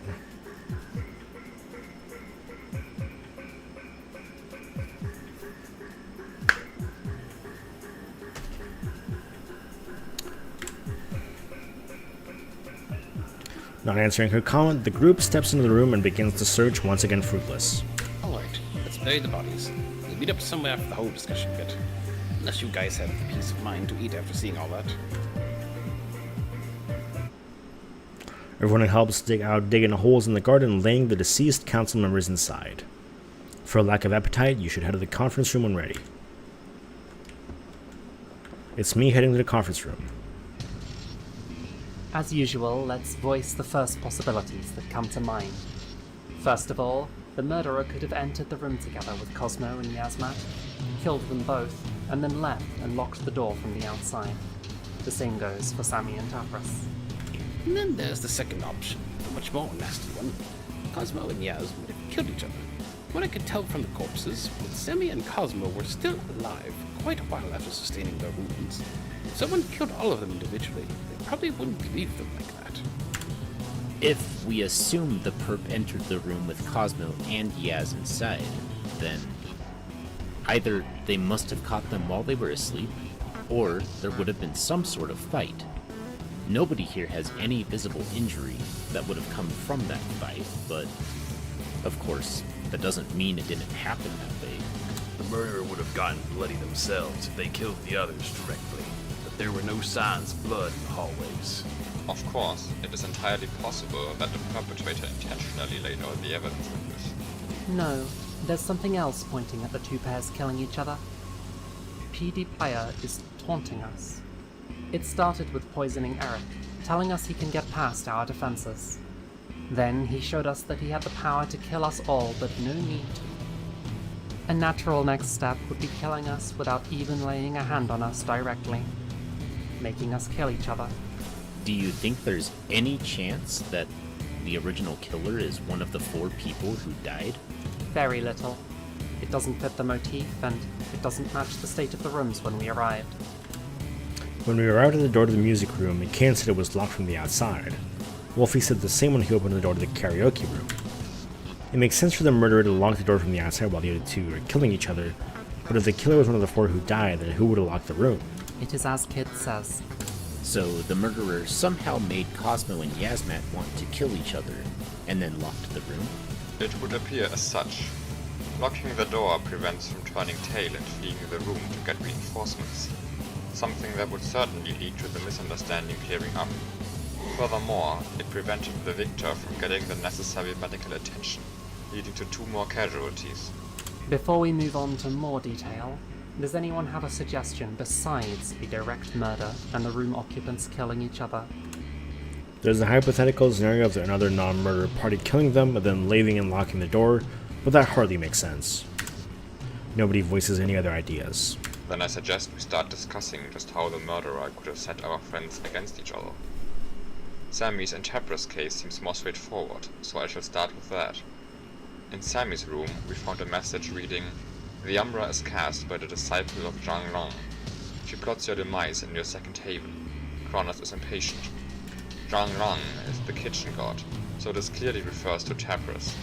If we accept the friendly fire hypothesis, this certainly appears to be a message for Sammy, telling her the identity of the murderer, a location, together with an urging to act quickly.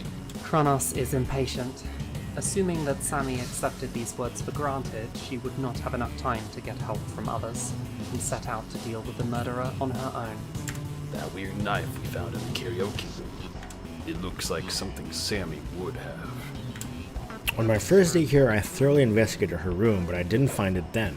I'm not sure I trust your searching skills, kid. Even if she didn't have it in her room, she could have just been carrying it.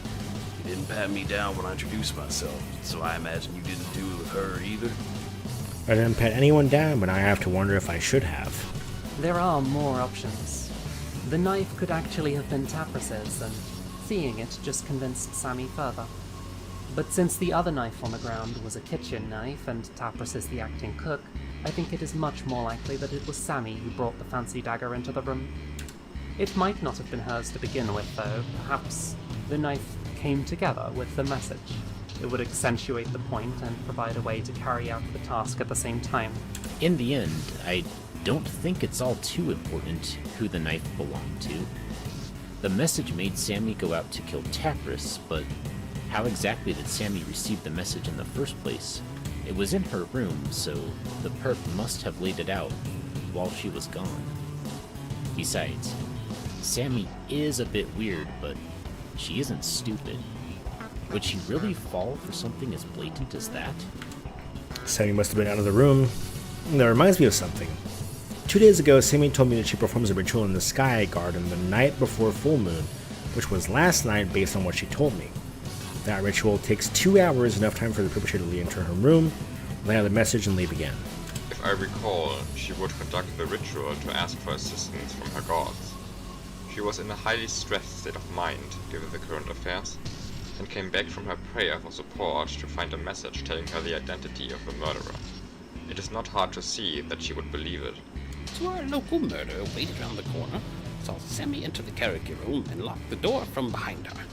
The door can't be unlocked from inside, and it's entirely soundproof, so she couldn't even scream for help. A setup which only works in the karaoke and music rooms. We should consider how the perpetrator ensured that Tapras would be in the karaoke room, rather than her own. Easy enough, they just told her to go there. The murderer told Tapras to walk into the death trap, and Tapras listened. Sure. We don't know who the killer is yet, so to Tapras it might have been a simple suggestion from one of her friends. It may be safer to sleep in the karaoke room, where the murderer will not expect you to be, or something in that vein. It's true. And similarly, they could have told her to bring a weapon to defend herself. A weapon she would have readily had at hand, given her previous profession. Thanks for spelling it out. You absolutely didn't just add that just so you could be the one finishing the explanation. I believe this is an extraordinarily inopportune time for inner conflict. If you have complaints about my conduct, I will gladly hear them after the case is solved. Good, because you'll be hearing lots. I guess I'll have to be the better man and play nice to further the case while you keep using the situation to stroke your inflated ego. Let's get back on track. There may be some details missing, but I'd say we've more or less explained what happened to Sammy and Tapras. Let's move on to the other two and then discuss things more thoroughly if we find anything that stands out. Hold on. What was up with the severed head? Cutting off a head with a knife is quite a lot of work. I've done it a few times. Animal heads, of course. Sammy only wanted to kill the traitor. What was that for? Don't know. Seems like something Sammy would do, though. There's probably some spiritual meaning behind it or something. A few people utter agreements, and Akan takes it upon herself to move the conversation along. Once again, we can ask ourselves whether Cosmo and Yasmat were killed by each other or by the traitor. As far as I can tell, the situation matches the other one in that regard. So unless anyone has objections, we can move on to how it happened. Sure. Seems fine. Everything about the taunting and the locked doors still applies here, so that seems right. Good. For Sammy, we found the message that basically straight up told her to go kill Tapras, but we didn't find anything like that for the other two. There was a rather pronounced discord between the two. Cosmo kept accusing Yaz of being the traitor, but would she really just up and kill her like that? Cosmo does tend to get very fixated on her ideas, but this is not a step she would take unprompted. Perhaps I am underestimating the mental toll of this situation, though. Nah, fuck. I think I might have an idea. Remember how I told you about hearing Yaz go to the music room last night? I knew it was her because she was talking to herself. Can't let them get me. If they come to kill me, I just gotta kill them first. She was saying something like that. Maybe Cosmo overheard weirdly and got a wrong idea, since she was already thinking of Yaz as the killer. So Cosmo would have merely overheard an unfortunate snippet of her monologue, pushing her over the edge. Yeah, maybe she only heard the "I just gotta kill them" part or something. She might have seen her walking with the knife, too. Add some nice fuel to the fire. We found a message saying, "Sorry guys, I think I messed up." Wolfie said that Cosmo bled out while Yaz died pretty quickly. But what Kiyoshi said this makes sense. Cosmo was sure Yaz was the murderer, so she went and killed her. Barely alive, she went to leave the room to find it locked from the outside. In the time spent before her death, she probably figured out that she could only have been locked in from the real traitor, so she left us that message. Kit's story seems plausible, but there's something questionable about this setup. Yep, I drank too much. Oh well. How did they set it up? How did who set what up? Assuming that the perpetrator gave Yasmat the advice to move to the music room, How did they ensure that Cosmo would actually commit the murder? In Sammy's case, the message largely spoke for itself, but here we are dealing with something as whimsical as a monologue of the victim. Topped by her potentially only overhearing part of it. They might have just gotten lucky. I presume you are talking about a sort of setup for failure. Just let me finish, Mr. Important. This is a might as well kind of deal. Cosmo clearly had it out for Yaz. They just had to create an opportunity. If Cosmo takes the bait, cool. If she doesn't, well, nothing's lost. They still get the 2 kills tonight, and they can try to pit Cosmo and Yaz against each other again some other time. For all we know, the traitor could have set up the tension between the two in the first place. Similarly, they could have somehow led Cosmo to be in the general vicinity of Yaz when she was walking through the corridor with her knife. Sure. It's a shame to admit, but currently I cannot think of a more concrete strategy the perpetrator might have employed. Not one that is reasonable, anyway. We didn't find any hints about this anywhere, and I can't think of anything from Cosmo's introduction that would give me any intel on how this was set up. Nobody else offers anything in the way of a more likely explanation. Mayhap this is an opportune time to discuss the possible identity of the traitor, then, given our newfound intel. Accepting the hypothesis that the perpetrator simply told Tabras and Diasmat to go to the karaoke room and music room respectively, they must have spoken with each other privately beforehand. Kiyoshi, perhaps you overheard something? In particular, the perpetrator must have locked the door after Cosmo entered the music room, so you should have been able to track the direction the footsteps were coming from. Man, I've told you this before. I've got good hearing, but I'm not a tracking or recording device. Sounds I hear are just background noise that goes in one ear and out the other. Here, since you asked me this, we've been looking at each other the whole time. Do you know exactly how many times I've blinked since then? I understand your meaning. Yeah, you see it, but you're not paying attention to it. I'm the same when there's random footsteps when I'm trying to sleep. There's always some noise out there. I only took note of Yaz because she was mumbling to herself. I do not mean to insinuate a lack of care in this critical situation where every piece of information may be crucial to saving the lives of the rest of us. I simply recognize you as one of the few people in the position to have exclusive important intel, hence my inquiry. Yeah, whatever, man. Anyway, no, there's nothing I heard like that. I'd remember if someone was told to sleep in a specific room, so if that's what happened, they did it somewhere I didn't hear. But while I'm talking, I do have a suspicion I've been waiting to say. Let's hear it. The atmosphere in the room got slightly more tense at those words. Go ahead. I said this yesterday already, but I thought about it again, and I'm really thinking that guy did it. You follow Kiyoshi's index finger to find him pointing straight at you. This again? I didn't do anything. I'm just supposed to help these guys figure out this murder. Why am I subject to this now? I believe we went over this yesterday, and concluded that even if Kid were somehow to be our enemy, there would still be another traitor we ought to find first. Yeah, no. Why do we think that kid couldn't have committed the first murder? Eric ate a poisoned banana, which we established could only have been poisoned after entering the mansion. Before Kid's arrival, we checked the security footage outside the mansion, and found that nobody besides us had entered the mansion in the general timeframe. Thus, only one of us could have done the deed.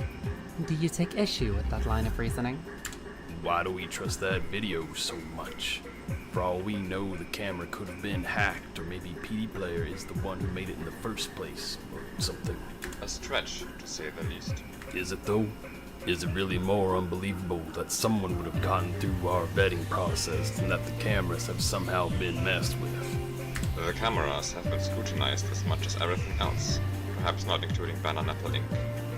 We even had several of us investigate the cameras for any sort of foul play, myself included, and none of us found anything. But that's the only way for it to work, right? Everyone else has an alibi. Formax, Wolfie, and I confirm each other. Cake has the alibi from the start when he was out with Alex and Cracker. Kane, ours, and Fiction have been chained together, so they couldn't have done anything yesterday. That's why I didn't mention ours, despite him being an outsider. This only leaves Kid. Akane, may I assume that you refrain from confirming this alibi of you three? Yes. I do not agree that Arst, Fiction, and I have an alibi. Really? I put up with this, and I'm still not off the hook? If a hook's what you want, then I've got a great one in my treasure box. But beware, matey. Nobody gets off my hook. Ha ha ha!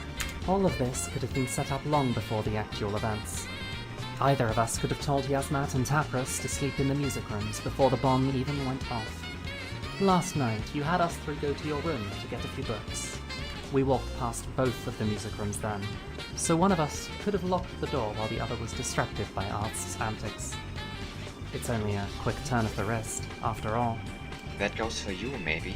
But in case you forgot, I've got both of my hands chained to you guys. So you used the hand tied to Arst.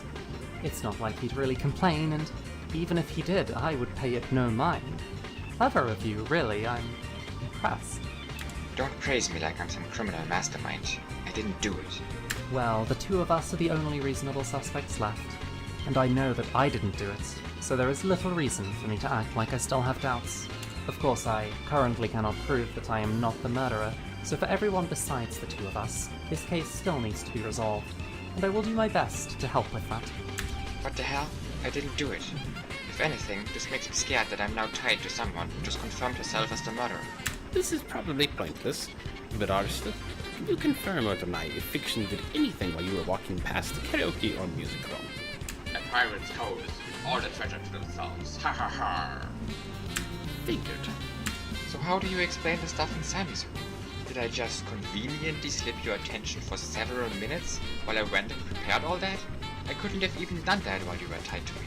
Who is to say that you must have set that up while she was doing her ritual? There are plenty of explanations for this. Let's say that at some point while Sammy wasn't in her room, while everyone did independent investigation, you went and set up the message. Sammy basically revered us, so I can imagine if you had told her not to enter her room until after her ritual, she might not have. I wasn't that close to her, but even if that assumption is wrong, you could still have set up a similar message beforehand, one that only Sammy would see, telling her the same thing. Then afterwards, you erased it so we wouldn't find out, obfuscating the situation and possibly hiding your identity better. Naturally, all of this applies to me, too. Guys, can't you see what she's doing? She's basically confessing right here. She's even explaining how she did it. You won't fall for that and condemn me, right? I mean, that kind of sounds like something the killer would do. Perhaps that would fit the motif. If I was the killer, then me explaining the intentions of PD Player, as well as explaining how I've done all of this, would perhaps be the final piece, the mosaic image Sammy mentioned. The killer has been telling you about all of the killings. That would be highly amusing, but unfortunately it isn't the truth. I understand your suspicion, though. Leave it to Kane to throw herself under the bus. So the choice is between a Fiction and a Kane. Fiction was the most likely suspect in Kraft's murder, since she had access to her interior. I do agree that a Kane fits the whole taunting image better, though. If PD Player is taunting the console, making the most obvious suspect the murderer would be a little underwhelming. On the other hand, if the most probable suspect is also the real murderer, and she still ends up convincing everyone of her innocence, that might make for an effective ridicule as well. Whatever the case, do you still harbor doubt towards Kid, Kiyoshi? I mean, I guess. Maybe. I don't know. I'm not fully convinced, really. But I guess I don't really think he's more likely than you two anymore. You know, I hate Kid just as much as you do, but finding the real killer comes first. We can cut him up or something after that. What the fuck? Take a joke, man. Jeez. I don't really hate him.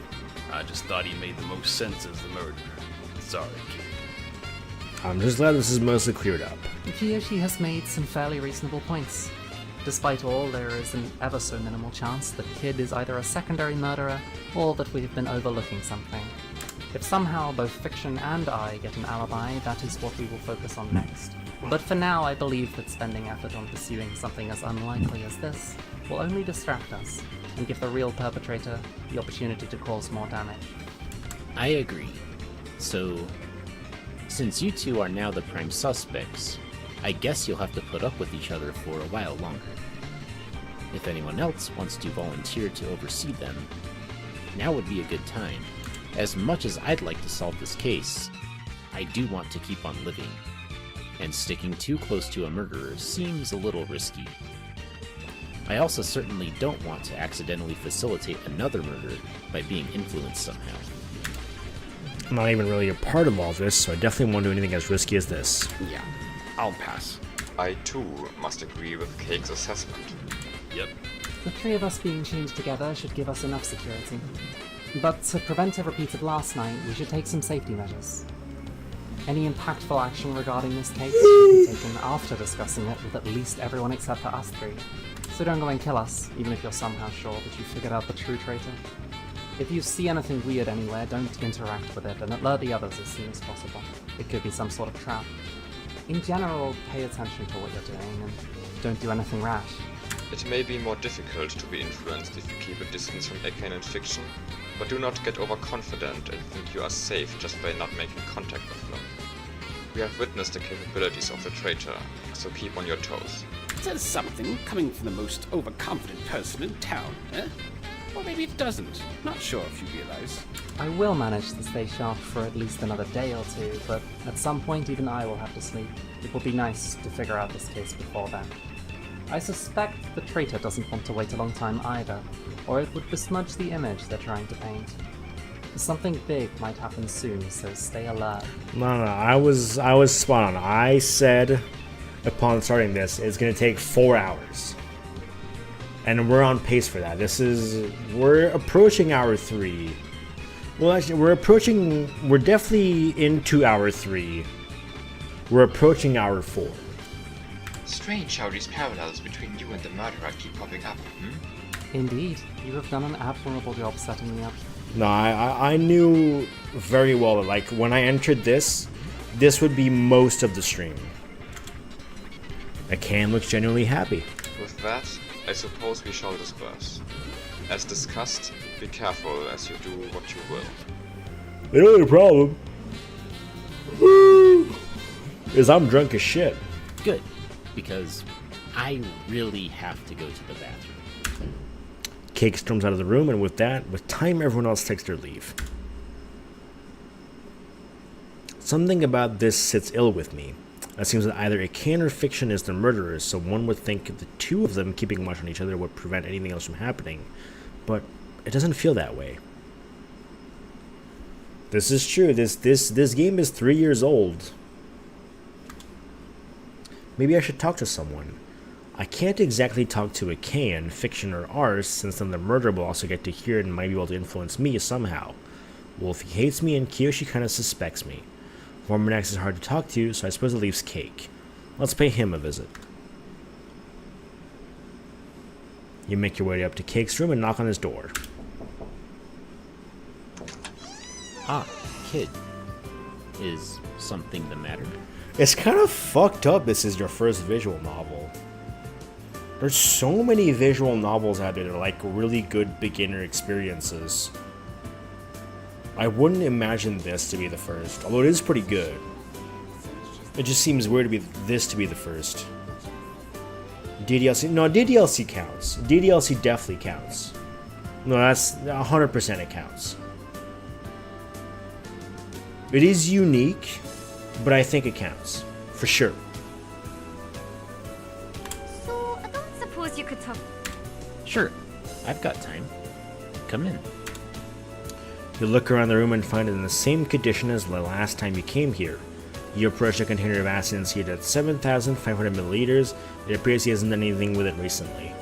Want anything to drink? I've got water, juice, tea.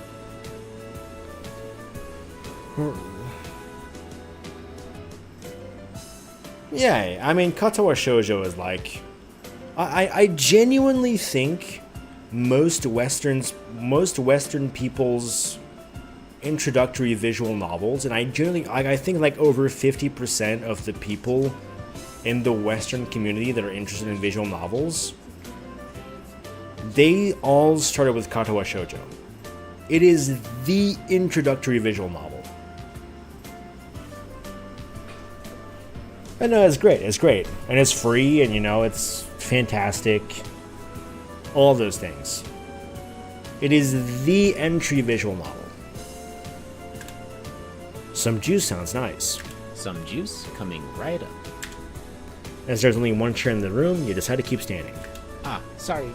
You can sit on the chair or the bed or something. My room's not that great for company. Haha.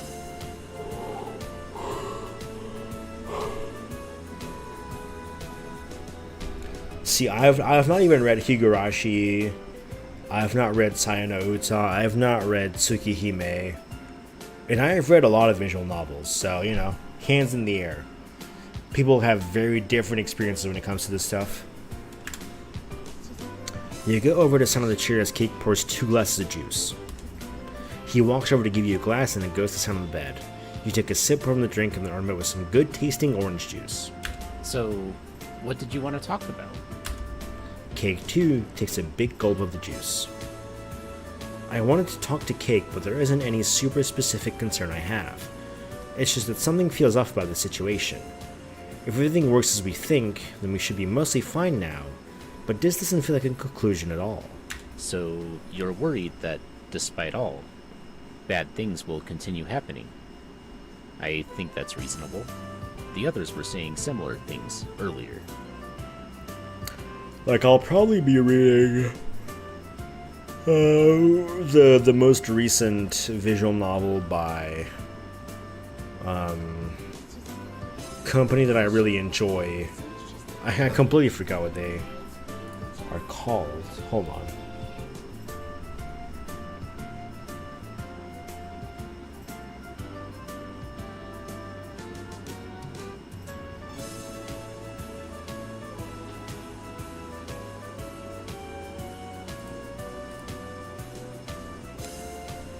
Smee. I got the next visual novel by Smee to read in a while at least.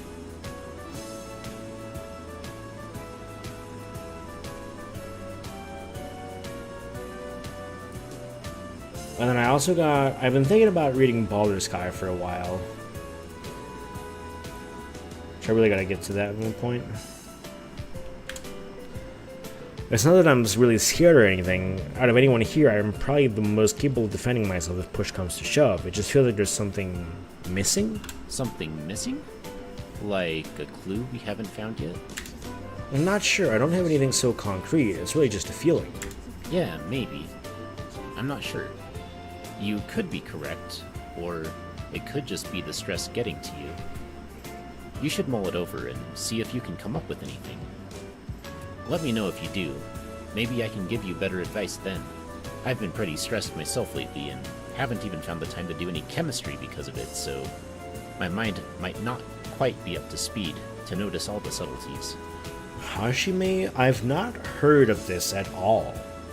Hashime of Old Booktown?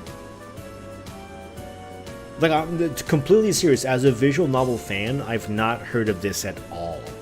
This is completely new to me. What the fuck is that? Yeah, I guess I'll think about it in more detail before going to sleep. Baldur's Sky, like, I bought Baldur's Sky like over 5 years ago, and I never got to it, and I really got to get to it at some point. Well, I gotta look this up. Hashime of Old Booktown. Huh.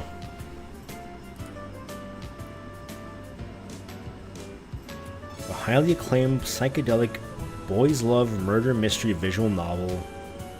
Huh. That does sound up your alley more than my alley, but yeah, interesting. To free your mind and relieve some stress, the two of you and have a little bit of idle small talk as you both finish your juice. You end up talking about your previous lives for half an hour when you mention it is already rather late, so you excuse yourself and make your way back to your own room. Alright, we're about to enter the final chapter. Alright, door is locked. Seems like the stress really is getting to me. I'm feeling pretty tired already. I wonder how a Kane can stay up for several days like this, when she's much more involved in this than I am. Maybe she's just more used to mental stress than I am. You own 80? That's kind of impressive. I own like 15. But I have read like most of them, so. Anyway, I should recap today's events. Like yesterday, we gathered in the dining hall after waking up, but Sammy, Tapras, Yaz, and Cosmo didn't show up.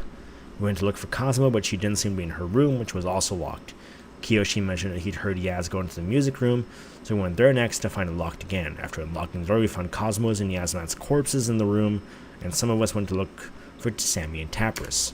Sammy's room was all not locked, but it contained a strange message pointing to the karaoke room, where we found both of them dead.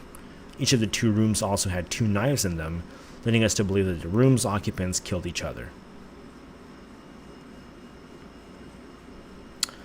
Yeah, I'm not much of an actual, like, book reader, so visual novels kind of, like, fill that gap very nicely.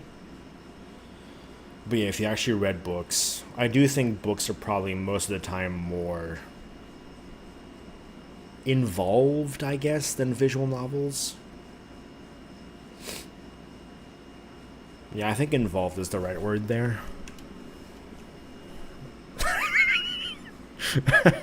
Your new truck that, like, killed itself after, like, a day.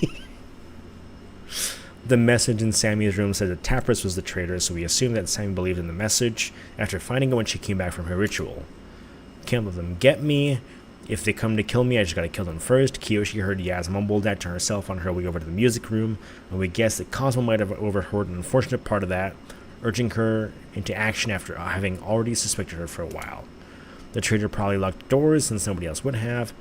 After today, only a canon fiction are left without an alibi. Since they're tied together, we should be safe now. It still somehow feels off. At this point, I'm most suspicious of... This doesn't matter, the server's dead.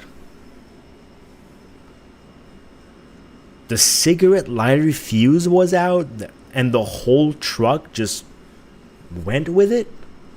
That's bad manufacturing, I gotta be honest.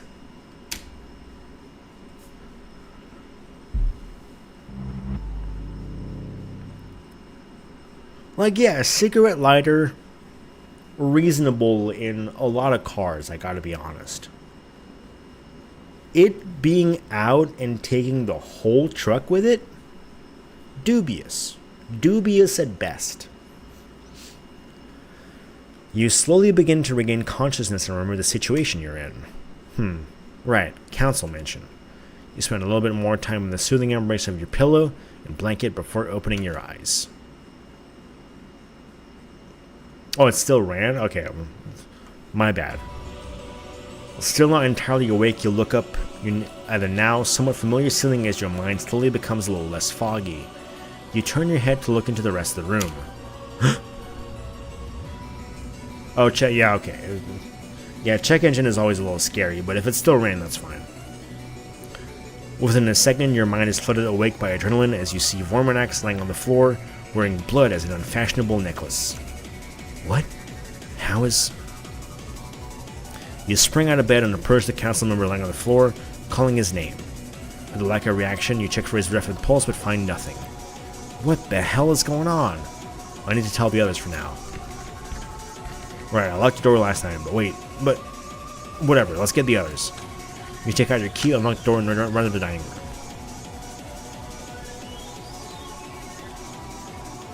Kids here too now, huh? Not like Vormonax to be the last. Feels like it would hurt his pride. Well, not a bit. You cut off Wolfie's monologue, burning out the Vormonax as possibly did in your room. Everyone's heads snap in your direction, and Wolfie immediately starts dashing out of the room. You immediately follow him. Fuck. Shit. Yep, that is your dog that put him off. What does that mean? I think dogs on farms is like a pretty common occurrence. So like, what the fuck does this mean? You fucking fuck. Kiyoshi takes a step towards you and punches you in the face. You stagger a few steps back in the unexpected hit. Whoa? Kick and Wolfie move up to Kiyoshi to hold him back from hitting you again. Calm down.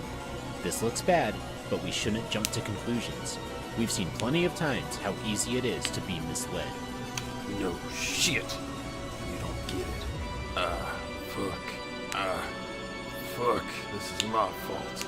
I could have stopped this. Fuck. Kiyoshi, take a few seconds to calm down and collect your thoughts. After you're done, elaborate on what you just said. What the hell is happening right now?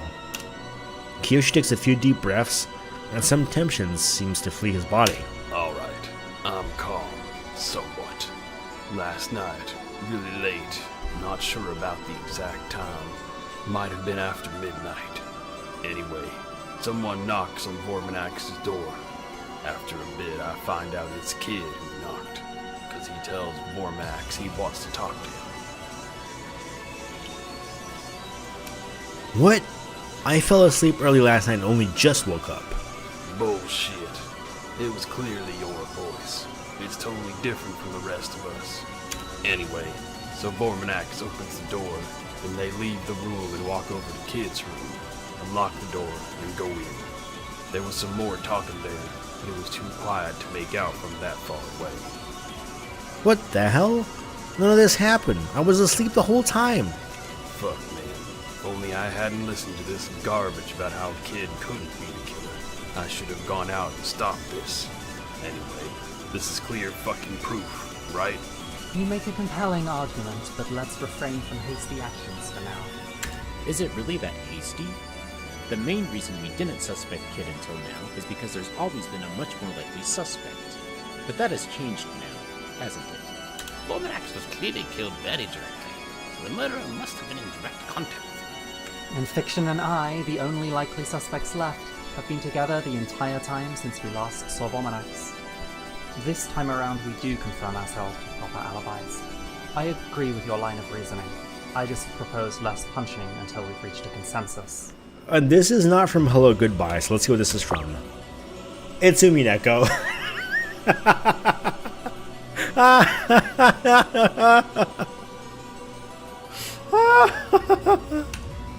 It was so obvious. Wait, this isn't good. Isn't there a consensus already? I trust Kyoshi's hearing more than I trust Kid's word. And I was with him when the time bomb and Kurath's murder would have had to be set. So he can't be the traitor either. I was the prime suspect at the beginning of the first murder, so I can appreciate thinking things over for a bit longer. But this situation is different. It's not that it just looks like Kid did it because of the corpse in his room. It's that nobody else could have done it. I will repeat, most of the music for this section of the Farewell Medley comes from Hello Goodbye, which is a different visual novel. I read it, it took me about 40 hours. It's like a solid 7 out of 10. It's not that good. Most of it is like really good. I don't particularly like the True Route, but nonetheless, it does have a great visual novel soundtrack. I don't necessarily recommend it, but it's not bad. A yawn escapes Fiction's mouth. We were out one night. Again. Okay, as I definitely didn't do it. I said that yesterday too, but it wasn't fine then. Just that this time Vorminax was killed directly by the fucker. Unless, perhaps, it was a suicide. Ha! Good one. That guy wouldn't sacrifice the entire city before himself. I agree that there doesn't seem to be a good reason to believe a suicide. Besides, Kid is denying what Kiyoshi is saying. If Vorminax really killed himself in Kid's room for some reason, why would Kid lie about it if he isn't the murderer? Whatever the case, for now we should probably address the fact that our prime suspect is armed. They want my gun. Until now, we had no good reason to make you drop your way of defending yourself. But the situation has changed a bit. Of course, you also have the option to just kill us all right here. If I give them my gun, I can't defend myself against them if they decide to believe that I'm the killer. I will kill them, of course, but if I simply refuse to hand it over, it's going to make me look even more suspicious. The real killer would want to deceive the group instead of just killing them, because it fits their taunting goal better. But I imagine they would still want to keep holding onto their gun in case of an emergency. If I don't give them my gun, a king will definitely say something like that. I could threaten them to let me leave this mansion, maybe fire off some warning shots, that way I could get out of this situation without anyone dying. I was never involved in this concept in the first place. It's only fair for me to leave them to figure out on their own when they're openly threatening me. This is the bad end, so I will just choose the good end. No, running now solves nothing. I might be an outsider, but I'm involved enough to not just let a murderer go. Besides, the reason I came here in the first place is that I can't escape from the city by myself. I need the council's cooperation to accomplish my goal. Getting on their bad side only serves to put more obstacles in my way. You drop your gun to the ground and kick it in Kane's direction. Thank you, kid. Unfortunately, this barely amounts to evidence of your innocence, as the perpetrator's previous actions strongly indicate they would rather win by outwitting us than by killing us outright. One might argue that the murderer would want to keep a safety measure in case things go south, and that, because of that, your action makes you less suspicious. However, that seems exactly like a line of reasoning a killer trying to taunt us would make use of. Anyhow, does anyone mind if I pick up this gun? I trust you, I guess. So long as Kid doesn't have it, I'm fine. Not like it really matters anyway.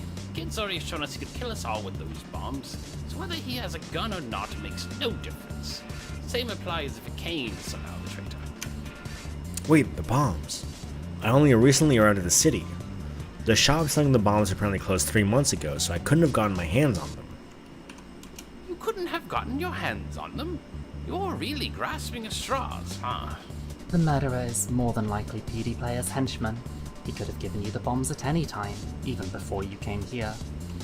Right, that was kind of stupid. Great, now I just look even more suspicious. Kane crouches down and picks up the gun, stands up and puts it in her pocket. Wolfie leans back against the wall, looking disinterested. So, what are we doing now? You want to keep investigating shit until you're satisfied, or do we just accept it's him and kill him?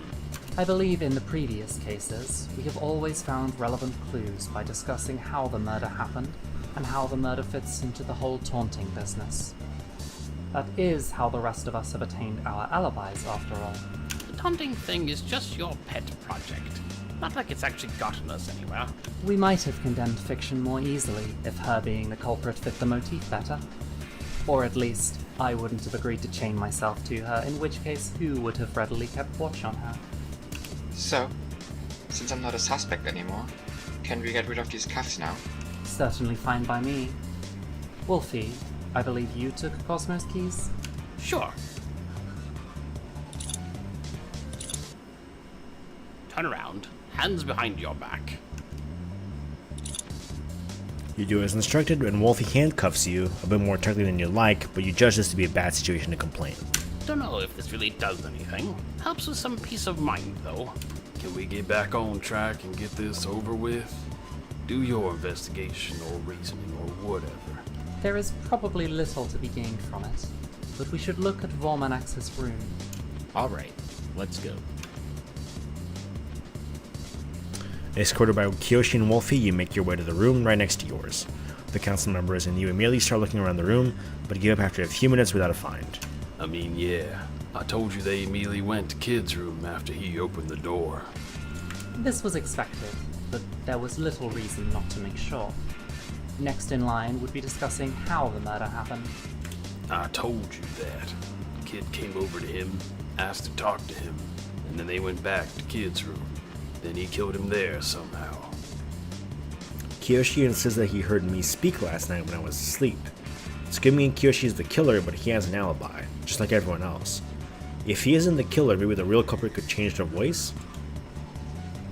My voice is pretty unique though, and nobody here sounds like me at all. Maybe he just dreamed it? None of this is concrete enough to tell the others about yet. It'll only cause a repeat of earlier. Let me recapitulate exactly what you heard. Someone came up to Vormanax's door, knocked, and then you heard Kid ask to talk to him. Yeah. And Kid's voice certainly came from in front of Vormanax's door? Yeah. I can generally tell pretty accurately where the sounds are coming from. In that case, did you hear where Kid came from? What path he took to get to Vormanax's room? Man, I keep telling you this. I don't pay attention to all the sounds all the time. Footsteps in the hallway are totally normal, so I don't pay any attention to them. I only started actively listening when he knocked on the door. How much do the footsteps leading up to this matter? Even if somehow they didn't originate from Kid's room, he could have just been somewhere else at night. I'm not suggesting the path of the footsteps would immediately lead us to the culprit, but you can never be in possession of too much information.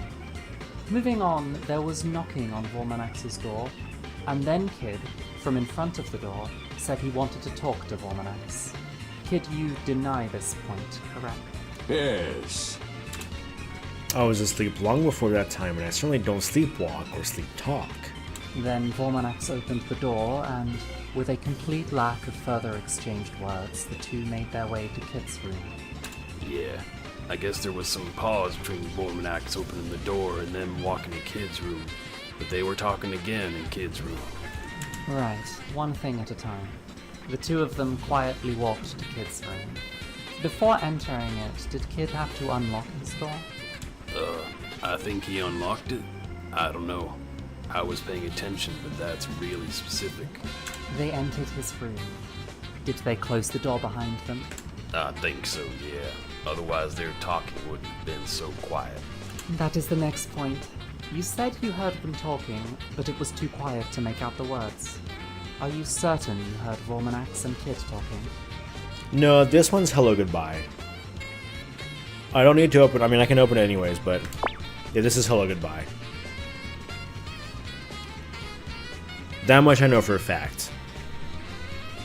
I know every song on the Hello Goodbye OST because they're all really good. Yeah, Kid has a really unique voice, and I've been around Vormanax long enough to tell his voice pretty clearly. Alright, that gives us a more detailed version of your account. Now about what you haven't mentioned. What happened after this? Oh yeah, no, and I think the best song in the Hello Goodbye OST shows up in the extra chapter for this visual novel bit.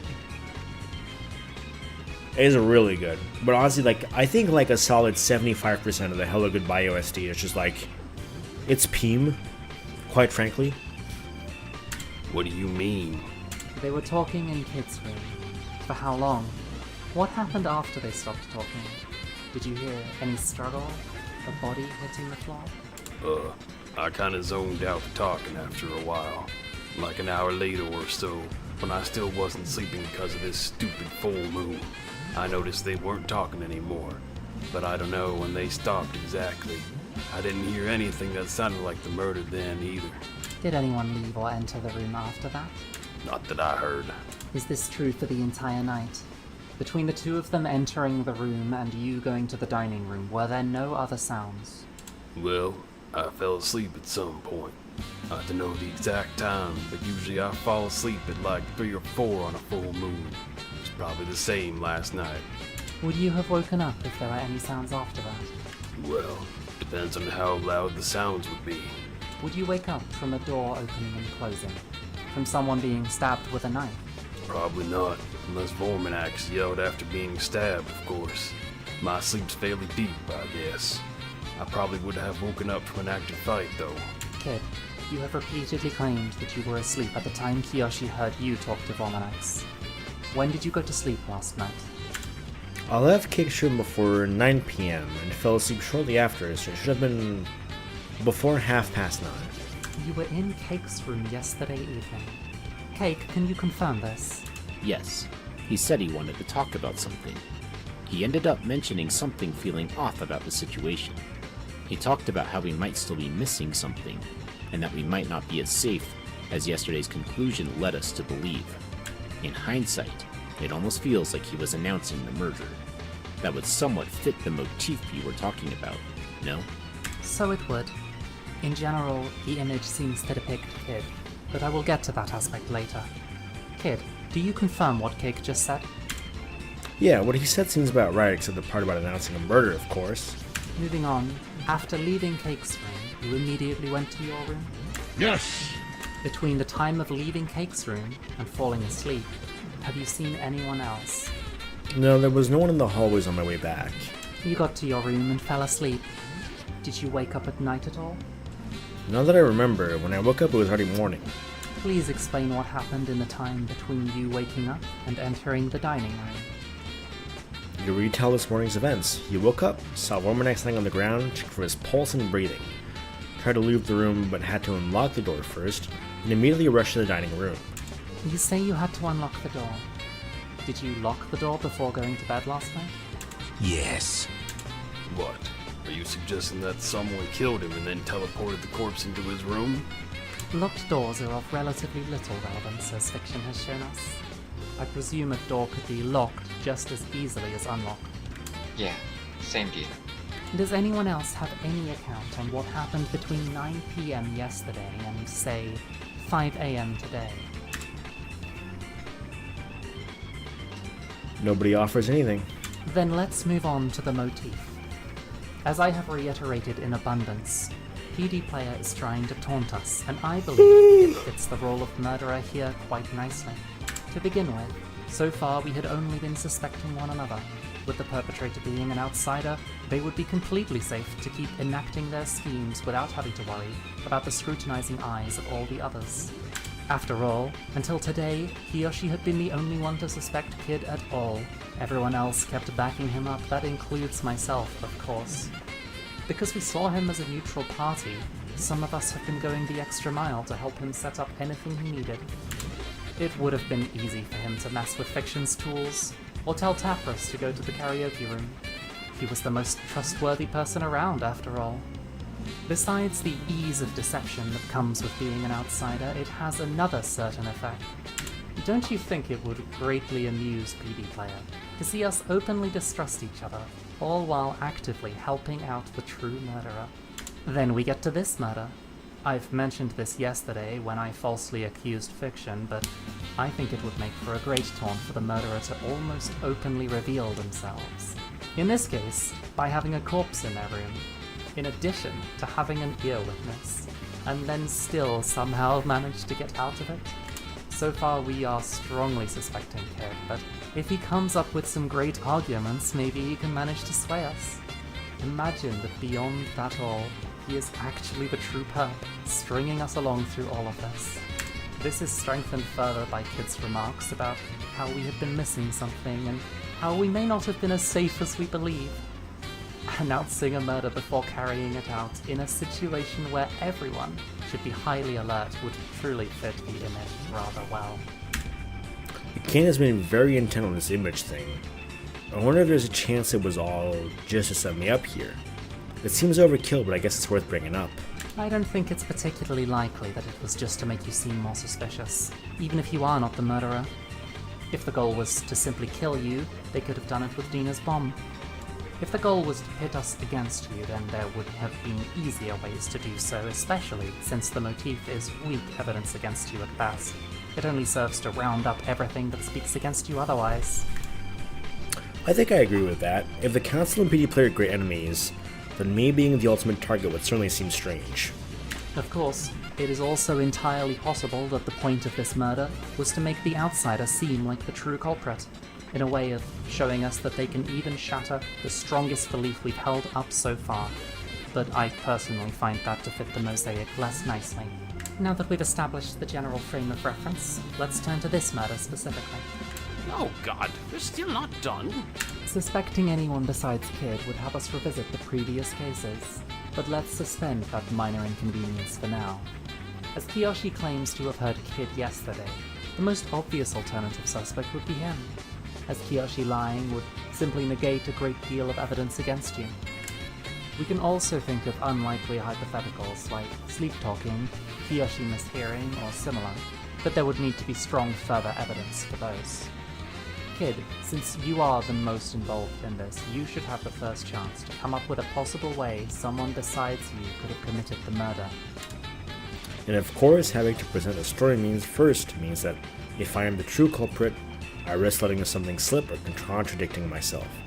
Because of that, refusing to go first or claiming that I can't think of anything would just make me look more suspicious. For now, I have to find a way for someone to have committed this murder, as well as finding a flaw in that person's alibi. Here we fucking go.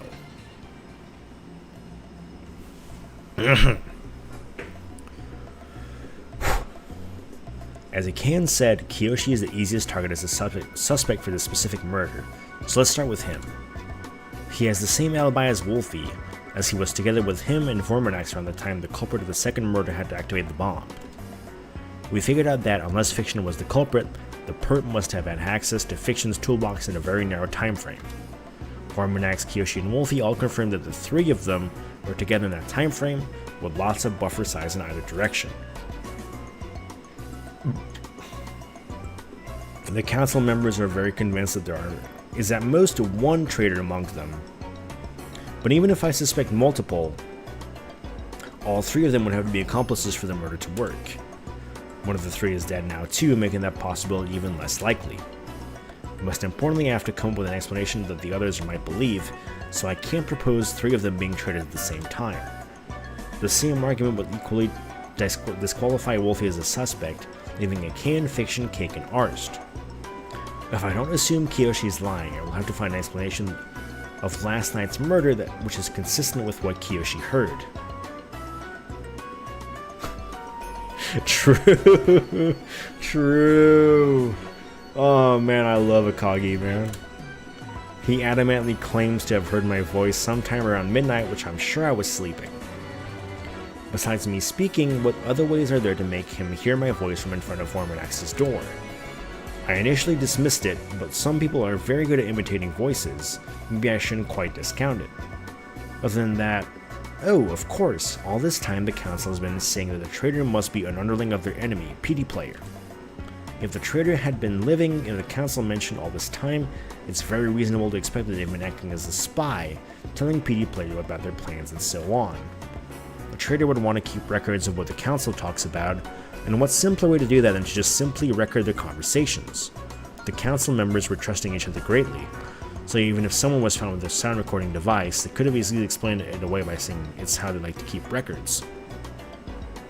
Besides, if the device was hidden, there was little risk of it being found out anyway. Presumably the traitor would have the voice recording device running, and maybe send the data to the PD Player in real time or every here and then. Whatever the case, everything I've said around the traitor was probably recorded, and then they used that Kiyoshi to lure out Vorminax and trick Kiyoshi. Kiyoshi said there was no more talking until Vorminax and I were back in my room, presumably because Vorminax couldn't talk anymore. Either he was finally killed on the spot, or knocked out some other way and carried back into my room. The door to my room was locked, but the locks here are apparently easily pickable. They were apparently silent enough to not wake me up. I was really tired yesterday and slept deeply, but that must have still carried some risk. Well, although you can't just kill off half of the shadow government without taking some risk. Kiyoshi said he heard Vorminax and me talking, but it was too quiet to make out the sounds. That could have just been the culprit putting voice recordings of Vorminax and me quietly enough to not wake me up, and so that Kiyoshi doesn't realize that they don't make for sensible conversations. At some point when Kiyoshi fell asleep, after killing Vorminax if they hadn't yet, they left the room, locked the door behind them, and finished their setup. If Fiction, Arson, and Kane were together the whole time last night, they couldn't have pulled this off. Of course, I can't know that what I thought up is actually what happened last night, but I should see if I can find a weakness in Cake's alibi. Actually, Cake was initially the prime suspect in the first murder, because leaving the conference room with everyone present was the only way to manipulate Eric's bananas, since he would almost never leave his room. When we inspected the boxes the bananas delivered in, we found a tiny hole in the cardboard, and concluded it was used to inject the poison through the cardboard without opening it. We dismissed the idea that the hole could have come from elsewhere because the company delivering the bananas took meticulous care of it. Because of that, there was only a small time frame between the box we delivered and Eric taking it to his room. Since Cake was out of the mansion during that time, confirmed by the now dead Kraken Alex, Cake couldn't possibly have committed the murder. But what if the hole wasn't made before arriving at the mansion, or during the poisoning of the banana, but at a much later point? We decided that Cake had an alibi because the hole must have been due to the injection of the poison, that he wasn't around to inject the poison. But none of this gives any true evidence that Cake couldn't have injected the poison on one of his many toilet breaks. We just assumed he hadn't because we thought we had the murder figured out, and there would only be one way the poisoning happened. But Cake could have easily just gone to the garbage room after the return of his trip, poked a hole in the box, and at a later time poisoned the banana during a conference. Of course! Cake being the culprit makes perfect sense for last night's murder too. I did come up to Cake asking to talk to him, so he would have the perfect voice clip to use. Then he spiked the orange juice to make sure I wouldn't wake up when he brought Vorminax into my room and played the sound recordings. Presenting all of this would probably convince the king that there is now an alternative option to me being the murderer, but the trust in me as an outsider has been shattered, so this won't be enough to convince the others that Cake is truly the traitor. This would lead to another stalemate and more murders would occur. Or perhaps, being found out, Cake would change plans and do something none of us would like. Ideally, I can end this right here, but I need to be clever about it. First, I'll tell them I want to go over the events leading up to last night at the end. Sure, let's start from the beginning. I'll have to make sure to pick my words here so that Cake won't catch on. After yesterday's conference, I was feeling a bit worried that we were missing something, so I decided to talk about it with someone. Cake seemed like the most approachable person at the time, so I decided on him. He invited me in and we talked for a bit. I just mentioned my concerns and how I didn't have anything concrete, and he tried to give me the best advice he could. We didn't really get much done, so we just had a bit of small talk. He mentioned he didn't have time to do any chemistry lately, but that he might do some experiments later that evening. We got to talk about our lives leading up to this point, and a little before 9 I realized I got late and excused myself, leaving the room. There was a bit of rambling in there, but nevertheless, Cake, do you confirm everything Kid just said? I don't exactly remember saying I was going to do chemistry yesterday, but I might have forgotten. We did benignly talk about trivial things for a few hours. And by the way, I'm feeling the itch lately, but I didn't get to yesterday in the end. This one's from Hello Goodbye. I'm saying, this is probably like a top 5 visual novel soundtrack. Do not discount Hello Goodbye. And here's the proof. It says Hello Goodbye right there. It is, like, I genuinely think, like, okay, no, I will say this. If you discount the true end, it's like an 8 or a 9 out of 10. I genuinely do think, like, every other route does a very good job. I just don't think the true end wraps things up nicely. At least for me, it doesn't do a good enough job. But the soundtrack is fucking killer. There's no questioning that. Perfect. He never told me he was going to do more chemistry yesterday. I was hoping that lying about it would make him contest it. A Kane's remark helped me out here too. I wonder if it was intentional. Is it even on Steam? I know I didn't buy it on Steam, so...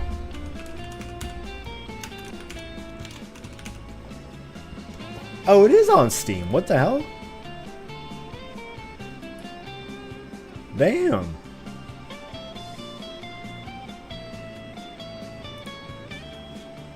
You know, it won a couple like awards. Yeah, no, apparently it's on Steam. I was not expecting that.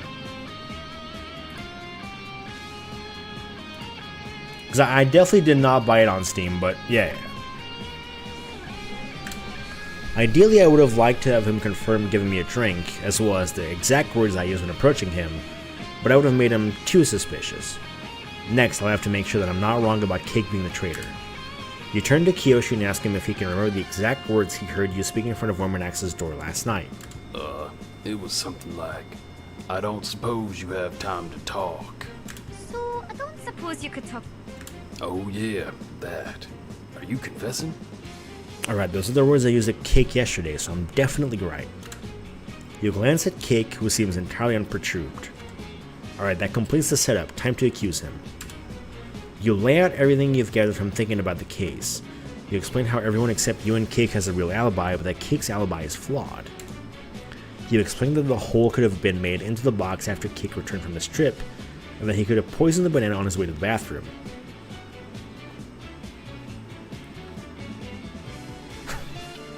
They do know that the soundtrack is like the best part of the game.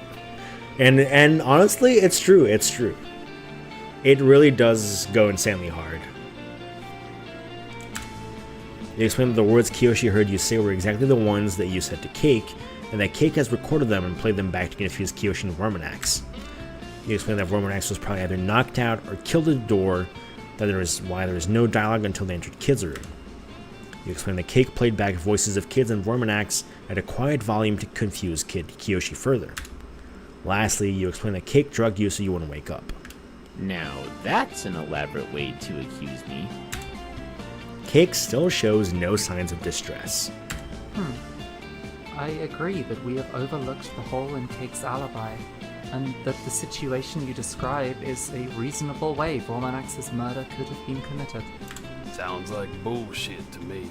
I wouldn't be so sure. In Kid's explanation, the spying device meant to stay hidden and furtively relay information is used as an aggressive tool to commit a murder. This fits the motif, in that they show us they are capable of using anything as a weapon against us. A further taunt would be the lack of reliance on planning. If what Kid says is true, then this murder could only have worked because Kid came to Cake of his own free will yesterday. So Cake would have had no way to plan this murder beforehand. Whether this actually benefits Kid's story or not is not quite clear, however. The murderer would also know about Kiyoshi's sleeping issues on full moons, ensuring that he would overhear the conversation. Regardless, it seems that we're back to having two possibilities, but there are a few more things that speak against Cake here. Oh yeah? Let's hear them. First off, we concluded that in Kurat's murder, the culprit had to have accessed Fiction's toolbox in a rather narrow time window, shortly before Fiction went to take care of Kurat's breakdown. In particular, the culprit must have messed with her tools between the time Kurat broke down and Fiction was informed of the breakdown. What's your point? Oh, Cake's the one who told me about Kurath breaking down. If he was the first to see her, he had the time to go to my room, mess with my stuff, and to then tell me about it, making sure I only get there after he was done. I suppose it's true that makes me look a little suspicious. Moving on, in the case regarding Sammy, Tapras, Cosmo, and Yasmat, we conjectured that the traitor simply told Sammy, Tapras, and Yasmat to go to their respective places.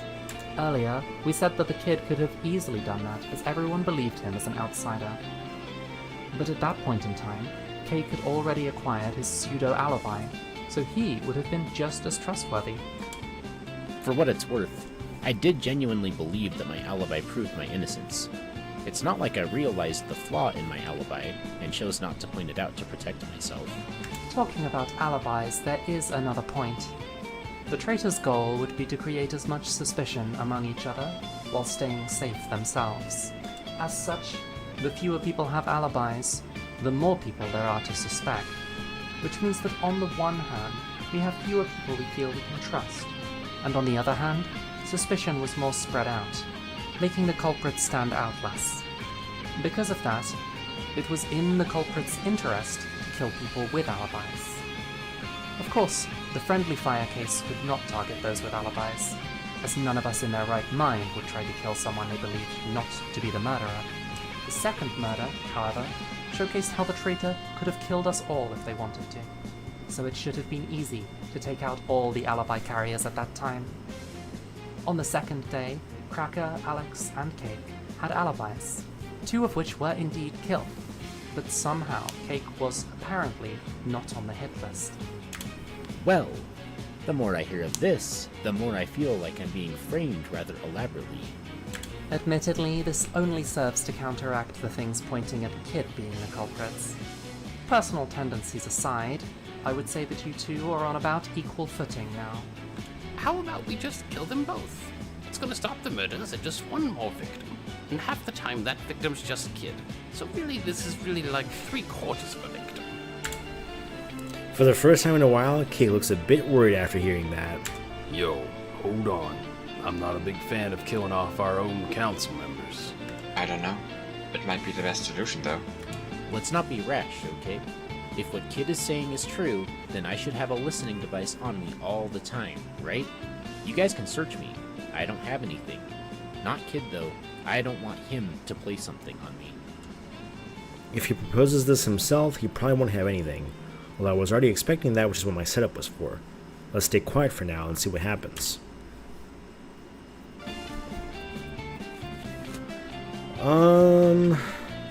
I have to look at it again. Hold on. I can probably guess. Cake empties all of his pockets and takes off his lab coat. Wolfie, Kiyoshi, Kid, and Ars give him some pat downs, but nothing suspicious emerges. See?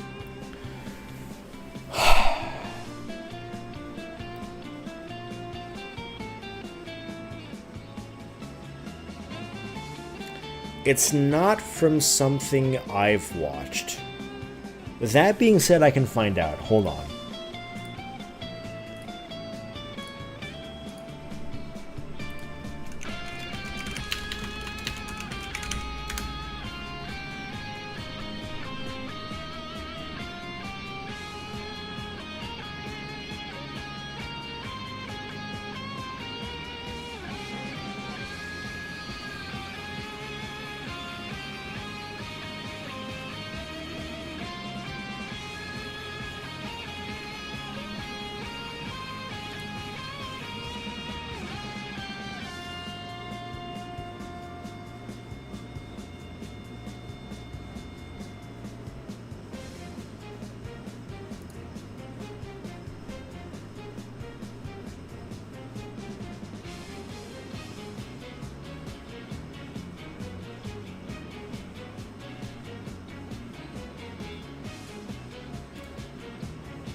It might be more difficult than I thought, because he didn't actually say it in the Discord, but I think there's a Google Doc for this. I just gotta find it.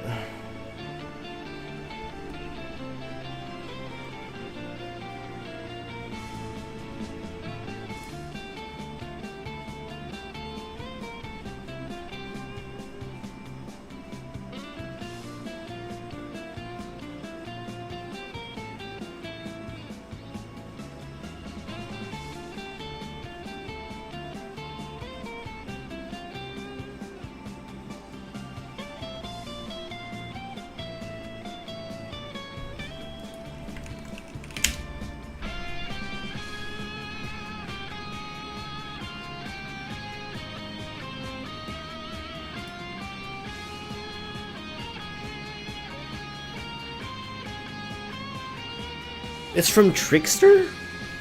No, see, that's crazy, because I've watched most of Trickster. You know, it's on my list. I think I have like 18 episodes watched or something. So that's crazy to me.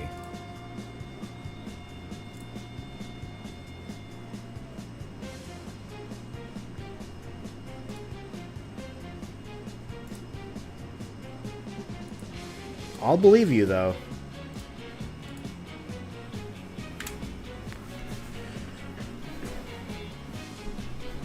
For the record, Trickster is not that good. It does have great music, though. The anime, that is. This should lead into a position where I can try to catch him. I'll say, you could have seen this coming and gotten rid of the device. We should check your room for now. Not that I actually expect a recording device to be in his room. You want to see my room? Sure. Let's go there. You didn't find anything there last time you went through it, though.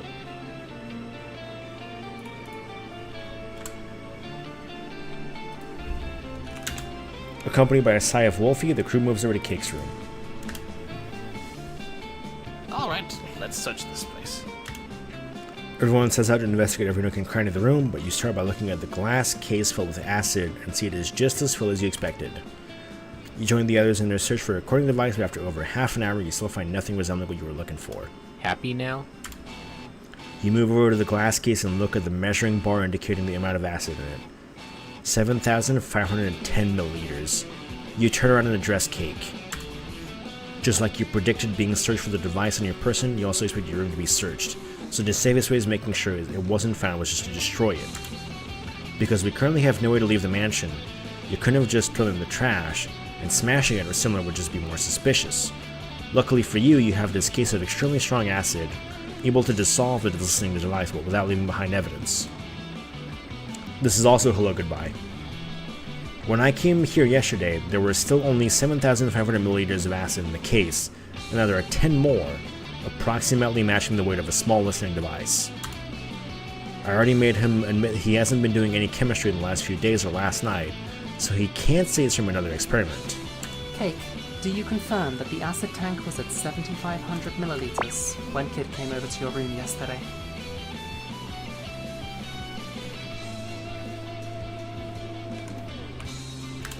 No. As I said, I haven't been doing any chemistry lately. It's been like that for some days now. So you confirm that for the last couple days there have been 7,510 milliliters of acid in the tank? Yeah? That's what I just said. A second passes before Rakane answers once more. Nice work, Kid. It hasn't been long since you've come here, but it seems you have a decent handle on our personalities. It may not have been the grand theatre enacted by the culprit, but your performance here was still a sight to behold. Using me as a tool to set up your ploy. Splendid.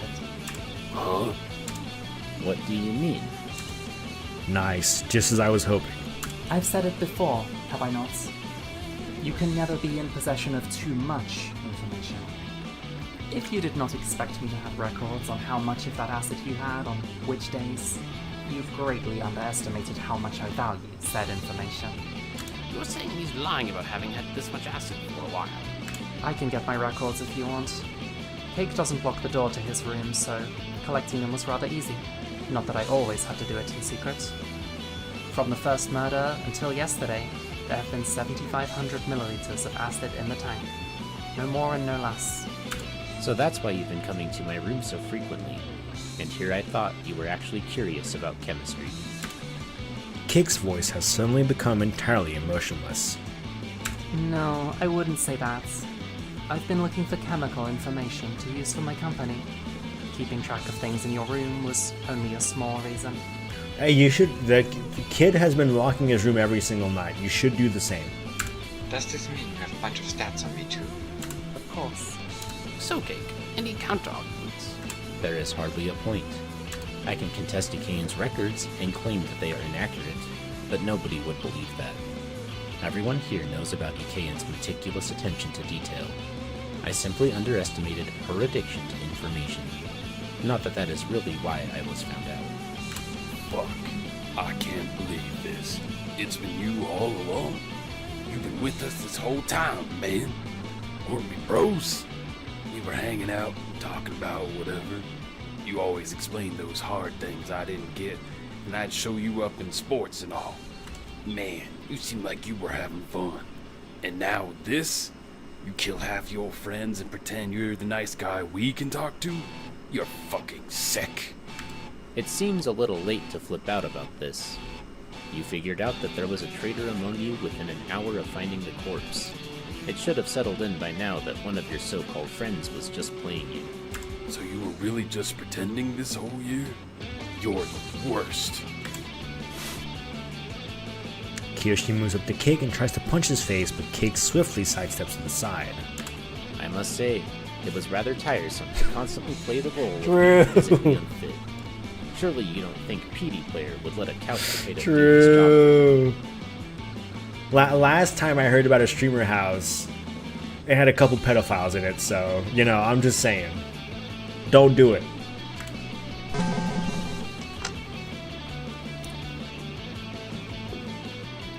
Wolfie and Akane walk up to you. Wolfie releases your handcuffs, and Akane gives you back your gun. So, you wanna put up a fight? You think you can win against all of us? Do I think that? Maybe, but there is no point. I gotta say, I haven't heard about streamer houses in a while, actually. I figured I might as well chat with you guys. Maybe what I just said is why, but... So I dodged. You wanna chat?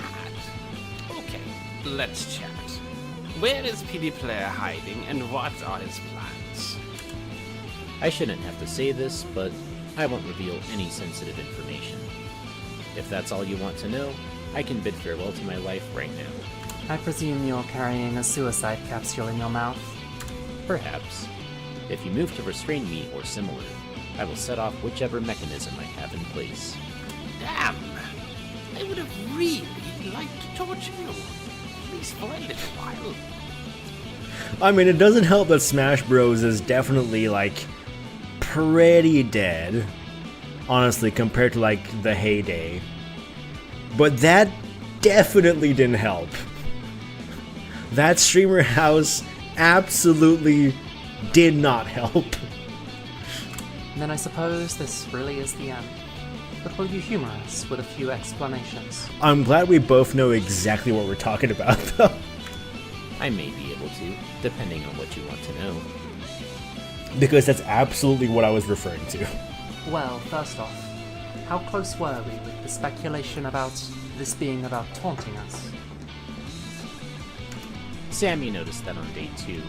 A pity, really. I'm gonna get another drink real quick, even though I'm like way too drunk.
No. There was an actual like Smash Bros. Streamer house that had like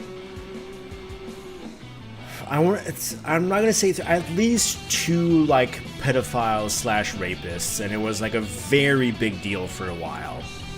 And those people are definitely no longer like part of it. And it did not help the allegations.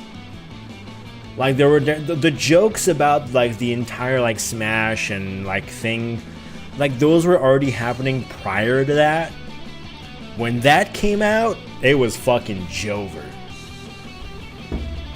That sealed the deal. And that was definitely the last streamer house I ever heard of. She was entirely correct, and your conclusions about later murders were largely on point as well. I hadn't intended for you to notice quite so soon, but Sammy was sharper than she went on. It's a shame, really, because it meant she was a greater threat than anyone else here, so I had to kill her. Ha! Killing her was a shame. Now that's the funniest thing I've heard in a while. You mercilessly murder half of us. I don't remember. Killing Sammy upset you. It was... What? You had a thing for her? I don't remember the actual name, but there was like 2 E's in the name, like EE. It was a Smash Bros. Commentator. And there were 2 E's like back to back in their name. Hold on, I bet I can look this up. EE Streamer House. No. Smash Bros? Phenomenal EE, yeah.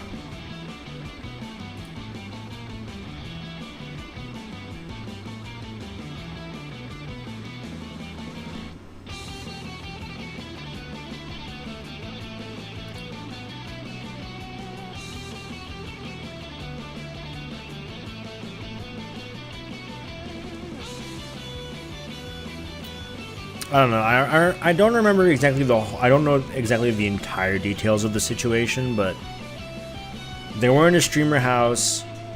A lot of allegations got dropped. Shit happened.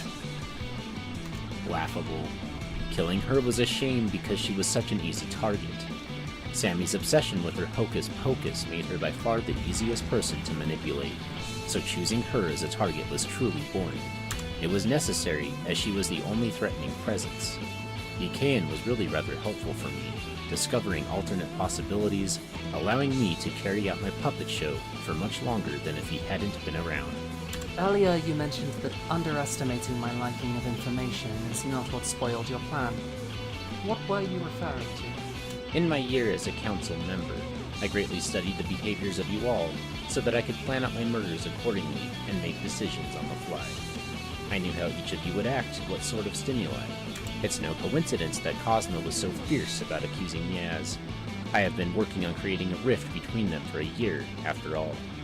What I did is hardly worth mentioning, distracting Yaz when she wanted to help out Cosmo, leading Cosmo into unflattering situations for Yaz, subtly suggesting that Yaz behaved strangely sometimes.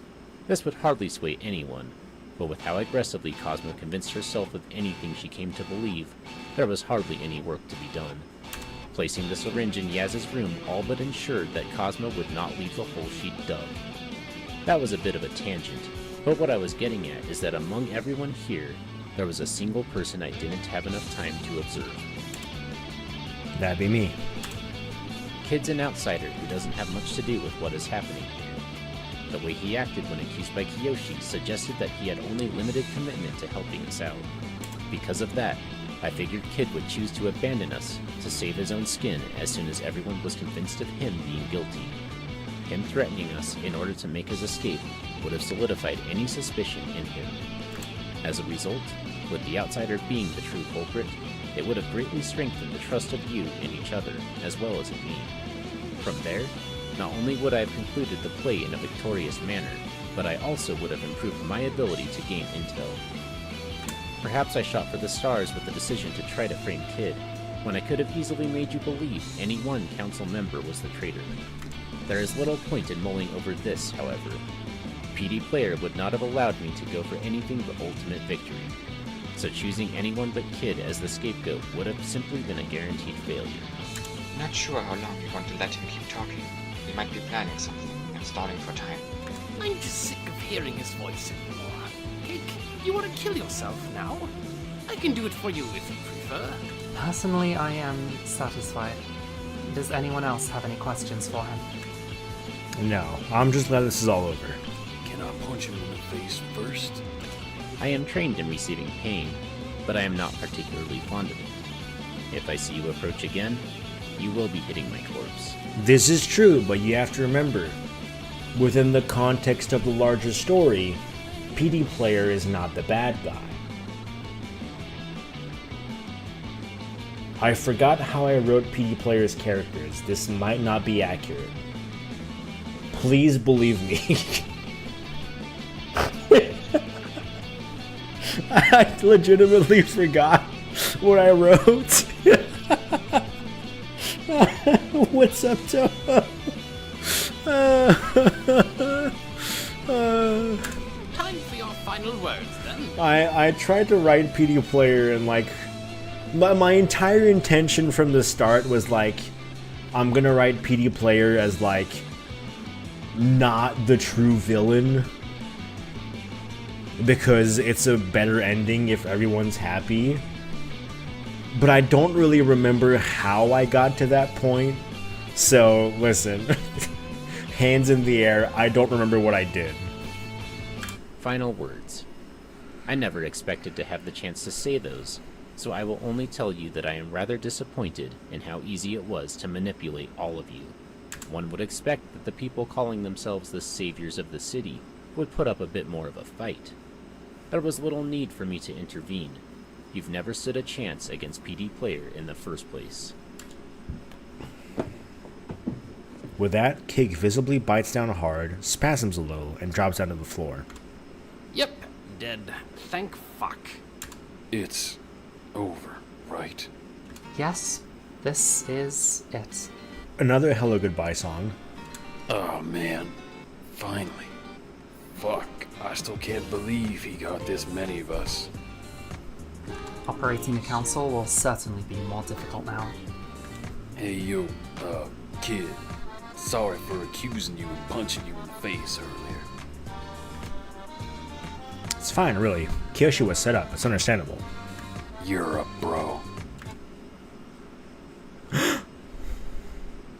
Tension is just leaving your body as the monitor sitting on Cake's desk turns on, displaying a purple hashtag symbol.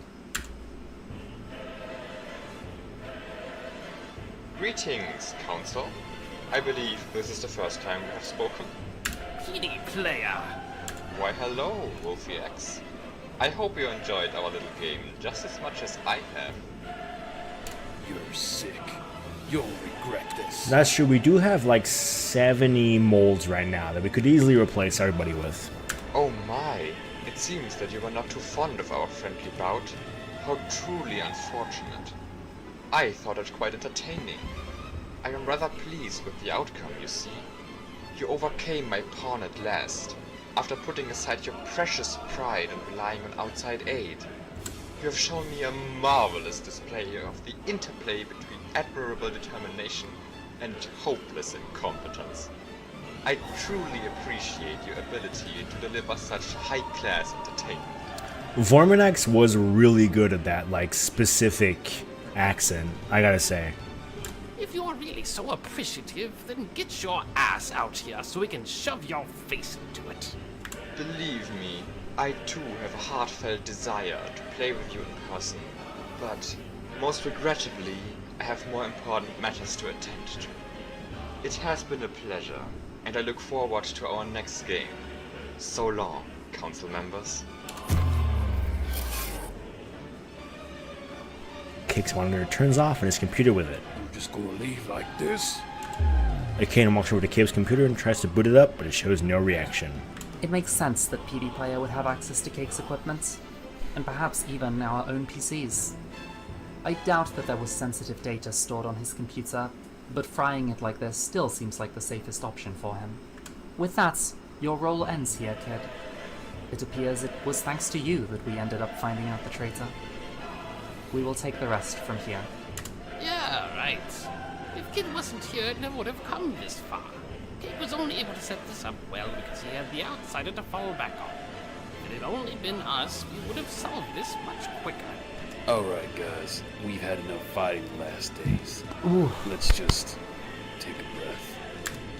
Kiyoshi breathes in and out deeply in an exaggerated fashion. We haven't been sitting on our thumbs for the last year, so we will launch a counterattack as soon as we've recovered from this incident.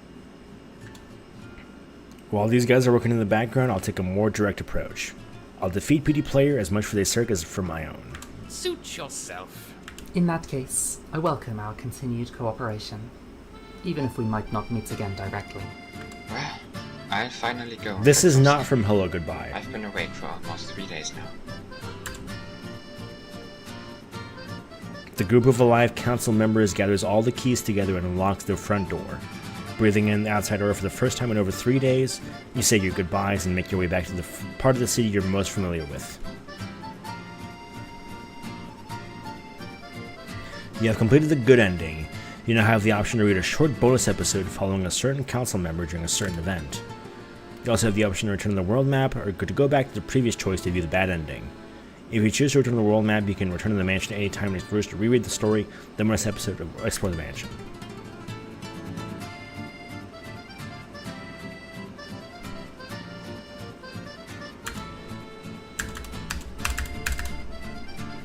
I don't know what that was. You're sure you're not forgetting about something? Forgetting? We solved everything, didn't we? For Christ's sake, did all that thinking earlier run you out of brain cells for the next week? I'm talking about why you came here in the first place. Oh, how could I forget about that? I don't actually know where to go, whether it's to flee or how to approach PD Player directly. Thought as much. Well, if all you want to know is the exit location, then that's easy. It's over at the big tower in the southwest corner of the city. Oh wow, there's just an exit there? Well, that's convenient. Just sucks that knowing that doesn't do jack for you. The exit doesn't lead to where you came from or to PD Player's doorstep. You'll be stuck in a directionless nibbler between all sorts of fucked up worlds. Without a way forward or a way back here, you'll quickly lose even your sense of self, forever doomed to wander the disfigured halls. Well, it's not like you'll even make it that far. No shot Asher will let you through. It's his tower, and he's rather peculiar about who gets to use it. Nothing ever goes well for me in here, does it? No matter, I've overcome worse than this. Now that I have a direction to go, there's nothing that will stop me. Hold your horses and think a little bit for once. You think we just set up a bunch of signs pointing at PD Player's hideout? PD Player's got more control of that domain than us, so we had to be really subtle about it. We have our own attack plan, and only us, council members, and a couple of people we work with know how to navigate that place. Sounds like it won't be so easy after all. Unfortunately, thanks to someone's intrusion, this whole situation got out of hand and set us back. We're not ready to roll out our own offensive yet, but if we wait any longer, PD Player's influence will grow too large and we risk him dismantling our network. After all, I'm sure he already knows about it, thanks to Cake. This is where you come in. You hardly live up to what we wanted to roll out, but you'll just have to do it. Are they gonna guide me through it? Ha! Cut the crap. Like you're important enough to commit our personal time to. You'll be working with one of our collaborators. He's already been taking good care of you. It's the mole, the guy who's been helping you out. Whoa, he's part of the council too? Didn't click yet that we're in charge of this city. Shouldn't have expected you to connect the dots. We'll also put in a word for you with Azure. We've got a bit of a two-way relationship after all. Well, he still probably won't just let you through, but at least he'll consider it. Wow, that's much greater news than I expected to come out of this. Wolfie's also being a lot more forthcoming than I would expect. Ha! Don't get the wrong idea, asshole. I haven't warmed up to you. I'm just doing what's best for this city. You're a tool we're using to accomplish a goal. Don't let it get to your head. No, I'm sure he's not to me now that he used to be. Well, I'm not going to argue with him about it. It's time to take my leave. Good luck. Don't ruin our plan.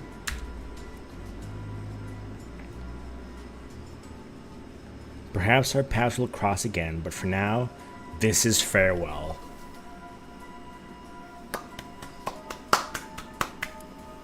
I said the thing. Straight back in, by the way. Bonus episode. It appears we must continue our trial without guidance, for the gods have not deemed it necessary to send a divine signal my way on this fateful night. This is a slight surprise, yet a surprise nonetheless. Our display has been a pitiful one, incapable of identifying the cancer in our ranks before it could fester.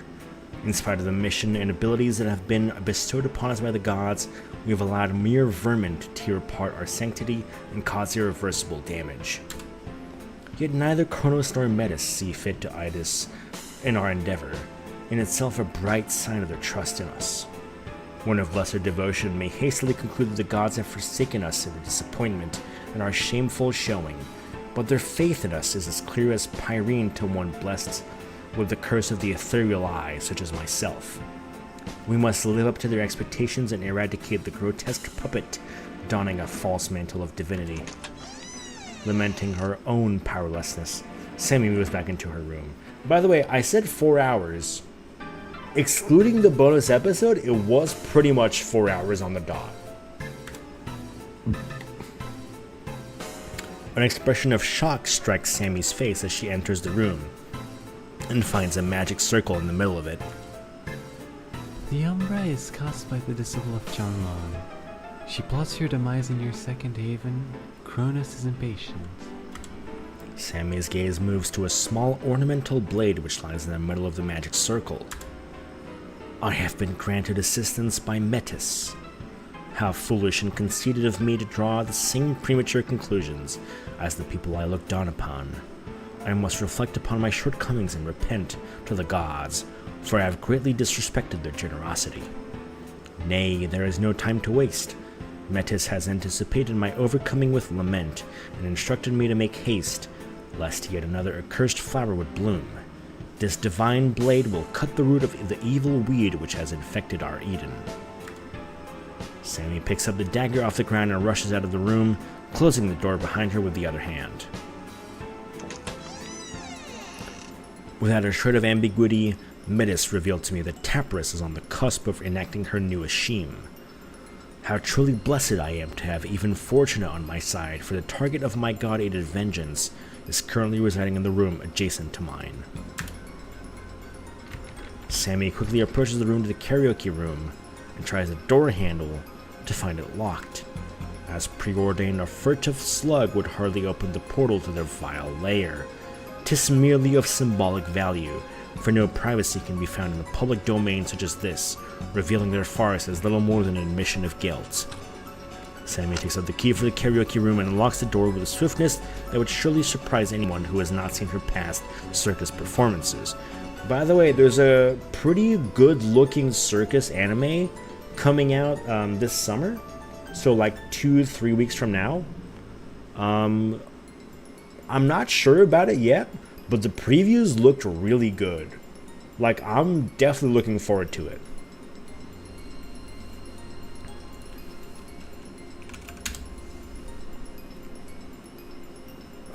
It is called Grow Up Show. Himawari no Circus Dam.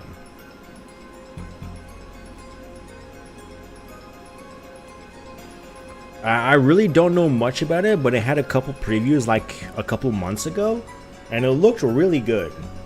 So I'm anticipating great things from it.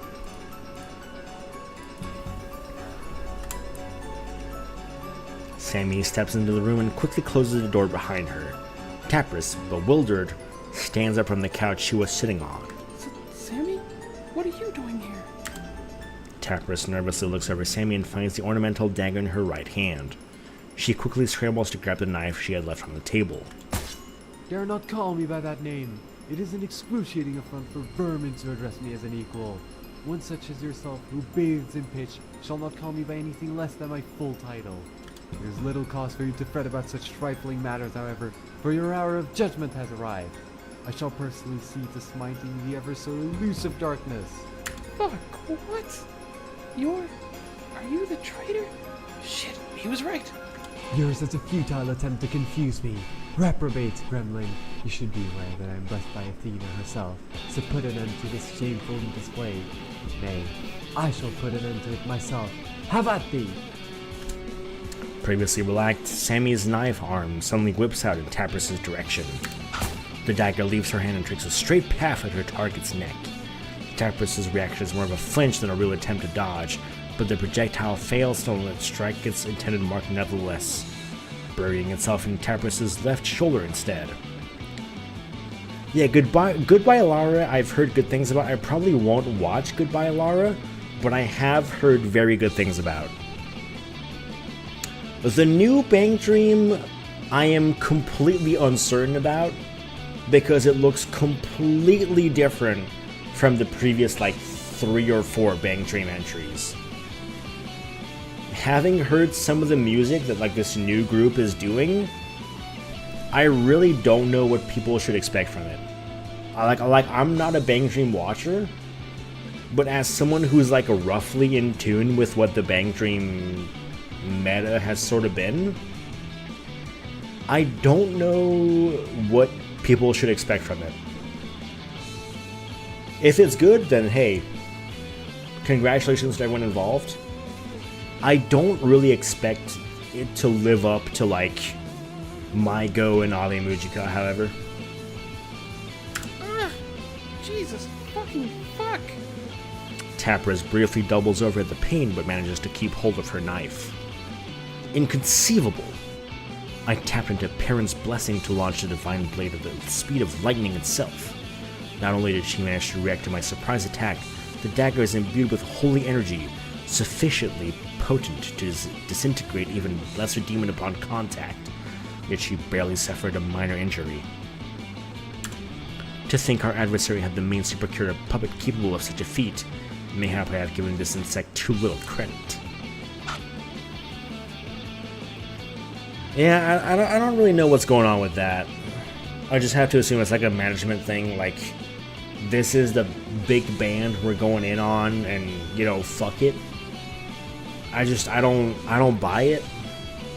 It's not, listen, I'm not a Bank Dream watcher, so go in and report whatever is happening to me when it happens.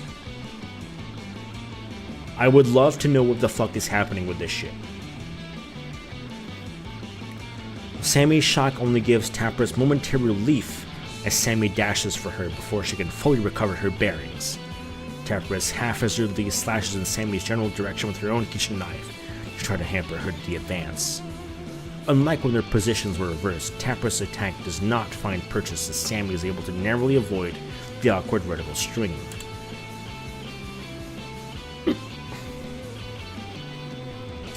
I have literally zero faith in the smoking anime. Like, the synopsis for the smoking anime does not inspire good faith. If it's good, well done, right? Well done. I have nothing but admiration for animes that are able to, like, stick it out and do a great job. I expect nothing but shit from it. It seems completely mid. An endearing strike befitting a powerful devil's lackey, yet it is tarnished by an unsuppressed aura of bloodlust and malignance.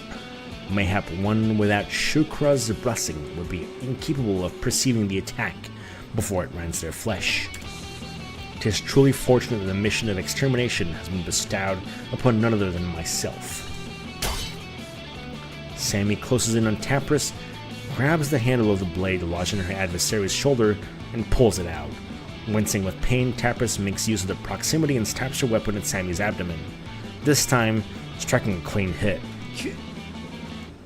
That I would be tempted by Dolos and suffer a blow like this, a truly shameful act. No matter, not many a legend of overcoming malignant adversaries is sung without a verse or two about the great injuries undertaken by the hero. I don't know why. This is gonna sound really stupid. This is making me think of Uncharted. I have no explanation for this. But this whole thing makes me think of Uncharted.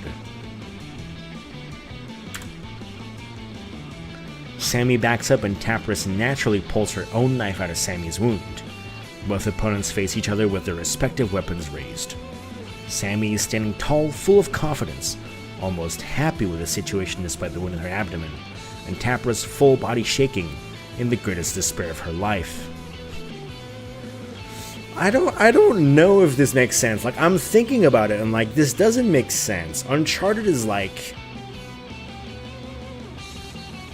I don't know. Uncharted is like the most like action hero sort of like PlayStation game out there. I don't think this adds up. But I'm still thinking about it nonetheless, so maybe it's adding up. Sammy takes another step back, hoping to create enough distance for another dagger throw. But Tapras notices Sammy's intent despite her muddled mind and reactively lunges forward. She almost topples as Sammy sidesteps her attack and takes a wide swing with her ornamental blade. Tapras recovers her footing and simply takes another swing at Sammy, who is now right next to her. Tapras' blade connects with Sammy's chest just after her back is struck by the ornamental dagger, leaving a slashing wound on each of the two. Sammy takes a swing at Tapras' face, but only hits her right shoulder as Tapras herself takes a stab to take another stab at Sammy's abdomen and hits between her ribs instead. As Tapras pulls her weapon back, Sammy swiftly but now somewhat unsteadily leaps backwards and quickly follows it up with another step back once she lands. Noticing Sammy drawing her right shoulder back like she did when she opened out the engagement with her dagger throw, Tapras rushes after her, hoping to catch her in close distance before she has a chance to throw. Dolus is fickle. You have relied on this aid one too many times. Sammy follows up on the motion of drawing her right shoulder back by lifting her left leg, pivoting on her right leg, and hitting Tapras cleanly with a kick to her head. The maneuver lacked the technique and strength of a real martial artist, but Sammy's natural nimbleness and her leg strength from being a circus athlete were enough for her target to topple at the hit and drop her weapon. Tapras immediately scrambles to try and recover her weapon, but by the time her hand has regained the familiar feeling of holding a kitchen knife, Sammy has already closed the distance and is now looming above her. Before Tapras can react, Sammy grabs her weapon in both hands, drops down, and aided by her full body weight, plunges it deep into Tapras' neck. Covered in blood, Sammy now takes a few crouched steps away from the now lifeless body. As preordained, victory finds itself in the company of light at last. My wounds require treatment, but I must ensure no vile art will resurrect the snake powerful enough to cause harm of this capacity. Sammy turns Tapras' body over, finds a good spot between two vertebrae of her neck, and gathers her strength to strike at it, hoping to separate the spine. The first stab misses, directly hitting a bone and making an uncomfortable noise. The second attempt hits, but is not enough to split the top of her spine from the bottom half. She is using only her dagger, after all. She keeps hacking away at it, paying little attention to her own wounds, until she finally succeeds in freeing Tapras' skull from the spine below her neck. There is still flesh connecting the head to the body, but Sammy simply cuts through it inch by inch. The toughness of Tapras' muscles make it an arduous task, but Sammy soon finishes. My thoughts are starting to lose clarity, as though the Fae are playing tricks on them. My wounds are rather critical, yet there is little to fret about. Wolfie has obtained the blessing of Asclepius, so there shall be a little risk of my end. Sammy staggers over the door and tries the door handle, but it is locked. Without much of a thought, Sammy inserts her key into the lock, but finds the door is locked from the outside. It appears I have fulfilled my mortal quest. From its inception, my mission has been to protect this land from the maleficent creatures that inhabit it. Sammy makes her way to the couch and lies on her back.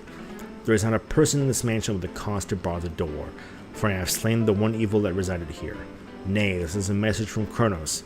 He is inviting me to his realm for accomplishing my task, even if it took a different form than I had anticipated. Mayhap had I been more capable, I would have been allowed to walk the mortal realm alongside my companions for a little while longer, to see the conclusion of this tale in the flesh. I was unable to detect the evil lurking among our ranks, and once its identity had been revealed to me with the gods, I failed to cleanly smite the exposed vermin. Yet I am content. Rather than an impervious hero, I will die as a tragic martyr, and continue to observe this player as part of the audience instead of an actor. Withal, I am allowed to reside with the gods in paradise, thus I have little to be unhappy about. A smile finds itself on Sammy's lips as her breathing slows, and eventually, her heart stops. We did it! We did it all. Man, this section takes so long, I forgot. But I am beyond drunk now, so, like, what the fuck?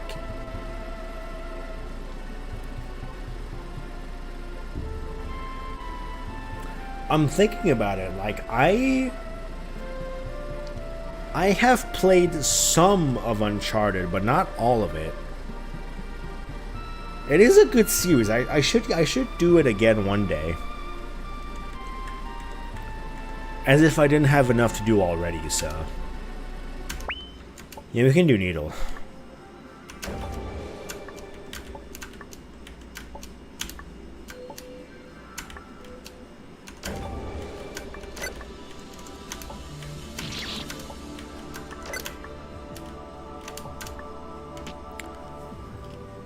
I don't think I can do Needle.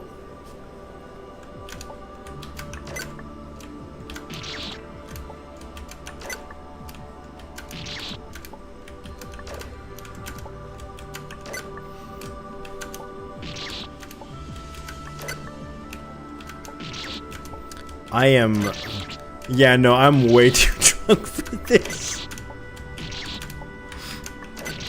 Which you may be able to tell by the fact I'm struggling with this.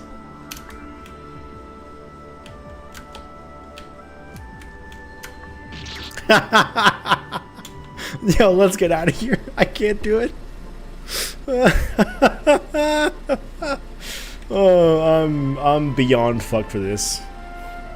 I have like what, like at least like 3 liters of alcohol in my body right now. It's okay. The plan for tonight was just to get rid of the visual novel section. Mission accomplished. Let's just do some Farewell mods, yeah. That's a good plan.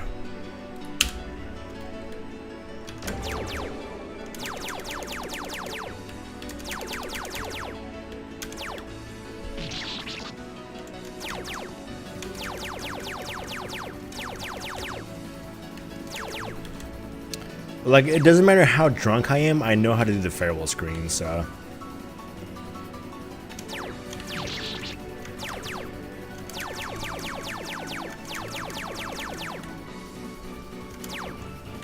I can do this much.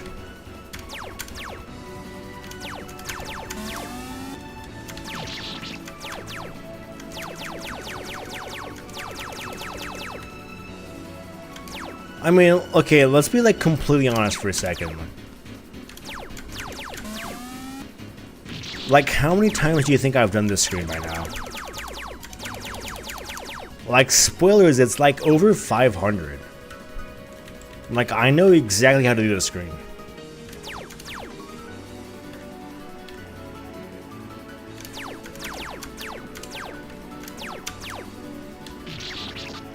Oh, what a great pull! Look at this pull! Holy shit!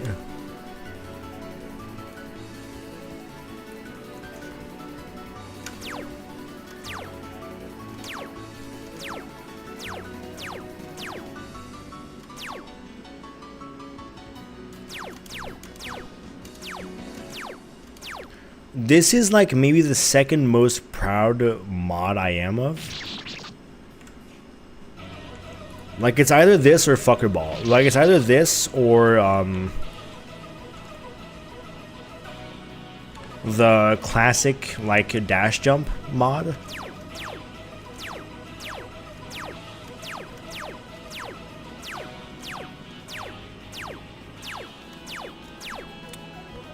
Of the, like, because I made about 15, I think. Like, I'm pretty sure I made about 15 mods. Like 15 Farewell mods. Of those, the top 3 are definitely this, the Kill Aside 2 mod, and the Dash Jump mod.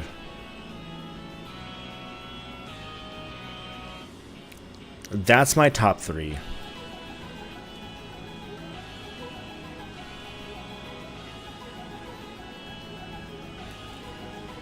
This one specifically because I made it when like nobody knew about Fuckerball. Like we played Fuckerball in Wolfie Roulette. Like this is the lore of Fuckerball, right? Nobody knew about Fuckerball. We rolled it in Wolfie Roulette, and we played most of it until at some point the online mod like sent us back like 3 stages for some reason. And we just figured that like it was bugged or something. And then I went back and played it on my own later and realized that like we just got fucked by online or something. And then I discovered like this bit of the Farewell mod, which was, well, this bit of the Fuckerball, which was the mouse controls. And I was like, listen, I gotta let the people know about this. So I made this Farewell Fuckerball mod. That's how this came to be.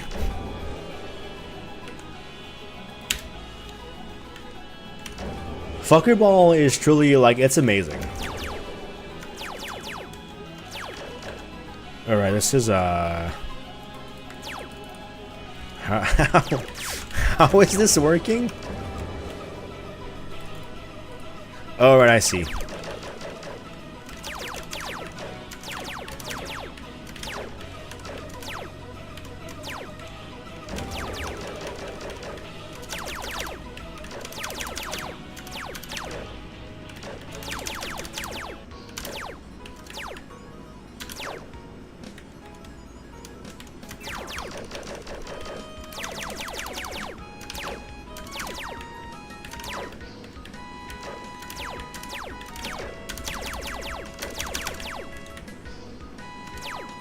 No!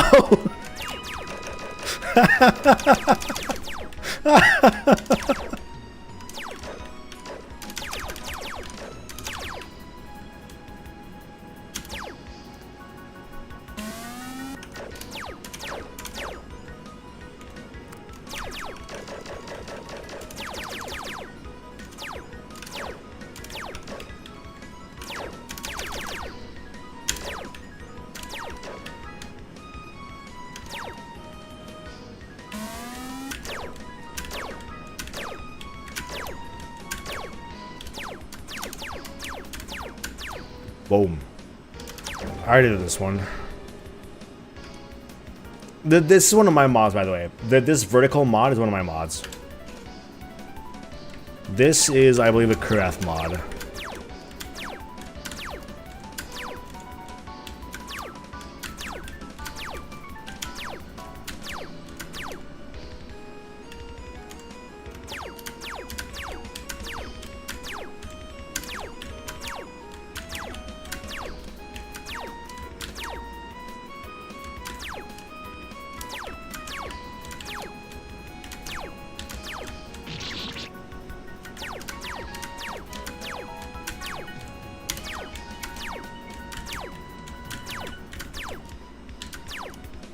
I never really understood it myself, but there was definitely a period of time where like 8 Beelzebubs was really like loved by the community as a whole, and Kurath in particular was really a fan of the honey blocks, yeah, that made Beelzebubs.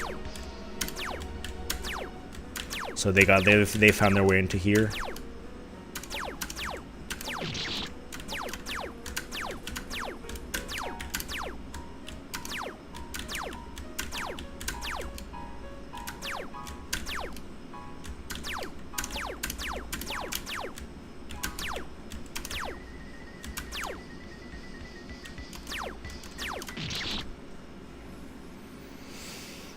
Honestly, that's reasonable. 8 Beelzebubs doesn't really live up to the hype, honestly. If you ask me, at least. I am one of the few, like, 8 Beelzebubs haters out there.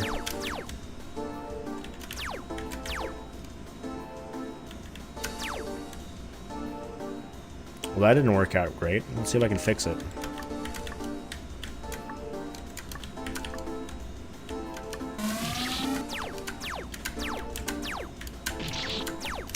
Like, I played 8 Beelzebubs after hearing, like, all the hype about, like, how good of a Sudoku game it was, and Let me tell you, I was not impressed with what I found.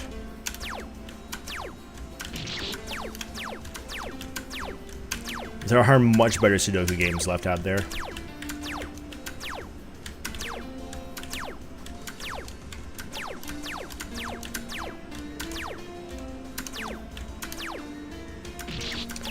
Yeah, I mean, I think a lot of 8 Buzzword is just like very basic, like trap bullshit.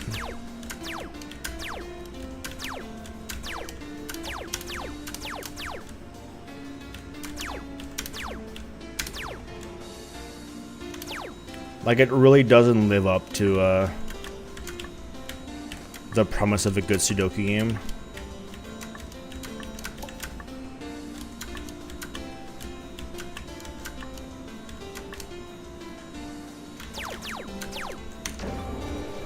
Like, most of the, like, I think, like, 3/4 of the stages are just, like, very basic trap bullshit. Now,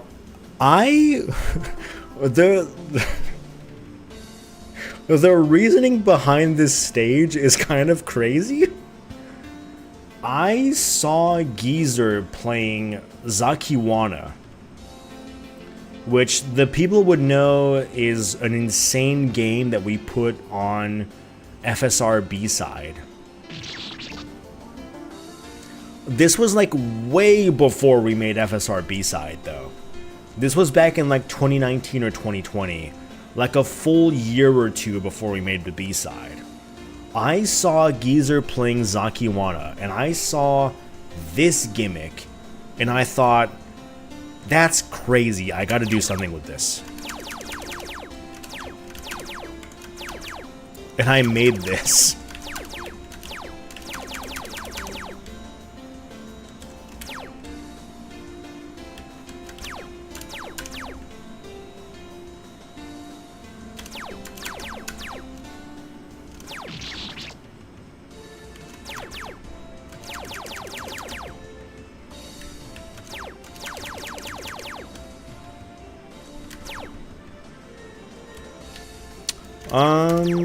I honestly, genuinely don't know.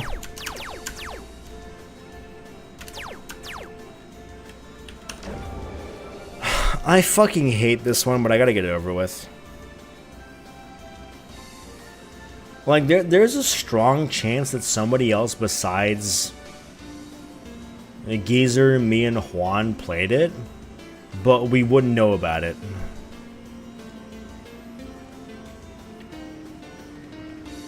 But yeah, I don't know, I don't know.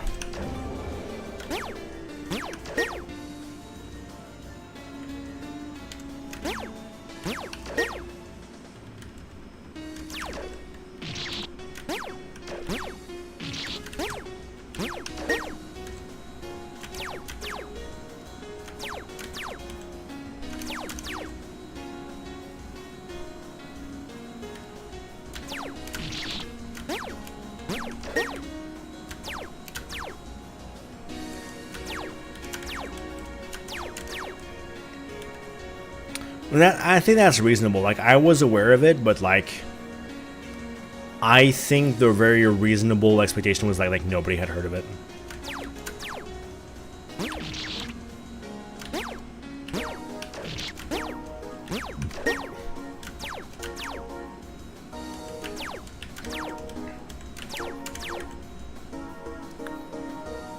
I don't remember how to do this, man.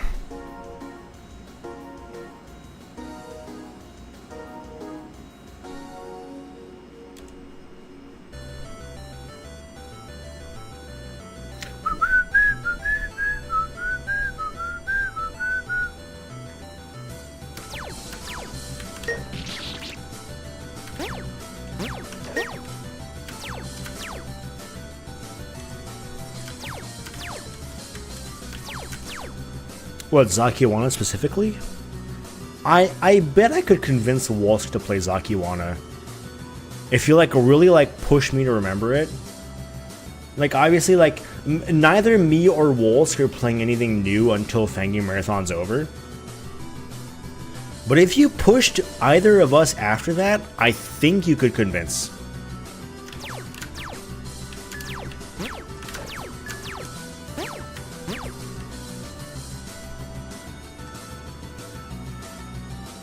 That's also completely believable.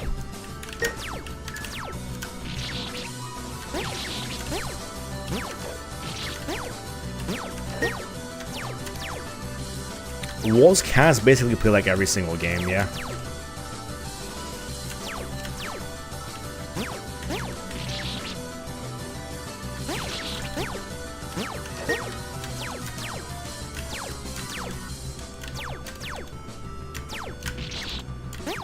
Man, I hate this. Has to be like my least favorite Farewell mod, and it's not even close.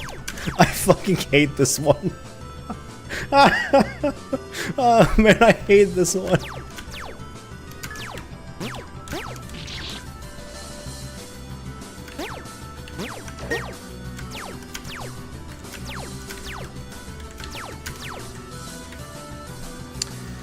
And that is completely reasonable. It is like, without a guide, it's actually like insanely easy to fuck up true endings, so I do not blame him even a little bit for that.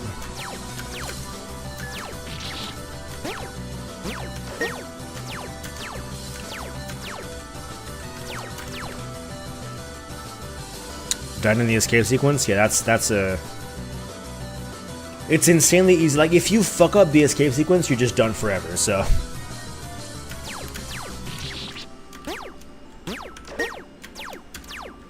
I don't blame him at all. And in fairness, if you got to the escape sequence, you experienced 99% of the game. And not 80% of the game. So, I think it's like he got most of it.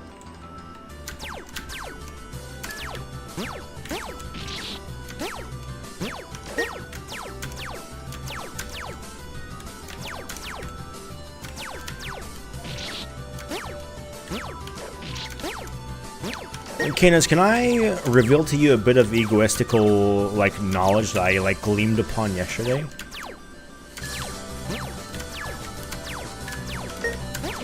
And you can decide what you want to do with it.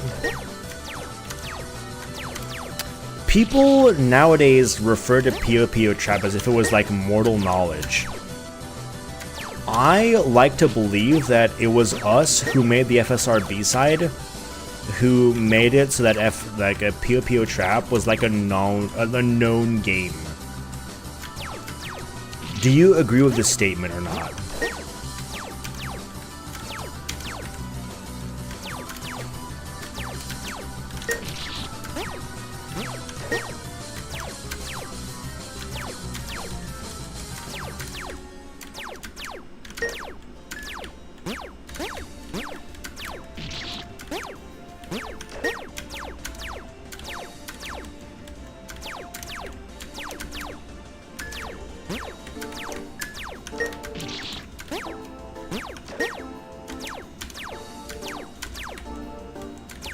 Because obviously P.O.P.O. Trap was in Camellia 3. And people would remember it because it was in Camellia 3. But I don't believe that anybody played it outside of Camellia 3. And I think it was us making FSR B-side that were like caused it to become a thing.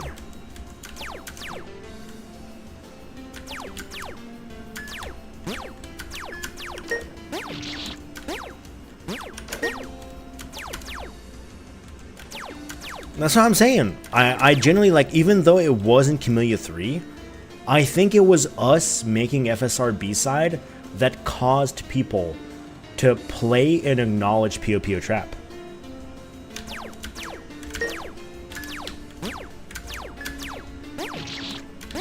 Wait, is that actually true? That is huge information.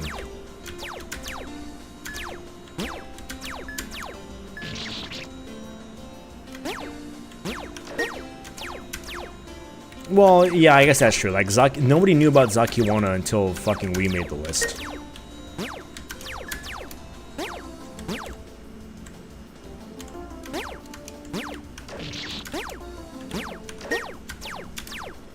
Which, like, that's fine. I wouldn't blame that.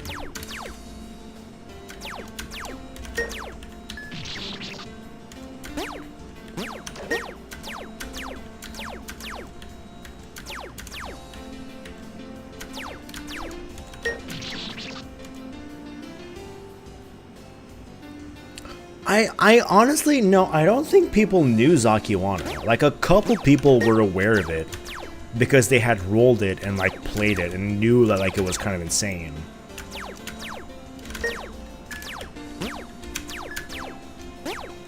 But I don't think the majority of people were, like, aware.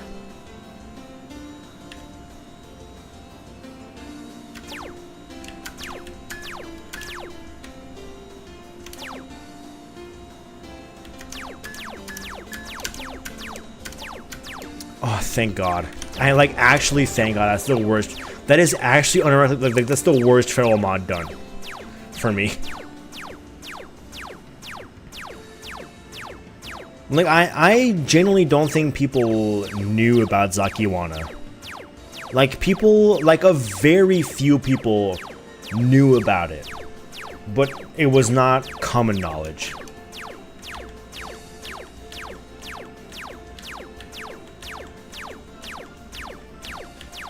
This is one of my mods, by the way.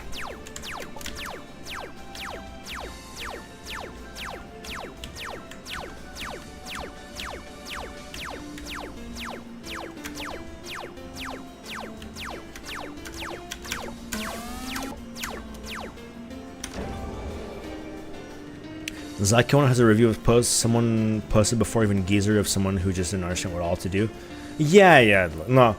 For every single I want to be the guy fan game that exists, somebody is gonna fucking roll it in roulette by just like playing random games, and they're gonna find it and they're just gonna like get owned by it and not know what to do. Like that, this is true for every fan game that has any amount of complexity. Like, nobody knew about Sorcerer 2 until I rolled it, played it, and convinced like 5 different important people to play it. Like, I convinced Wolsk, I convinced Wolfie to play it. That was basically the only 2, but it worked. It got the job done.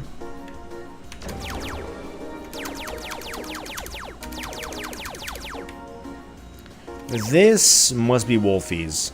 I'm going in. Yep. So that one, that was the Wolfie penalty room mod, where if you touch this block from below, you get sent to the bingo penalty room. And so I'm gonna go do it, actually, just to like prove my point. And now my VOD is muted, so that's what it is, right? Like, you win some and you lose some. But it is what it is. And to prove I was right, it was important.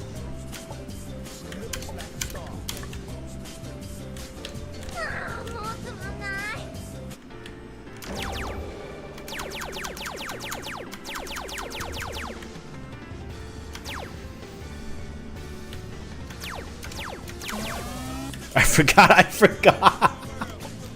I literally blanked. What is wrong with me?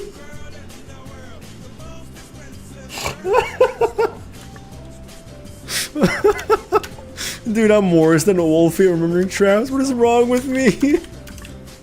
Well, no, it's a pretty obvious answer. Like, what is wrong with me is that I have like liters of alcohol in my body.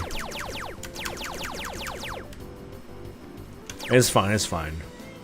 Here, you just do this. There.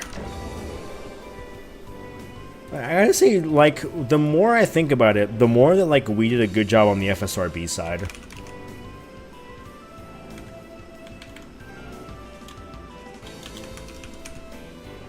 Like, we put a lot of games on there that, like, people didn't know about.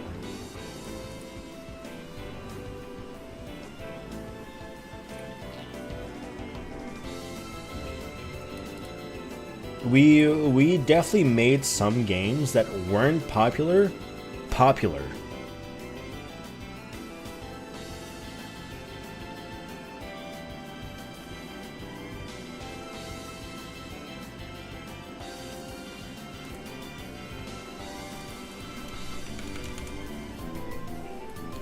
Let me open the fan game skill rating tracker. Like B-side. Like, I won't count EX or anything like that. Nearly 3,000 clear. That's pretty good. That's pretty good. Like, let's look at this. No, people knew about Party. Escape the Room 3, people didn't know about.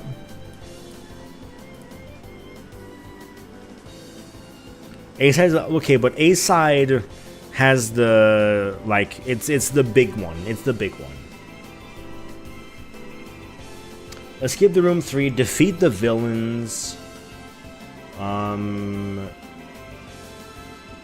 Escape Endless Nightmare. Bomb the Summer Holiday. Can't Stop.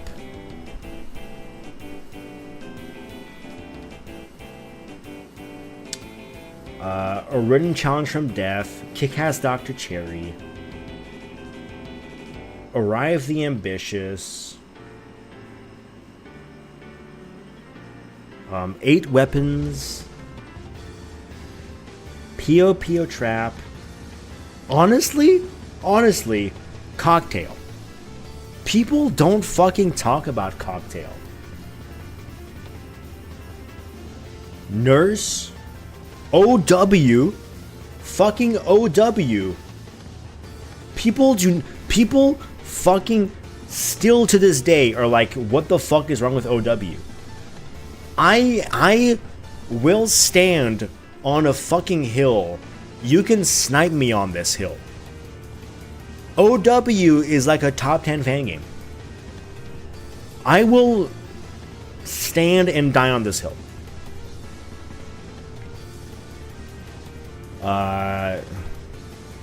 That's true. That's fucking true.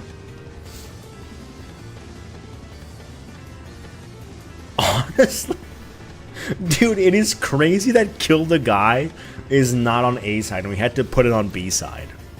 Kill the Guy is like maybe the most timeless game out there. It really seriously like lives up to the test of time. More than I think a lot of other fan games. TJ was waiting for a fucking long time.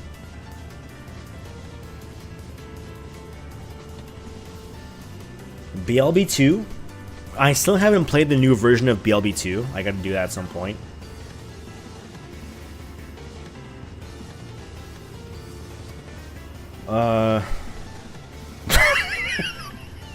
You're fucking true. Be myself, you know.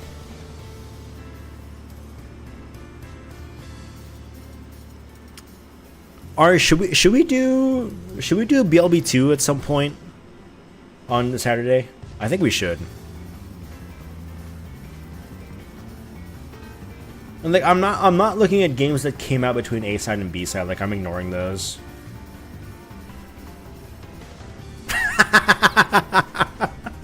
Yeah, that's fair.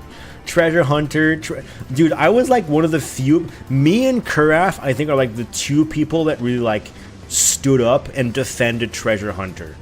Treasure Hunter's great. It just has like a couple problems, but like it's great. Collect 10 tips. Co-op is like really good. And you are allowed to hate Treasure Hunter, but it goes hard. Co-op, Stop the Heartbeats. Well, no, Stop the Heartbeats come between A side and B side. That's fine. Like Combine the Two Forces also came out between A side. Honestly, like most of like Six Islands Guy games did not like make it onto A side, and we like just like slapped them onto B side because they're all fucking amazing. Idolmaster.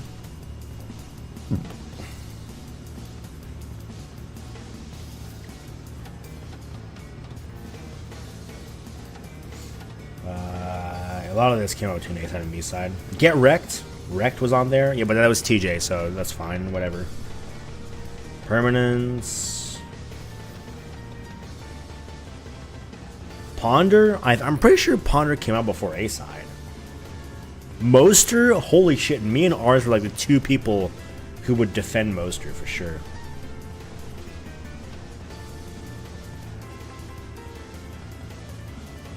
Like, nobody else knew about Moster but us. But it's a great game. It really is like a solid adventure game. This is true. This is actually true.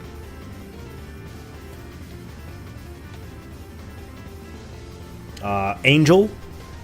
There's a lot of people that have played Angel now, but like, we were up there. We were up there defending that game.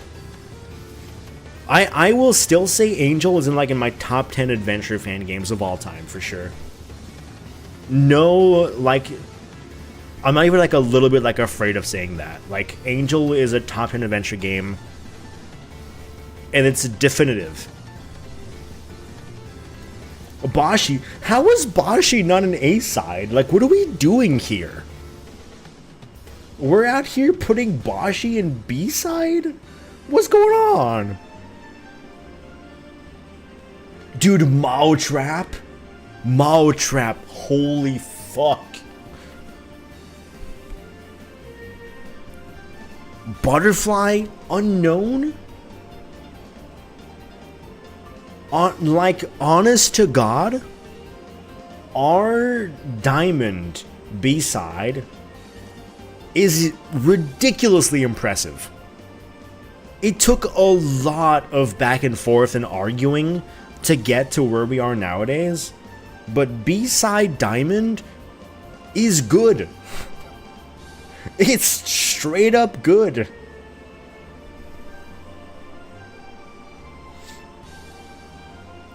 And like, every single time that people like bring up anything for EX, I'm like, this is dog shit. I mean, when it comes to Diamond.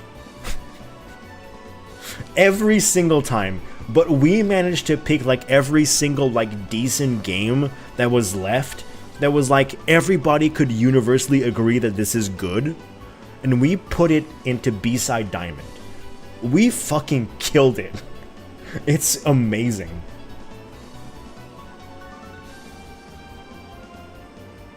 And then Legend was kind of a nightmare, but whatever. Whatever. Legend was never going to be good anyways, so. Guys, the Mao Trap intro is amazing. Yo, I gotta piss, fellas. I'm gonna be back.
And like, we had to make a lot of changes to B-side Legend tier specifically, because we made many mistakes when making it. Such as Time Machine 2 and Gaze of the Horizon. But eventually we got there.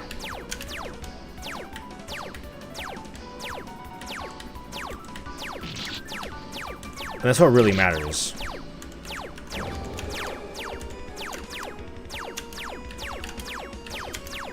Gaze was like the correct decision with like no hindsight, but Gaze is not a good game. Having played most of it, Gaze truly sucks. And so I completely stand by the decision to remove it, and I will forever like fight for that.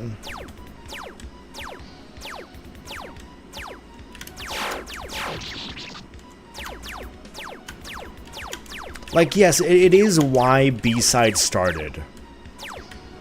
But man, we grew since we started like discussing that. And I think taking it out was the right call. Much like Time Machine 2 Exceed was. Because Time Machine 2 Exceed fucking sucks. And so does Gaze.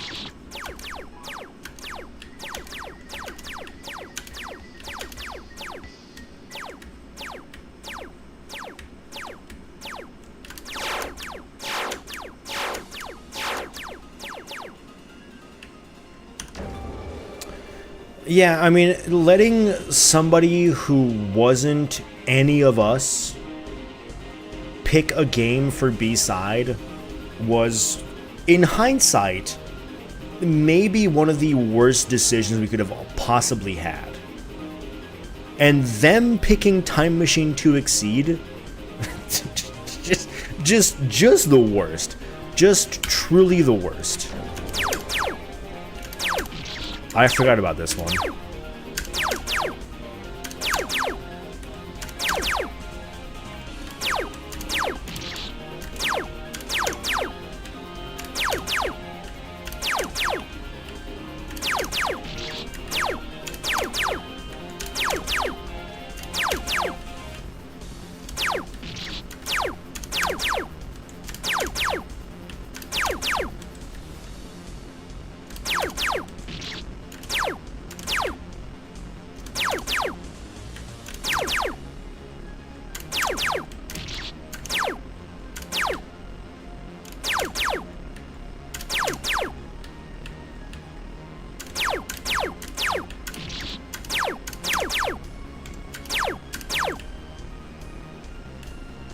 No, it was me. Much like Gaze, I played a little bit of Time Machine 2 Exceed and realized that it truly absolutely fucking sucked and was like, hey, we should do something about this.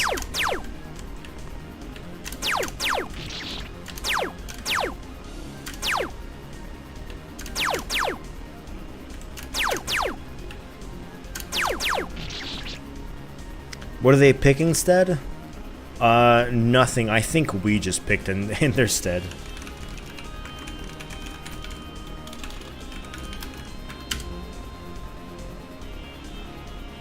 I think we should have just said fuck you, let me pick instead.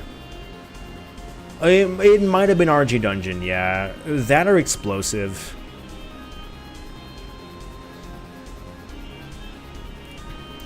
Which, for the record, Explosive also kind of fucking sucks, but, you know, whatever.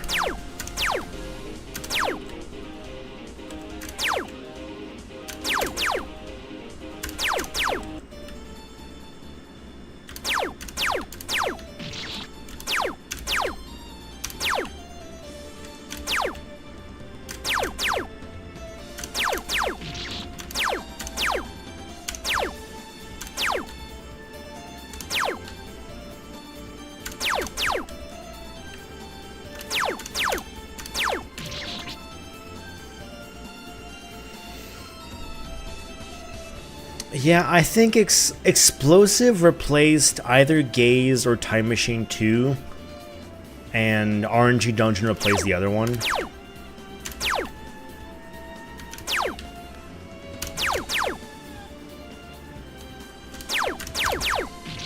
And for what it's worth, I have my problems with both of those games, and they're almost certainly better than what was there before.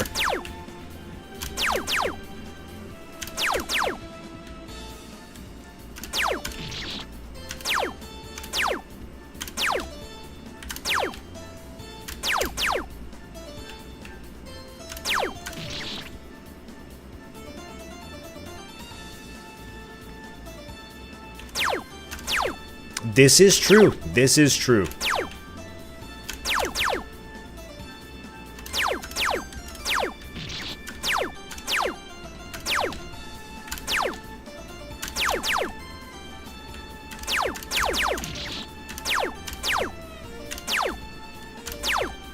Listen, I'm not saying we were perfect. We did a good job, but we were not perfect.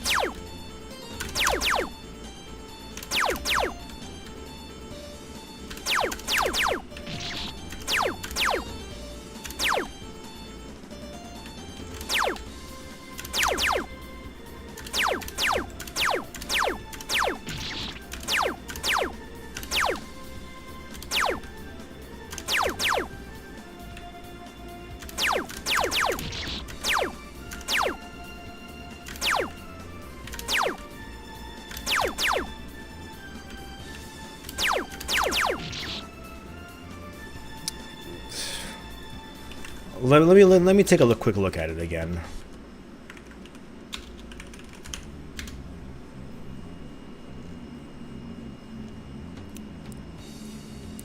Like, if I were to take a look at it, Justice Guy Exceed is the only one there that I'm willing to play. Wait, no, we put Justice Guy Exceed on Diamond and we, like, moved it up at some point. I don't know why.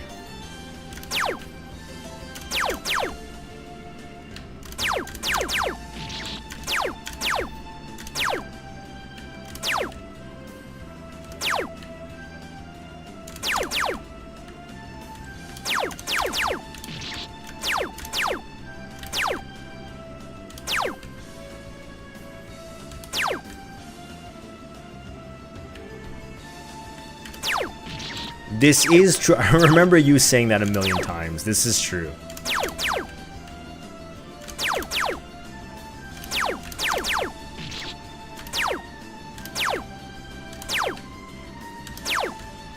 That might be true, yeah. I'm not sure.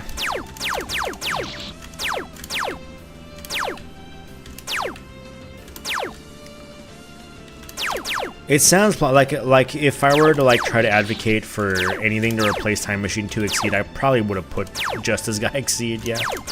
That sounds very plausible.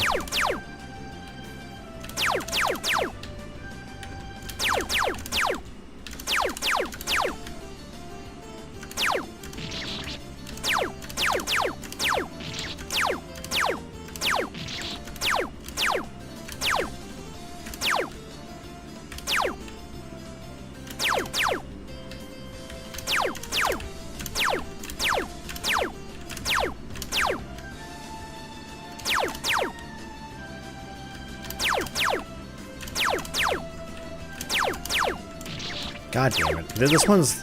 This mod is like so fucking weird.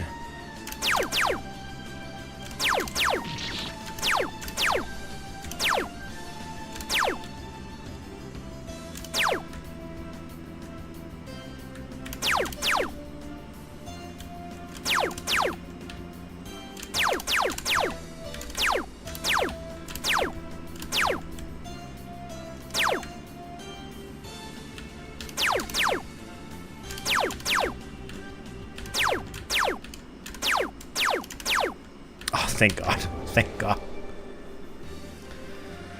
No, I think fan games in general are starting to like die pretty seriously now.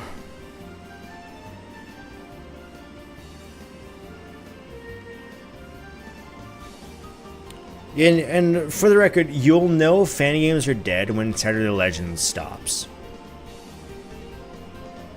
When we stop, I think that'll be like the most clear sign that fan games are done for.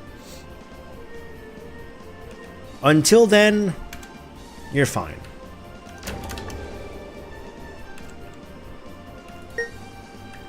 I'm too drunk for this.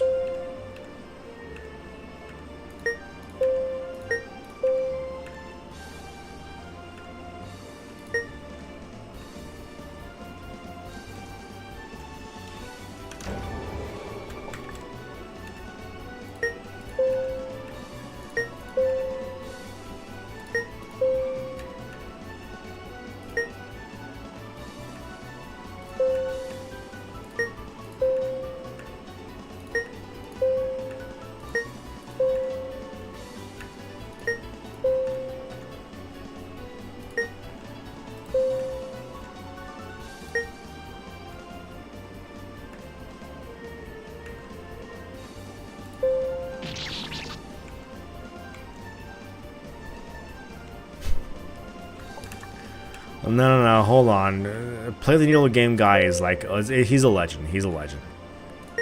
We can let him have this.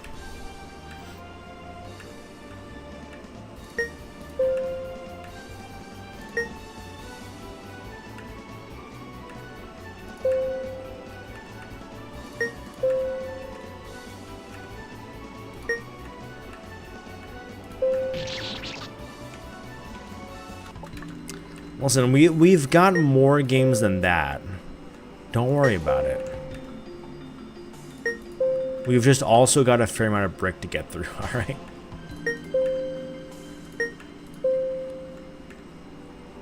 And I will get through it, I promise. This is my anthem. I will get through brick.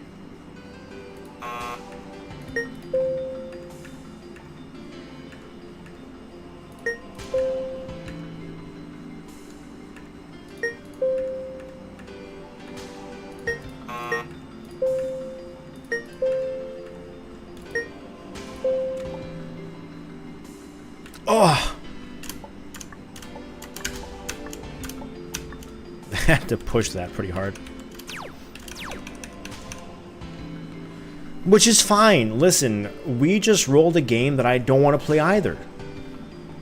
And so he can play that and I can play brick.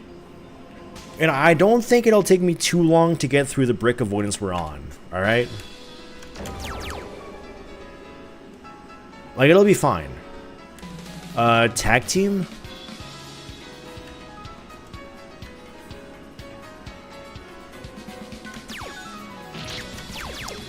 I want to be... I want a tag team, which is like a game that came out a couple weeks ago, a couple months ago.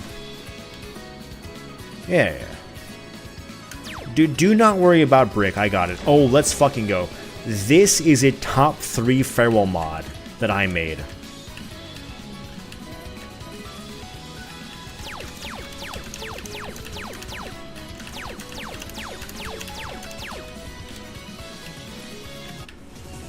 I slayed on this one.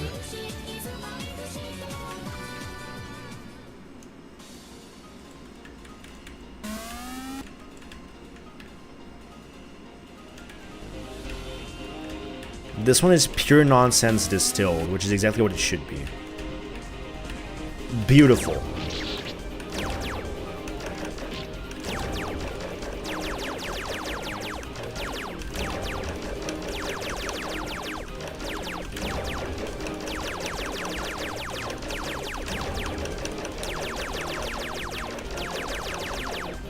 You know, tag team, I recommend a tag team based on seeing a little bit of Barfy playing it.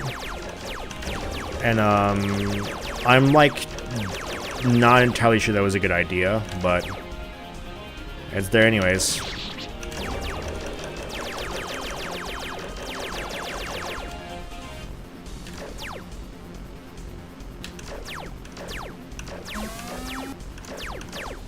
Which I suppose is like brick, actually.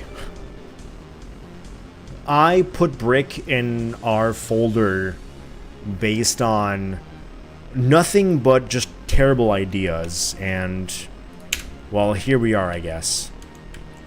Oh, it's Doomu Ice.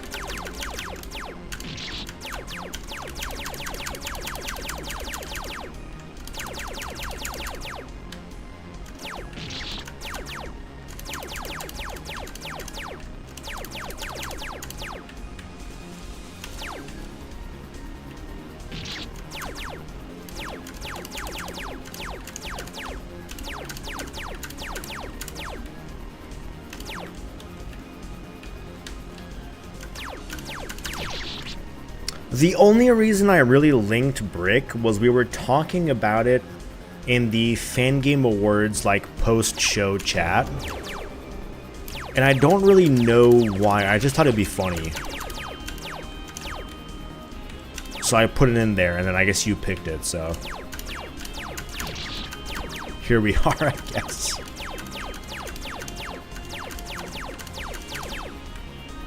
It was funny.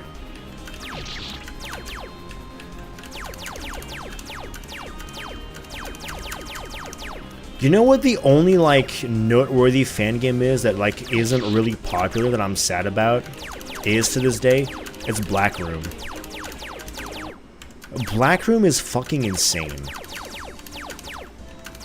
And I think people should be more aware of it.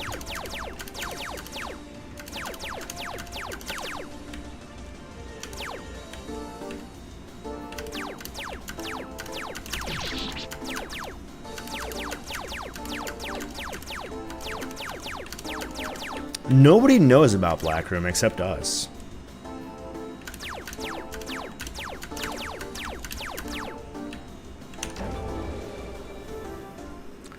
Black Room is truly an insane video game. Yes, Stong streamed it. Me and Ars played it for Legend. I don't think we threw it on the X Pack. That would be insane. Stong, I think the people that know the most about Black Room are me, Ars, Stonk, and Paragus, of all people.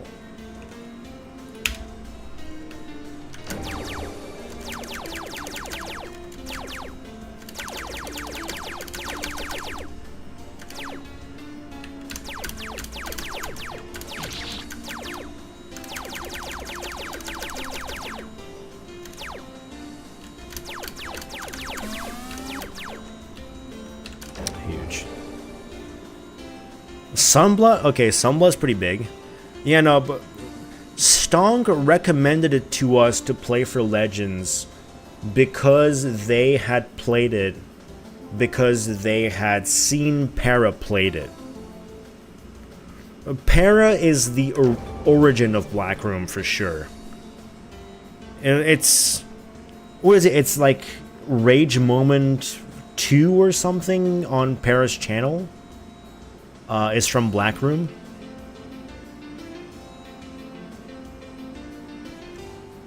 It's 2 or 5. I don't remember which one. It's 2 or 5.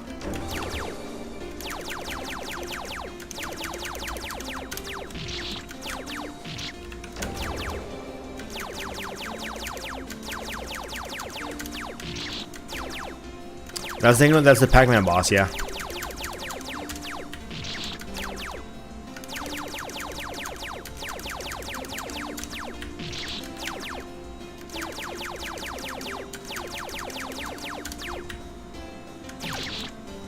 The Pac-Man boss in the giant room that's too big so it lags your game.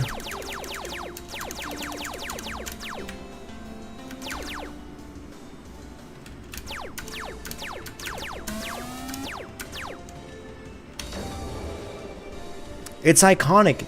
And that's like the one part of the game that like we spent an hour trying to figure out where it was on the overworld map. It's beautiful. It's beautiful.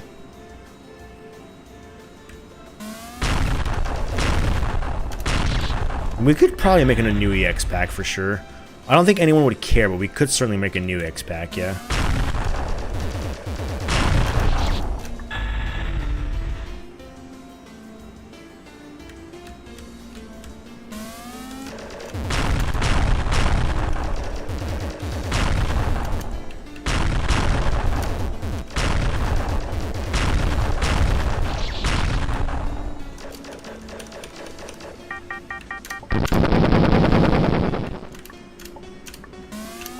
It just hits right.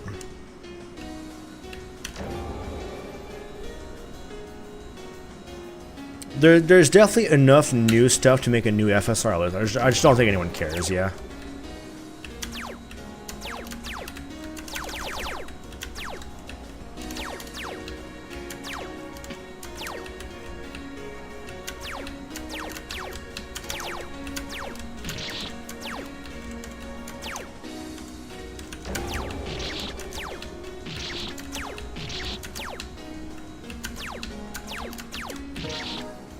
Most people, like, didn't even play the EX packs anyways, so...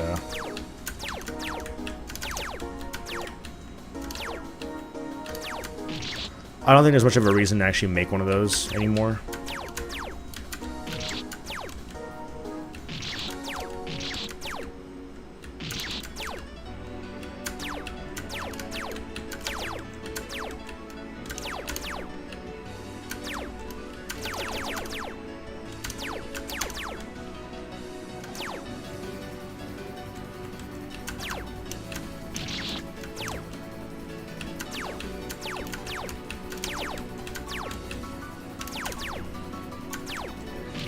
The EX packs are more like a way for us to flaunt, like, hey, here's good fan games. Go play them.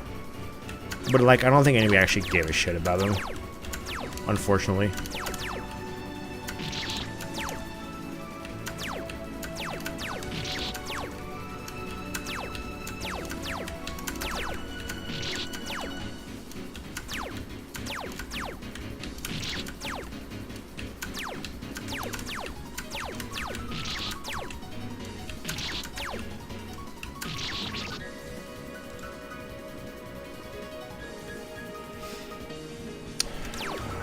I'm not sure anybody even did like any of the X packs fully.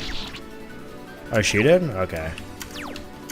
Although she's probably played like most of the things we put on there nowadays.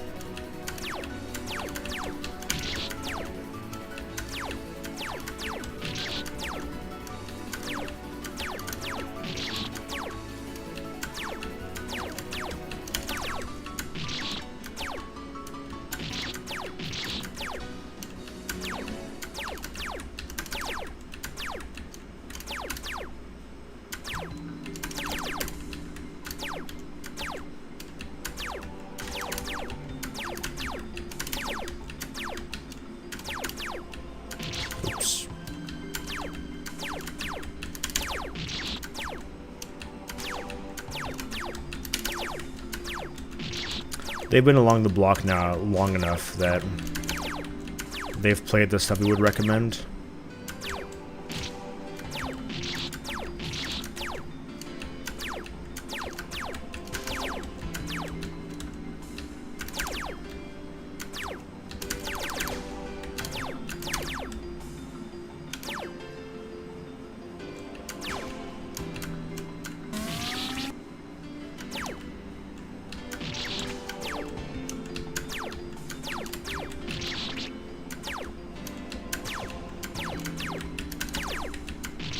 We really did manage to like make 100 decent versions of this room. I really don't know how we did it, but we managed to do it, yeah.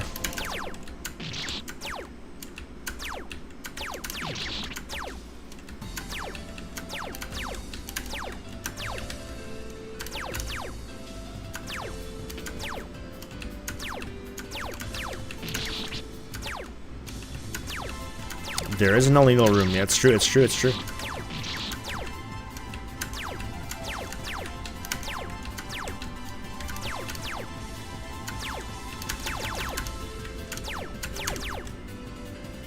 Listen, I'll say like 95% of them are decent, alright?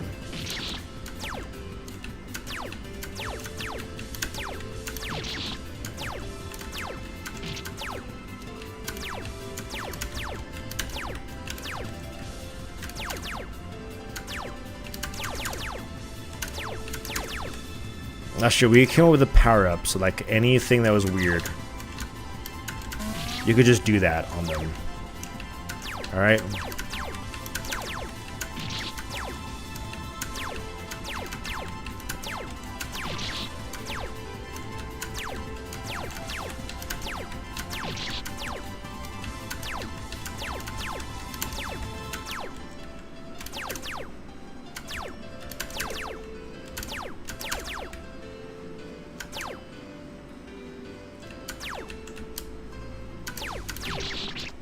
That hit me.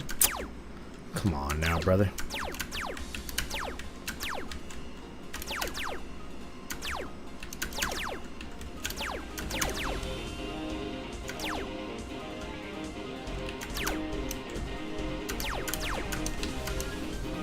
There we go.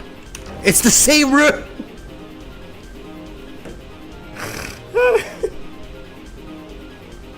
Help! Help me!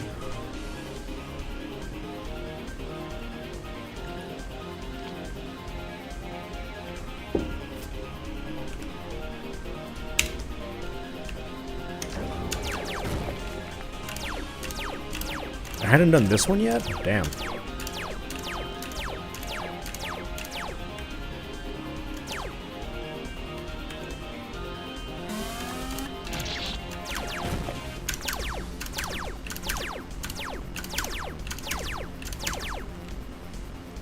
Who doesn't love a good Cosmo final?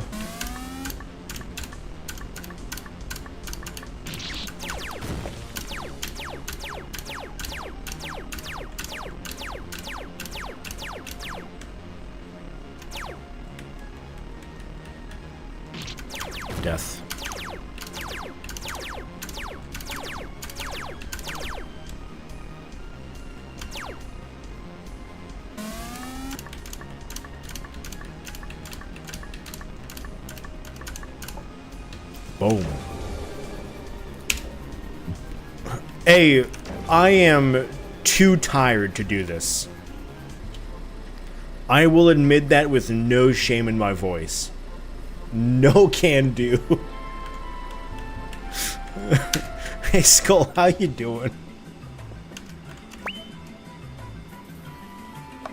Pretty good.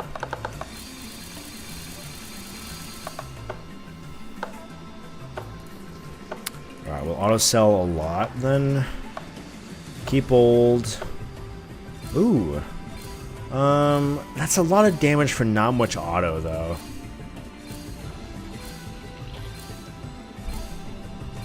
We do get a lot of gold, but I don't think it's worth it. Stick to the old. Lose the auto for not much here. Keep the old. Straight improvement. Improvement. That's a lot of damage for less gold and less item luck. Yeah, I'll take the new one. That's it. Wow.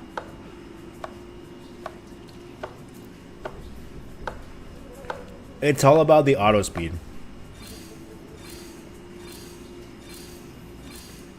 We can buy a couple legendaries, yeah.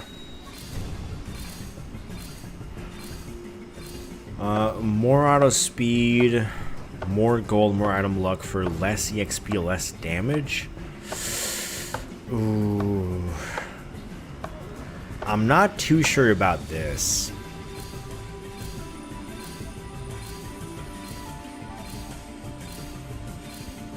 Yeah, I'm gonna keep the old on this one. Like, this is improvement. That's an improvement as well. This is not worth taking, though. It's a mix. You gotta keep both up, for sure.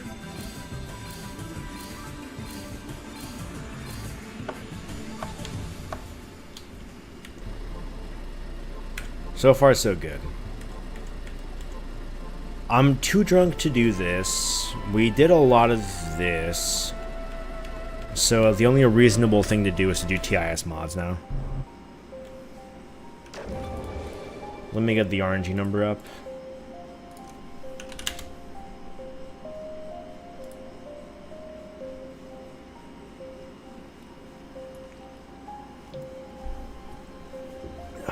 Give me a second. Well, I rolled a good number in RNG total. Hold on.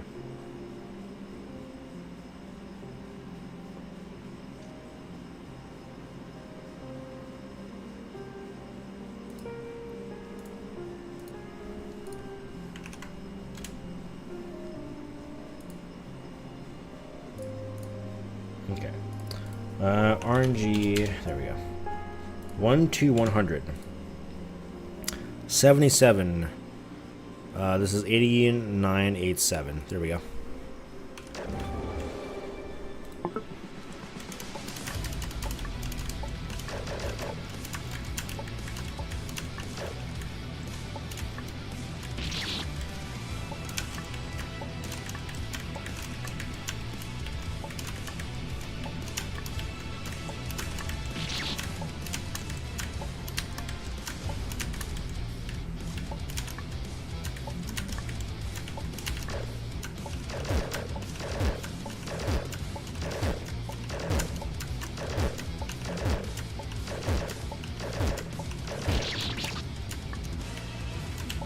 Boom.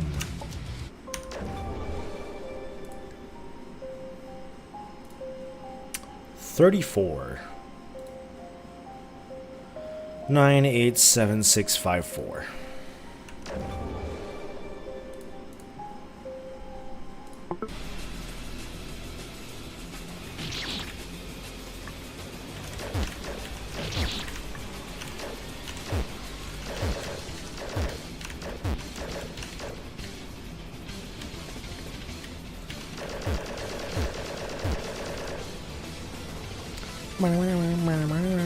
You know? Those who know.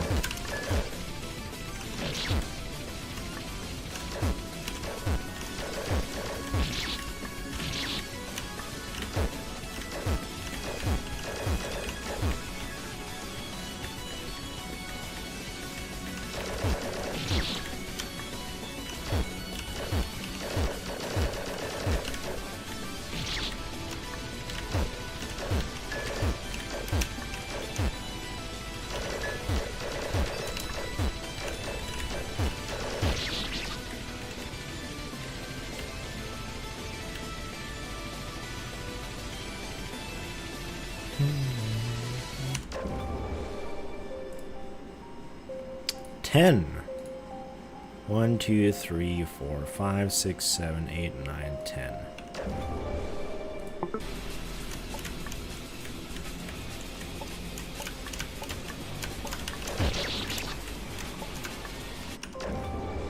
Which is that shrimple? 9. I don't mind if I do.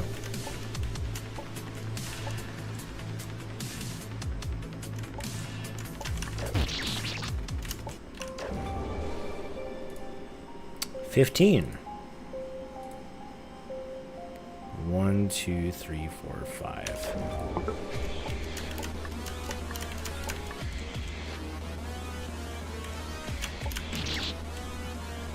Meow, meow, meow, meow, meow, meow, meow, meow, meow.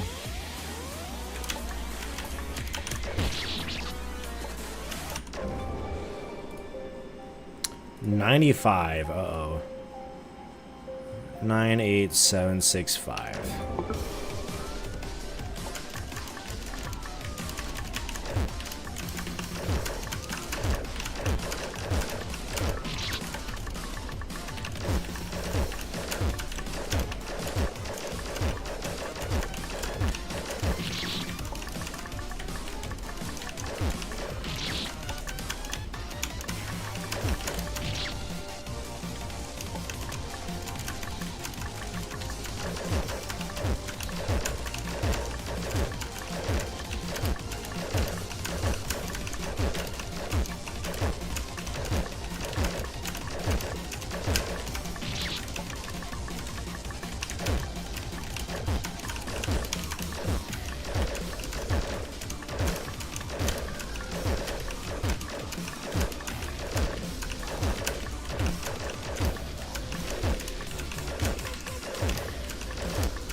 Boom.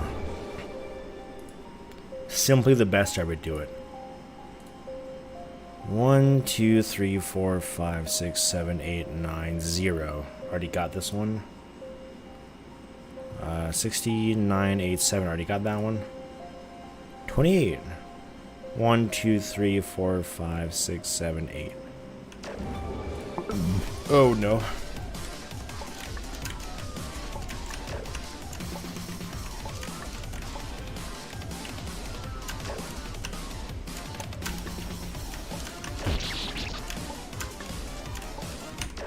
Get me out of there. 18. That one.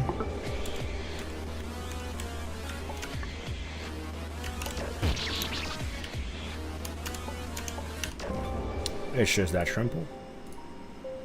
29. 2, 3, 4, 5, 6, 7, 8, 9.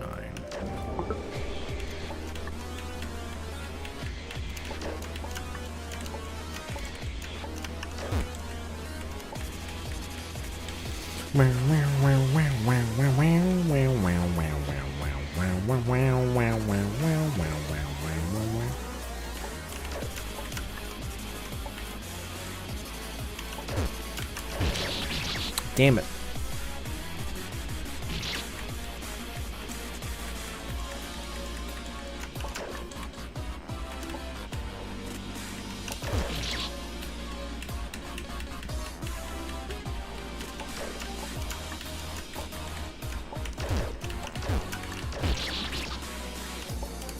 Good dodge. Good dodge. 36. 49876.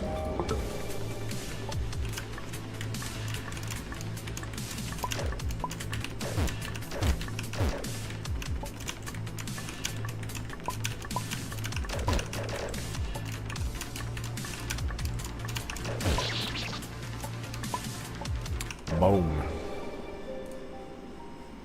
6. 1, 2, 3, 4, 5, 6. 90. I think I already did that. 17. 2987.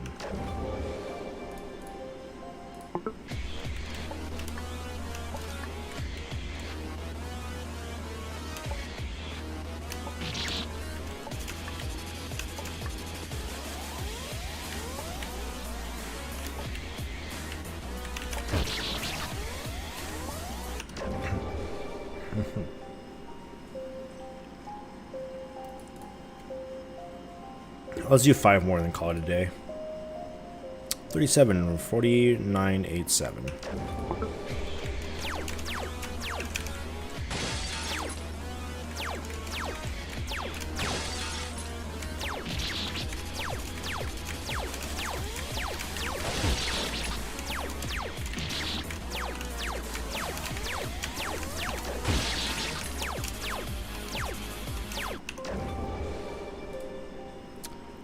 $38.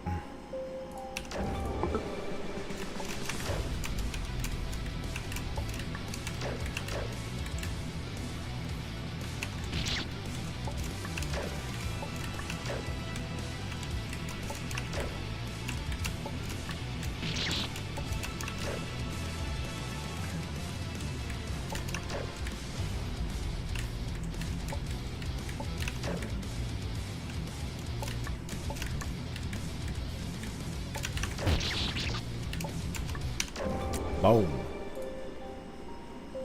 77. Yeah, you know what? Smart. Me either. We'll choose to blame that on the copious amounts of alcohol and the great game I'm playing. What's poppin', man? I hope you're ready for us to throw like a couple of like hard tasks to do for Fangame Marathon.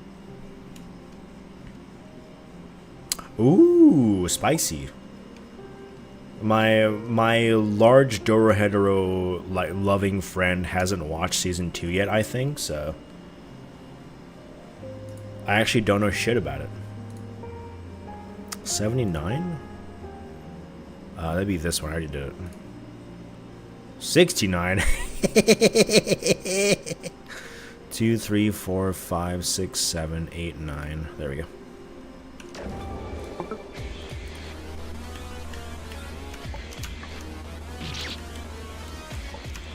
That sounds about right. I mean, what could possibly go wrong when you really think about it? Please don't mention everything that could possibly go wrong. I would definitely get fucked if I did that nowadays. At least for the next month, I'll be like very busy with a project from work. And then after that, I'll spend all my time on like various projects and whatnot.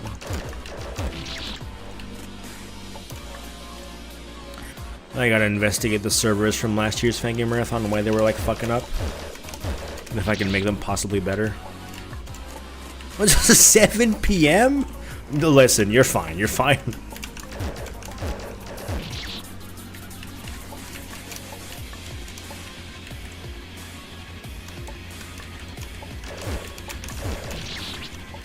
There's no question about the fact that you're fine or not.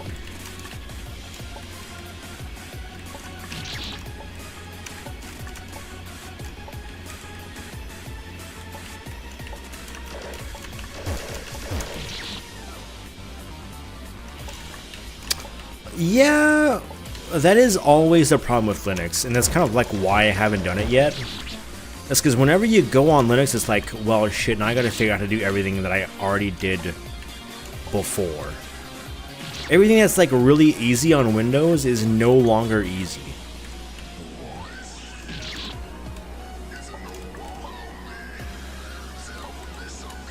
Which is kind of like the big problem with Linux. I don't understand why people fucking hop on it. Windows, okay, you'll be fine then. Windows 10 solves all problems.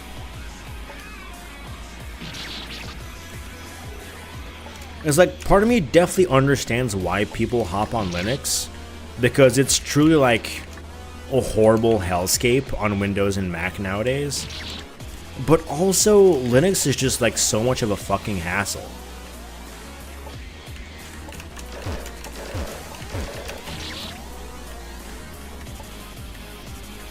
Wait, do you have to be on Linux to play Sound Voltex? Is that the state of Sound Voltex nowadays? Back in my day...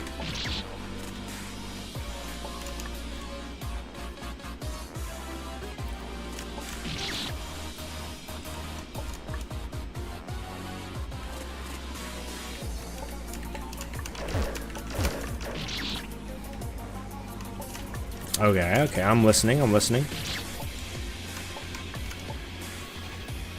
Alright, alright.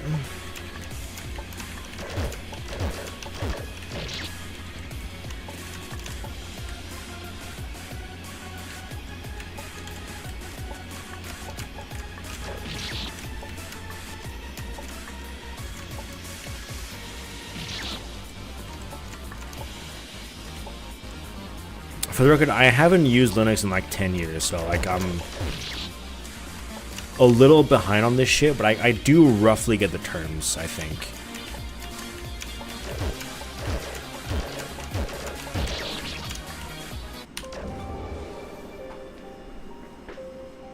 The official emitter from Kami is Windows only. Okay, that makes sense. I should probably try. I have Voltex. Hold on, hold on.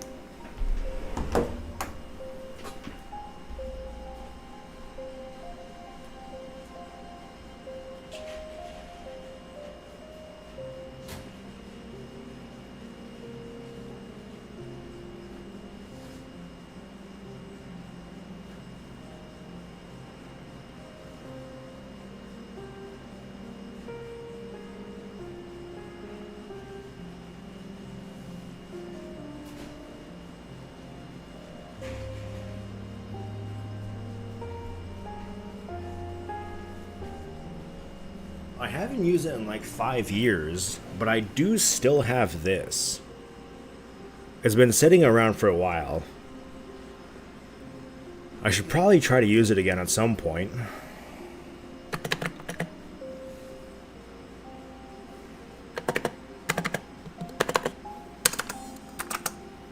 Buttons are still clicking. Maybe I should do that at some point.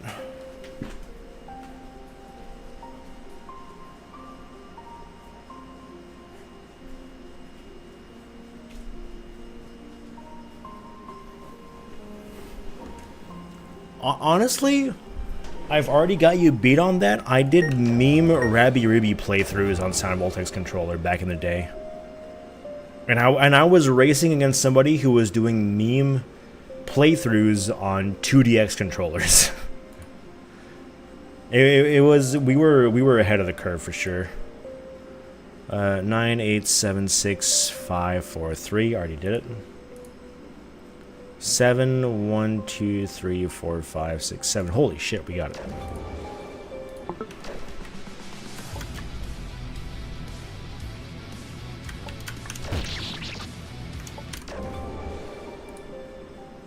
And then one last one for the road.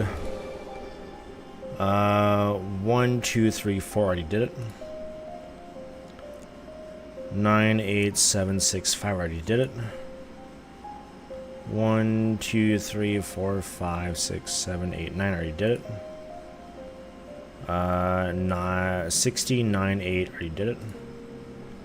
1. Already did it. 17. Already did it. 25. 1, 2, 3, 4, 5. There we go. I've been playing most of my like rhythm gaming has been on Vivid Stasis for a while. And I'm still trying to get better at that, so I'm like not too worried about trying anything like Sound Voltex related for a while. But I probably should at some point try it again. I do have the controller for it, you know?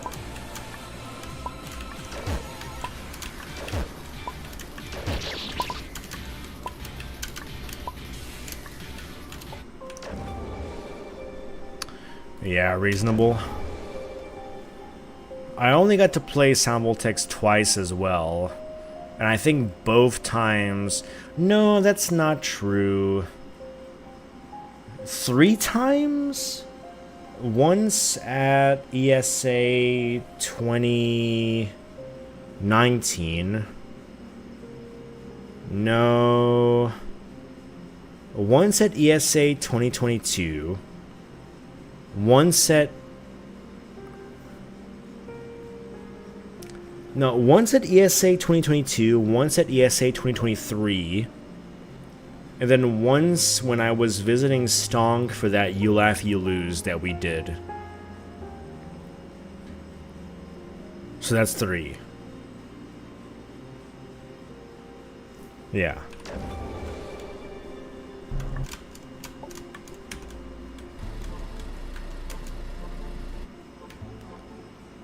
I think I can handle stuff up to 17 still, because I just have got good rhythm game knowledge all around.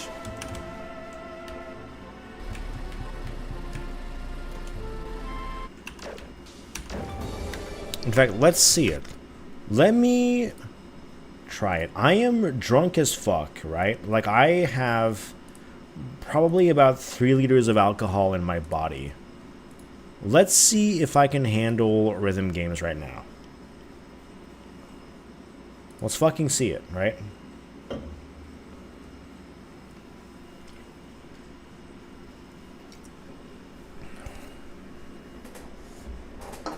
This is the true test of rhythm gaming.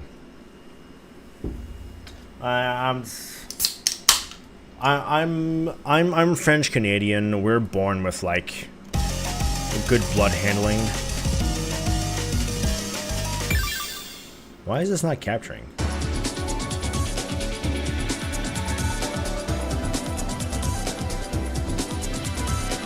There we go.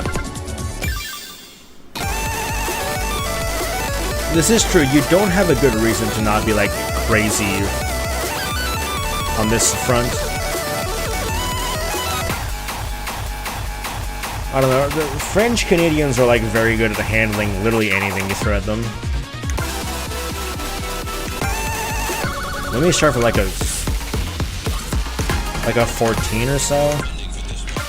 Give me a 14. Wait, I fucking love convergence. Let's go. Wait, hold on. Let me. I can't show my face during this. Hold on. That's good enough. See, ish. Hold on. You can't stream a rhythm game without showing your hands, so. That'll be good enough, right? Yeah, you can see my hands there.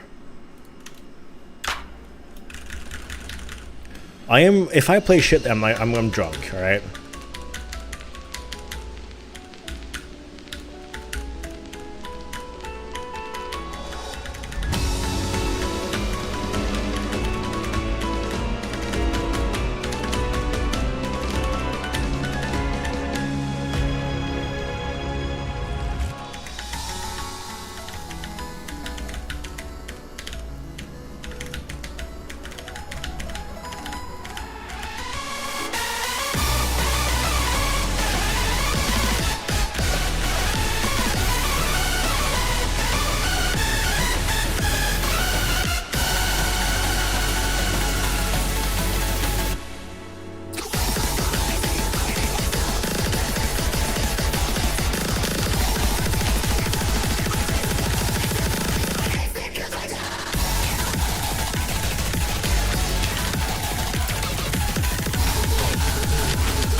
This webcam has been like doing me good for like the past probably 10 years or so.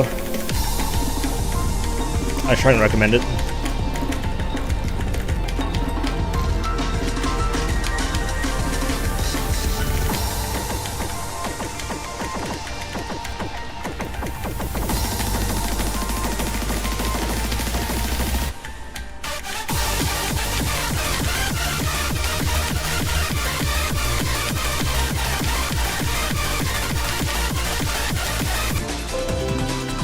It's my internet. It's my internet. I don't know why it like died insanely hard through that, but fuck you, YouTube. Anyways, I actually don't know which Logitech hand cap it is. You know, it's fine now. Like, OBS is giving me, like, warnings through all of that.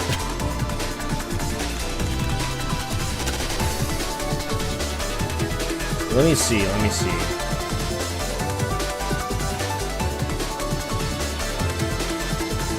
I think it's the C920, but I have to, like, look more into it.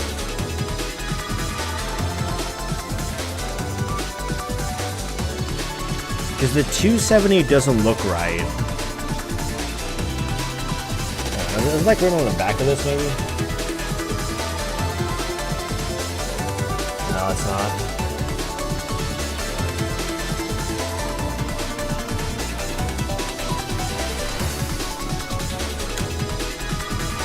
Yeah, it's the C920, which is like $50. Okay, it's like $100 now, I guess, but hey, I think the C920 is like about as good as you can get for like a reasonable price. It lasts a very long time. The quality is extremely good.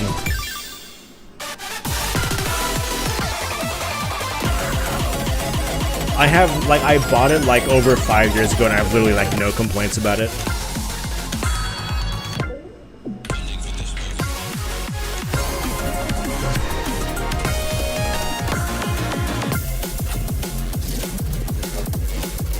Yeah, it's extremely solid at the very least.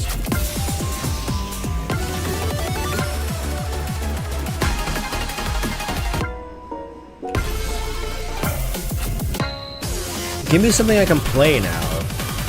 Alright, I can do Concrete Jungle, sure.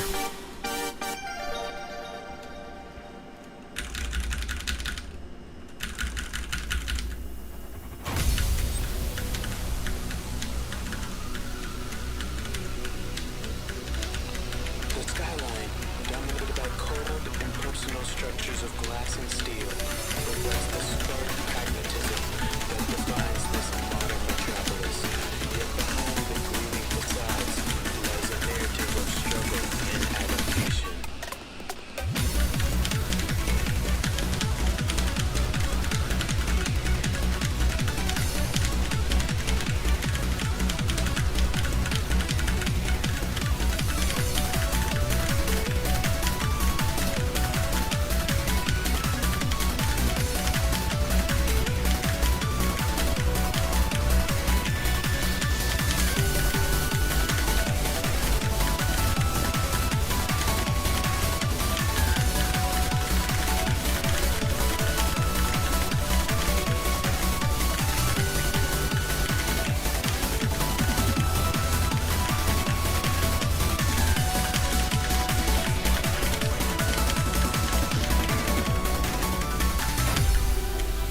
I'm clearly way too drunk for this, but whatever.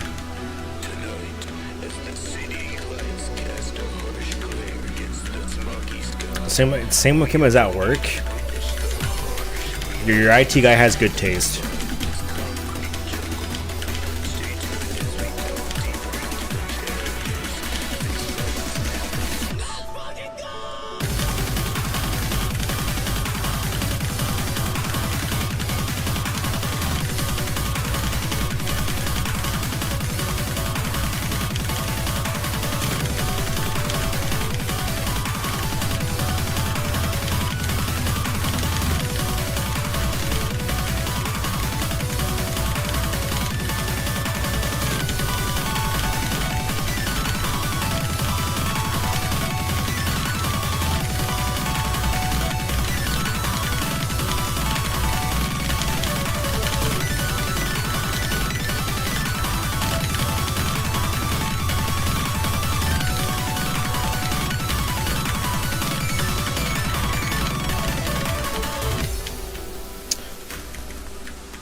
That was kind of mid.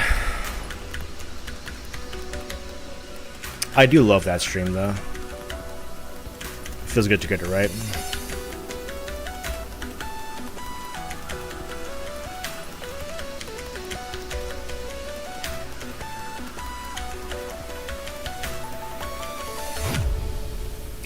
That's such a bad score. Yeah, Windows 11 definitely sucks, but like,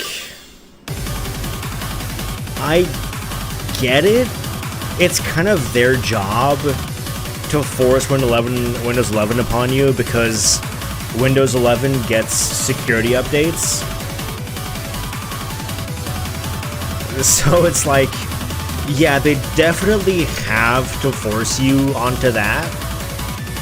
But I do agree with you that Windows 11 fucking sucks. It's so bad. It's genuinely, like, impressively bad compared to Windows 10. Like, people thought Windows 7 to Windows 10 was bad, but I think Windows 10 to Windows 11 sucks even more. It does all of the wrong things. But as your IT department, you get security updates, so yeah, you kind of have to force your people to go to it. It's unfortunate. It's really unfortunate.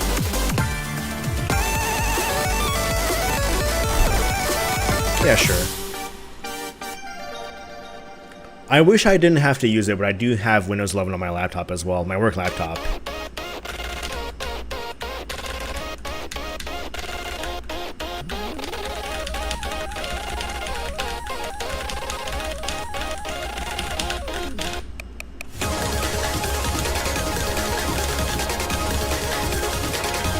I hate it. But I get why I have to use it.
That's kind of embarrassing.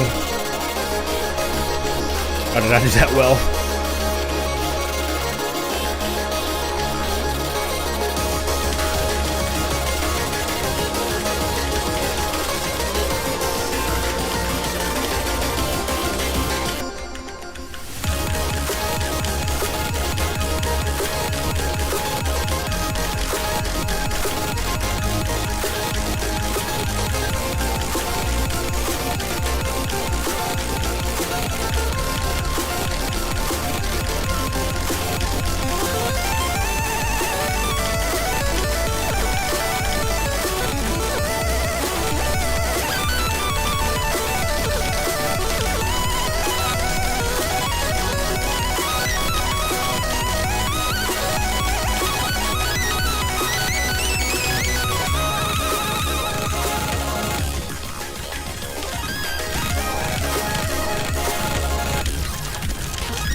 Yeah.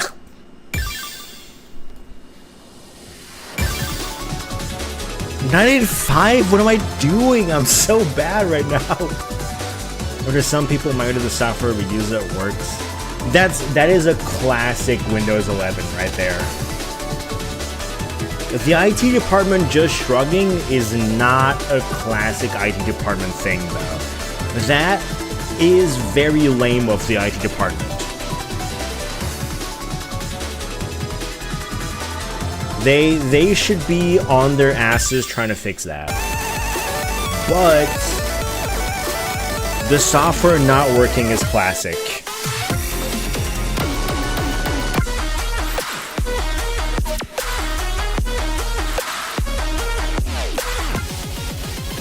Well, sure, but it should still be part of the IT department to like tell the tools department why it's not working, if you ask me. Oh, I can't. That would kill my hands. I can't play this.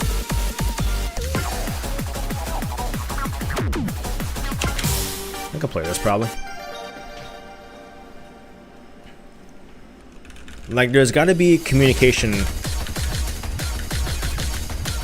and cooperation between departments. Especially when something like as big as like a completely like OS migration happens.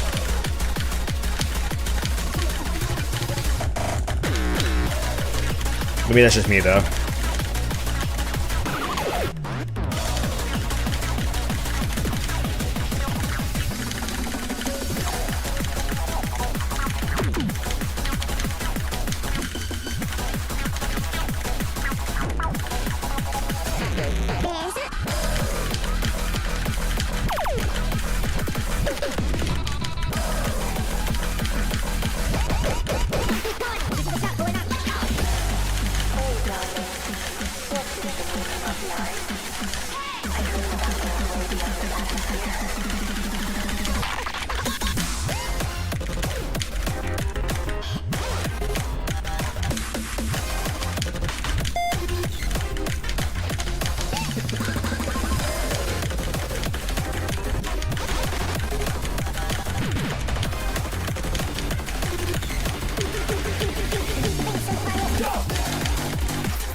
Yo, I'm playing like shit here.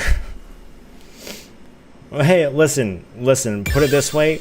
At the very least, you have a tools department. I ain't got that shit, dude.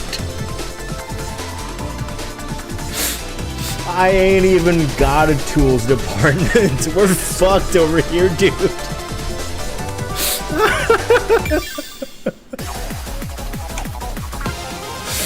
It's so down bad over here.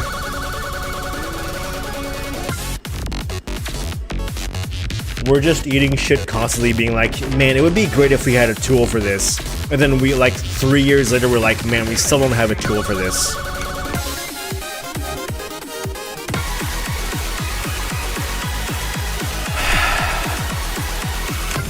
I like 3-1.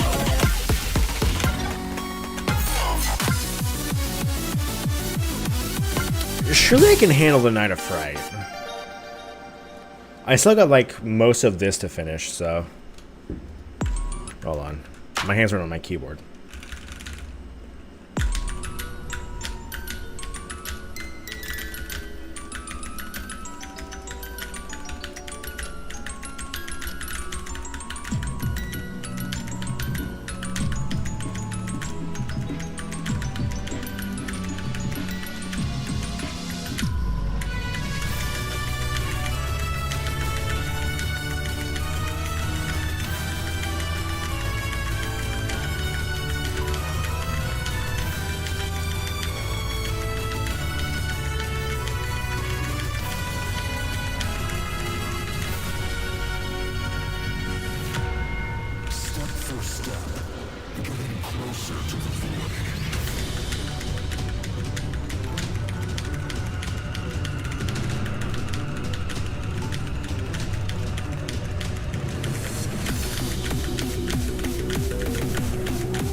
That could have gone better.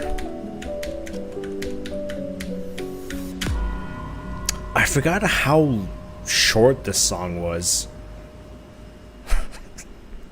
Yeah, no. I mean, listen, I'm not tired yet. And I've got a lot of alcohol in my body. And you started talking about rhythm games. So, listen, I'm here. I think if I were to play Lorelei now, I would probably, like, go into epileptic shock.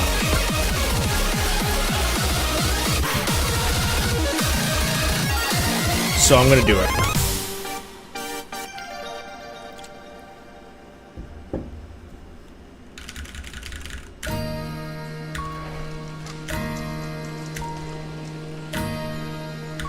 The great thing about rhythm games is they're good, sober or drunk.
I don't know who made rhythm games, but like they gotta be congratulated for that, like, that achievement.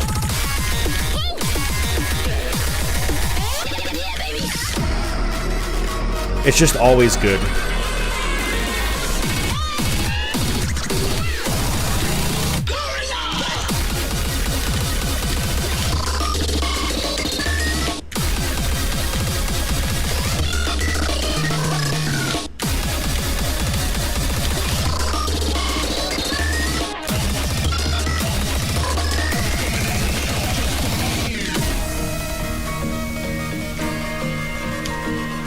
That's kind of like God's miracle.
Yeah, it would be about that time for you, Smart, so that's very fair.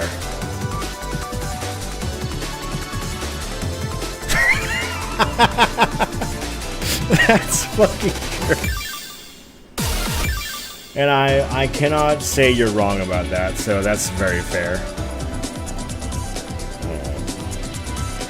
And with that, I'll probably also call it a day, because quite frankly, if I don't go to sleep now, I'm gonna wake up tomorrow for work and I'm gonna be fucked as well, so I should probably call it a day.